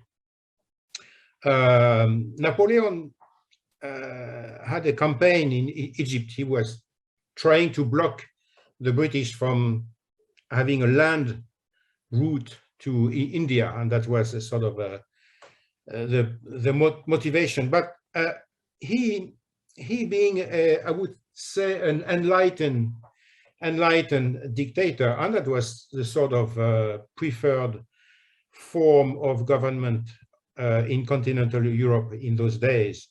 He took with him many scientists. Here's a painting, of course, in late 19th century fashion, which is extremely romantic view of Napoleon with his scientists and soldiers in Egypt. And anyway, his campaign failed more or less because the British countered his ambitions, and he returned to France, and he returned with hands full, and the British also returned with hands full of Egyptians artifacts, and that really kick-started the Egyptomania craze in Europe in the 19th century. So the Egyptian civilizations, spans a little less than 3 millennia, 2.5, but the more we dig, the more we add centuries to that amazing civilization. But by the year 1800, it was a splendid civilization, but mute. No one could read or understand the wealth of writings that it had. But everyone knew that ancient Egypt had been seminal to Western civilization. Just take a dollar bill and you see the symbols there. So the symbols and the bloodline of Egypt is absolutely everywhere in Western civilization. To make it short, I mean, there's I would say a Hellenistic or Greco-Roman root, to our civilization, which came back at the time of the Renaissance, and then you have the Hebrew and Christian line. But those two lines, you know, the Hebraic line and the Greek line, they have roots in Egypt. I'm not going to get into that subject because, okay, there's a lot of controversy and discussion, but the importance of Egypt as the common root to all Western trends of thought is absolutely evident, and it was evident at that time, except that no one understood a word of everything that was written in Egypt on the monuments and on the rolls, on the scrolls. So the legacy of Egypt, you know it very well. I'm going to just fly over this very quickly. It's really I mean, it's not the first one, but it actually creates this very elaborate religion, views about the afterlife, being accountable for one's deeds. Here you have the very famous, I think it's a depiction of the 42 negative confessions that Egyptians had to learn and respect during their life, because they would be held accountable for whatever they did on earth regarding these things. So, I mean, the idea of being accountable for deeds and for an afterlife and these sort of things, this is the foundation of all religions in the West, whether they are Catholic, Orthodox, Protestant, Jewish, and so on. They all draw from this tradition started over there. Then the legacy of Egypt is government, administration. They had tribunals. You could appeal. I mean, there was a wealth of very well-formed statehood and political life in those days. The fine arts were extremely well developed. Certainly the Greeks went.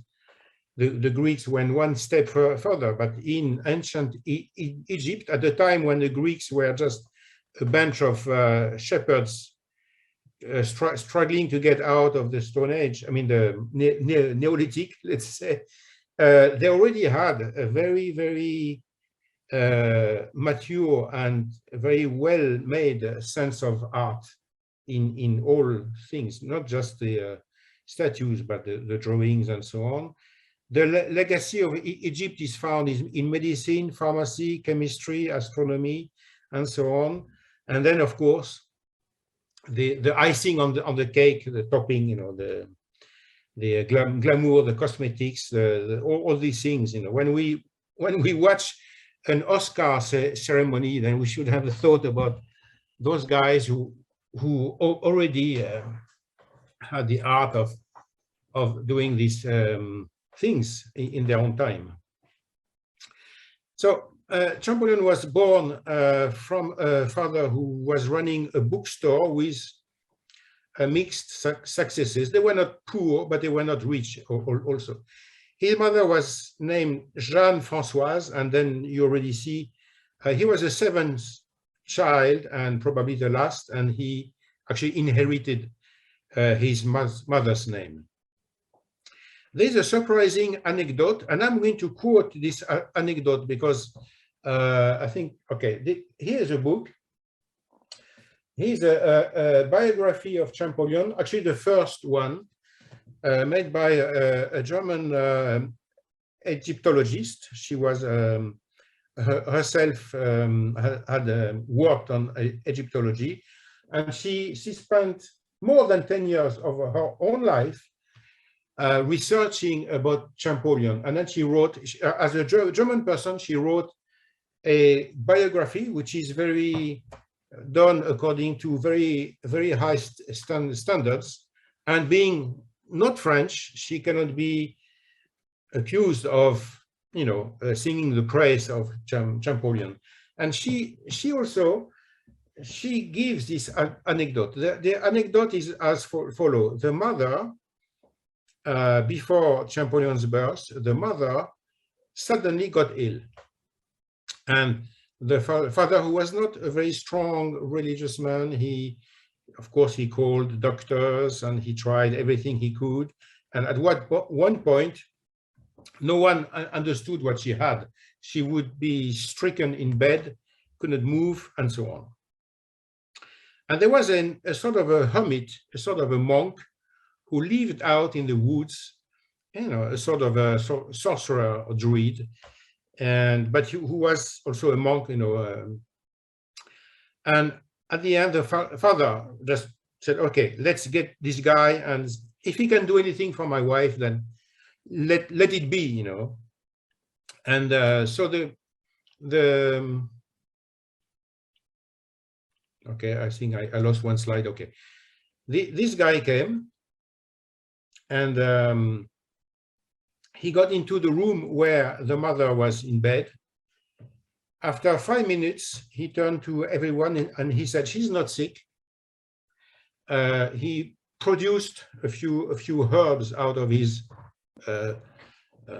satchel, or and then he's put in hot water. Let her drink that.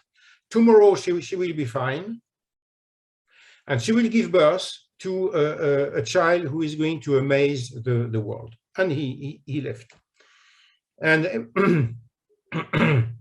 and everything actually happened the way he said. So it's very surprising because it makes you think, okay, this is a legend. It looks like the birth of Christ, and so on. But it's funny because each and every biograph repeats the same thing. And especially the German lady, she had the chance to go to Figeac, and she had first-hand contact with a lot of witnesses, and she cross-examined them, and she said, okay, that's what the whole city still, like 70 years after his birth, the whole city was still believing in that. Here is a photo where I stand. This is the backyard of Champollion's birthplace in Figeac, and there's a gigantic Rosetta Stone which is on the floor. I'm sure some of you have been there, and the house is actually the house is the wall on the left here with the two lights. That's where he was born. Okay. Okay, this is about the anecdote. So this anecdote, you can think what you want of it. Put it in your pocket as an interesting tale. But it's interesting to note that many of the, I would say, the polymaths, the geniuses of the 18th and the 19th century, you have these kind of stories that surround their life or their birth. So in his childhood, what happened is that his elder brother, whose name was Jacques Joseph, who became his mentor and his protector, his elder brother actually took care of his younger brother's education. And he noticed his younger brother's amazing skills at a very early age. In fact, Jean-François Champollion did not attend school. The reason is complicated. It's not really because his family could not pay or could not afford. It was also because they were going through Robespierre time of revolutionary terror. In French we call that la terror, which lasted well into the 1790s. And because of that, a lot of priests who were many of them were in charge of schools, had been guillotined and so on. And there was no school actually in Figeac at that time. His elder brother was 12 years older than him, so he had attended school, and he noticed that his younger brother had a skill, really amazing skill. When Champollion was 4 and 5 years old, he would go with his mom to church, and people had a missal. It's a church handbook, you know, with the prayers and the songs and sort of things. And he would listen to her mother read from her book, and he would memorize entire sentences day after day. I think his mother was going to church like almost every day. He would memorize the sentences, and then later back home, he would take the book and he would try to guess which sentences that were in his head, which words, which phrases matched which pieces of text. And he used the ideas of repetitions, location in the text, and so on. And one day he completely amazed his family by reading aloud from her book without having learned to read, you know. It's not exceptional. My youngest child was kind of doing the same, you know. He went to elementary school, and he would memorize what the short text that was read at school. He would come back home, he would open his textbook, and actually it took me a few days to understand that he was not reading his book. He was reciting what he heard at school. So I had to get on and teach him really A, B, C, D, and so on. Maybe I ruined his life, I don't know. At the age 5, yeah, there's one other anecdote that shows his passionate nature about all things. He was 5, and he was with his mother in the streets of Figeac, and his mother passed by a beggar, and she dropped a coin in his hat. But then came a revolutionary guy, you know, this guy with his big hats and you know, what we in French we call Jacobin, you know, this kind of a strict, extremely extremist type of revolutionary, who kicked the hat and started to speak bad words about this beggar. You should work, because work is you know, you have to work, not beg, and so on. And so the young kid, Champollion, ran to this guy and took his stick, and then he started to speak at the stick, saying, "Stick, you should beat this man and not help him to walk, because he's bad, you know, he's not just." So I don't know if it's a guard or policeman called the mother, because he saw the small kid. The mother came trembling with fear, and he told her, "Look at your small chick. You have to cut his beak and cut his claws, because if he grows up this way, he's going to get into trouble." And the interesting thing is that Champollion memorized what the man said, and all his life, when someone was saying that he was too passionate or too strong, he would repeat that same sentence with that same voice.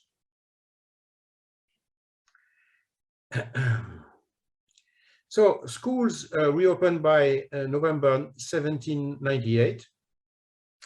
So Champollion was put in a school, but he could not follow the discipline, you know, the mechanical repetitions of things that he already knew. So he was called a bad pupil, and probably he was actually kicked out of the school. By chance, there was an old cleric, Dom Calmet, a priest, who had survived the years of revolutionary terror, who accepted to take him and be his preceptor. With this preceptor, who also had noticed Champollion's early gift and wanted to train and teach him for free, he could perfect mathematics and French, and also took up with him Latin and Greek. But about a year and a half after that, this priest said that he could not teach anything more. The boy knew more than him. So Champollion's elder brother, and who would turn his mentor, had moved to Grenoble. If you know the geography, it's something like 200 kilometers to the east in the Alps. He got a good situation and an apartment. In 1801, at the age of 11, Champollion walked all the way to Grenoble to join his elder brother. The mother fell into apathy and sadness. His sisters remembered decades later that the house was never the same after he left. So in Grenoble, Champollion meets the prefect. The prefect is like the chief of the police for the department, who is himself a scientist. He was a physicist, and it's very important, he had been a part of Napoleon's expedition to Egypt. Napoleon went to Egypt when Champollion was still 9 years old. So Champollion was not in Egypt with Napoleon. Some people think, but this prefect, Fourier, had a job, and by chance in Grenoble, and the office of this prefect was filled with Egyptian artifacts, and this is a turning point in Champollion's life. Yeah, he was a very young man, and Fourier had heard from the school principal about this surprising young man. So Fourier invited Champollion to his office, and Champollion, the young boy, looked at hieroglyphs that were in Fourier's office, and he asked Fourier, "What writing is this?" And Fourier explained this. Those are hieroglyphs. They are the writings of ancient Egypt, but no one knows how to interpret them, how to read them. And the young boy, who was 11 years old, then turned his head to Fourier and he looked at him and he said, "I will do it." And Fourier was completely shocked by that. He didn't know if he had to laugh or not, because at the age of 11, Champollion already knew Latin and Greek, and he had started to study Hebrew and Arabic also. And Fourier actually became one of the mentors of Champollion. He had been in Egypt himself, and he decided to sponsor and to help this young man. There is one more meeting that Champollion had when he was in Grenoble, and as a young man, he met a monk. It's a monk whose name is Dom Raphael de Monachis, who was a scholar and who had worked for the Napoleonic armies. So he worked as an interpreter, he worked as a guide, he worked as a diplomat. He had a high ranking, and he was sent to France. And while in France, he was actually sent to the city of Grenoble to teach. So his friendship with this monk, Raphael de Monachis, lasted until Champollion's death. He learns Ethiopian from him, and above all, Coptic, which became one of the keys to deciphering hieroglyphic. Coptic was the surviving spoken Egyptian, and as a monk, Raphael de Monachis knew the liturgy of the Coptic Church, which, of course, was written in mostly kind of a Greek alphabet, but the sound, the spoken liturgy of the Coptic Church was made of Coptic, which is actually the last trace of the spoken Egyptian language. And that was one of the keys that helped Champollion. we see here a picture of this person. You know, this fragment of the picture is taken from a huge painting in the Louvre, which is the coronation of Napoleon. And I think his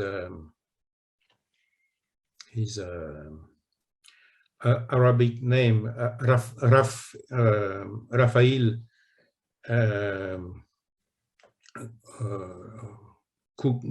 Shukur. I'm not very sure exactly how you pronounce his name. His name is Arabic, Kufur, I think. Raphael Kufur, of Syriac ancestry, who was a great scholar of Oriental languages. So only on the side of his personal life, he married Rosine Blanc, who was the daughter of a wealthy trader in Grenoble. And they had a daughter, Zoraide, pretty rare first name in France. I believe that it's derived from the Arabic word for the dawn, so Zora. That's what I can think. While Champollion was in Italy, being sent by the French government to catalogue antiquities, he met a poetess of Greek ancestry whose name was Angelica Pai. And he was completely fascinated by her. The relation was brief and probably never consumed. But then, very interestingly, a long platonic love relation ensued, you know, through letters. He used a pseudo to write to her to protect himself. She almost never replied because she was engaged to a very wealthy Italian man. So we see here a little book that I have, which is a collection of all the letters that he sent to her, which are in really 19th century romantic French, you know, with long sentences and very much like Lamartine, you know, this sort of style. It's very interesting to read, and we can see that yeah, his only love was Egypt. That is absolutely sure, is very clear. But he was not completely insensitive to beauties. So you maybe wonder what beauty means here. But I have yeah, she looks better here, although not very smiling. But that's a better picture of Champollion's only known mistress, poetess. So one defining factor in his personal life also was his relationship with his peers. And they were rocky, you know. All those guys, Thomas Young, Champollion, and all the others, because he was also at odds with French Egyptologists who were also trying to crack the Rosetta Stone. And those guys were alpha males, I mean, in their fields, you know, in their intellectual fields. So the relations were rocky. But in fact, at the start, in 1816, 17, and 18, his relationship with Thomas Young was pretty good. They actually cooperated, and Champollion admired the work that he had done, especially understanding the cartouches. Now, the angle of attack that Thomas Young took was he was more a mathematician at heart. So he was trying, you know, to use guesswork and combinations and replacement and a statistical approach. But the problem with Thomas Young and all the other Europeans is that they thought that Egyptian was basically ideographic. That's where they stalled, you know.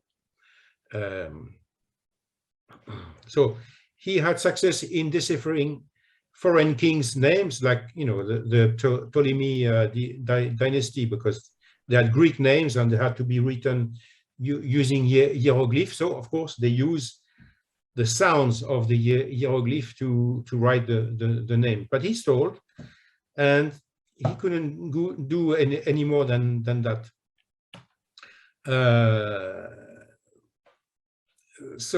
But the background also was an intense competition between England and France on all fronts: military front, influence, diplomatic, and scientific front. You know, the English and the French were really at odds. You know, they each wanted to be the light of the world. Here's a book, you know, about Thomas Young.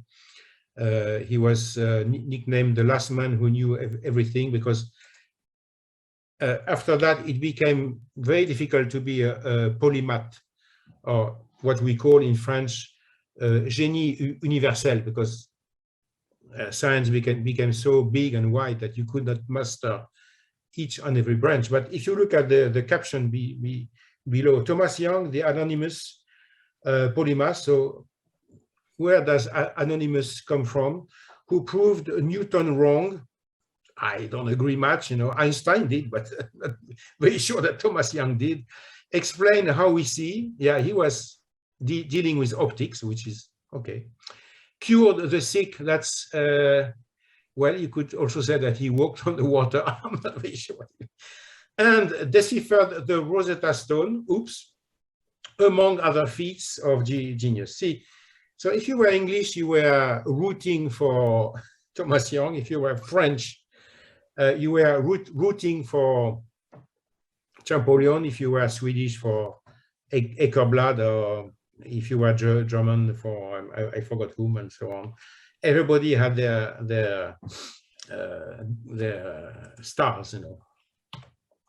So the relation between Champollion and Thomas Young was not very good for a while, but then it at the end it actually got much better. Champollion voted for Thomas Young to be inducted into the French Académie des Inscriptions et des Belles-Lettres, and he is one of the very few who actually voted for him to be there, and he granted him access, Thomas Young. He granted Thomas Young access to many writings that were kept in the Louvre. Yes. And things got much better. I see that Hany raises his hand. Yeah, so please, if you can conclude, so we can give some time for questions. Oh yeah, okay. I end with just a slide, you know, the famous statue of Champollion in the Collège de France, which is like the center of intellectual life. And yes, let's go with questions, because maybe I've spoken too much, right? No.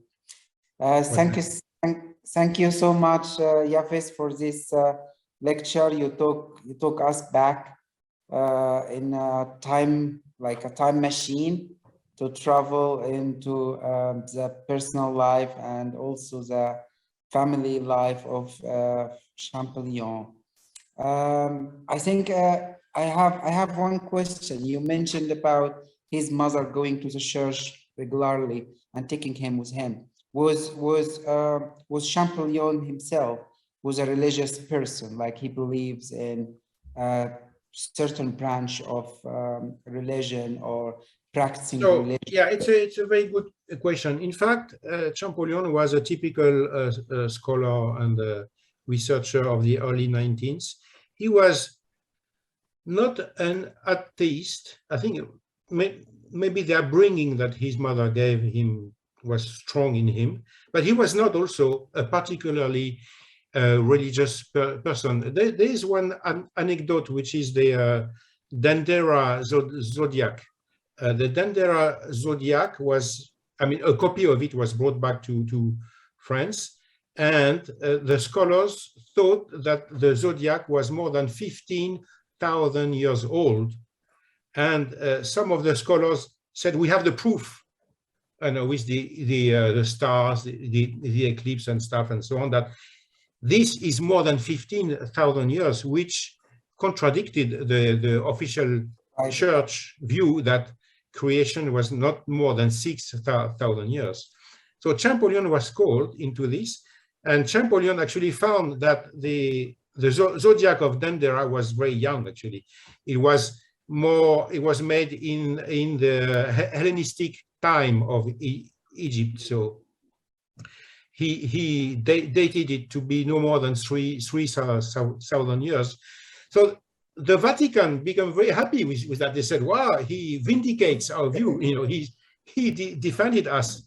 But Champollion was just speaking the truth. He was not saying that the world is young or old. He was saying that that artifact from Egypt is recent. It's not 15,000 years as the scholars of his time wanted it to be. But so some people said, oh, he's running for the church. The fact was not, he's just said the truth and this is it. He was not particularly practicing, that I know.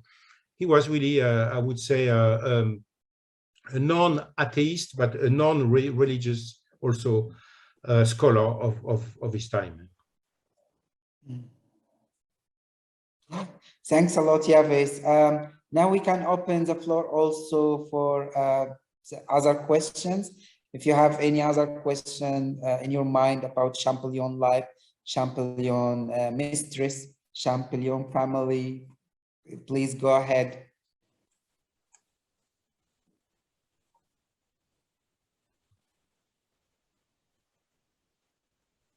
Stephen Quirke, please go ahead. Thank you very much for your talk. I suppose everyone, all the Egyptologists in the room, will be wondering if the family still has papers and documents and archive. This is the very first thing. You must be pestered with this question all the time. So I was just wondering if within the family you still have mementos and those kind of documents that give further light on the lifetime of Jean-François Champollion. No, I mean, in my family, we do not have any leftovers, any letters or anything that's directly from Champollion. There's a museum. There's one in Figeac with a lot of things, and there's one in the city of Vif, which is not very far from Lyon, which has a lot of things that belong to him.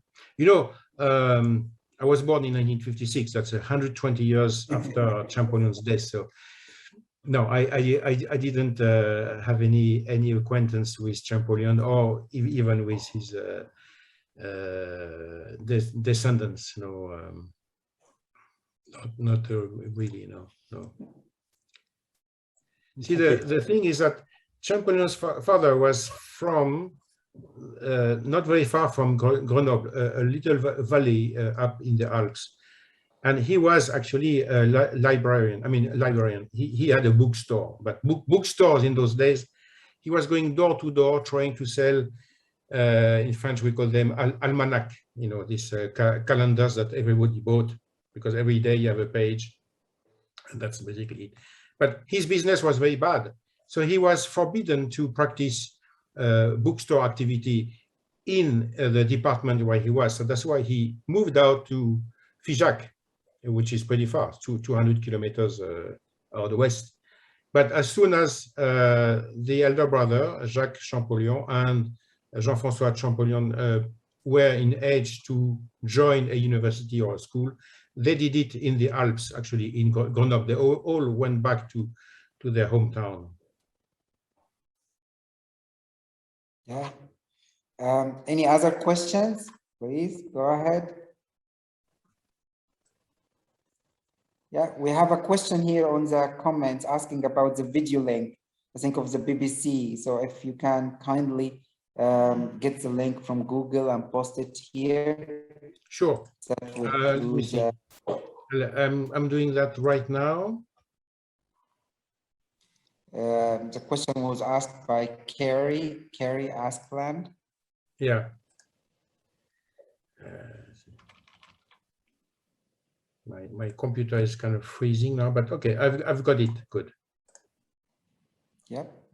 Yeah, I've got it here, and I'll put it in the chat box, right? Yes, please. Yeah. Chat box. So to everyone. Yeah. There you are. And we got it. Yeah. Yeah, but actually that So documentary I hope you can is click. really, yeah. Yeah, please go ahead, Yavis. Yeah. Yeah, it's a documentary in English made by the BBC about Champollion, and I was very glad when they made it because I'm for peace, and I'm for the French to recognize all the work that was done by the British, by the English and Thomas Young, and the Germans and the Swedish and so on, and for also the British to recognize what was done on the continent too, So I was very glad that the BBC made a very balanced documentary about Champollion's life. Yeah. I think everyone in the room now want to thank you so much for this brilliant and thought-provoking lecture. You took us away actually from Egyptology and all this kind of very specialist stuff. And I think we have interested non-Egyptologists, non-specialists. So I'm sure they appreciate also your presence with us and your brilliant talk. In the name of the organizers and the people in the room, I extend my thanks to you, Yavis, and thanks a lot. And we still remember your lecture at the British Museum. It was all full and all the tickets were sold to listen to you. So we are really honored to have you with us. And we thank you again for your kindness to be with us, to celebrate the decipherment of the ancient Egyptian writing and to speak also about your ancestor Champollion. So thank you so much for your time and effort. They are most appreciated and acknowledged. And for everyone, thank you so much also for attending and taking all this time with us. It was a fascinating day, and we promise another excellent day tomorrow. And this is the last day with 2 sessions. And also another keynote speaker, Ludwig Moritz, who will speak about the relation between the alphabetic writing creation and the ancient Egyptian writing. And we are looking forward to welcome you again tomorrow on the last day of the conference.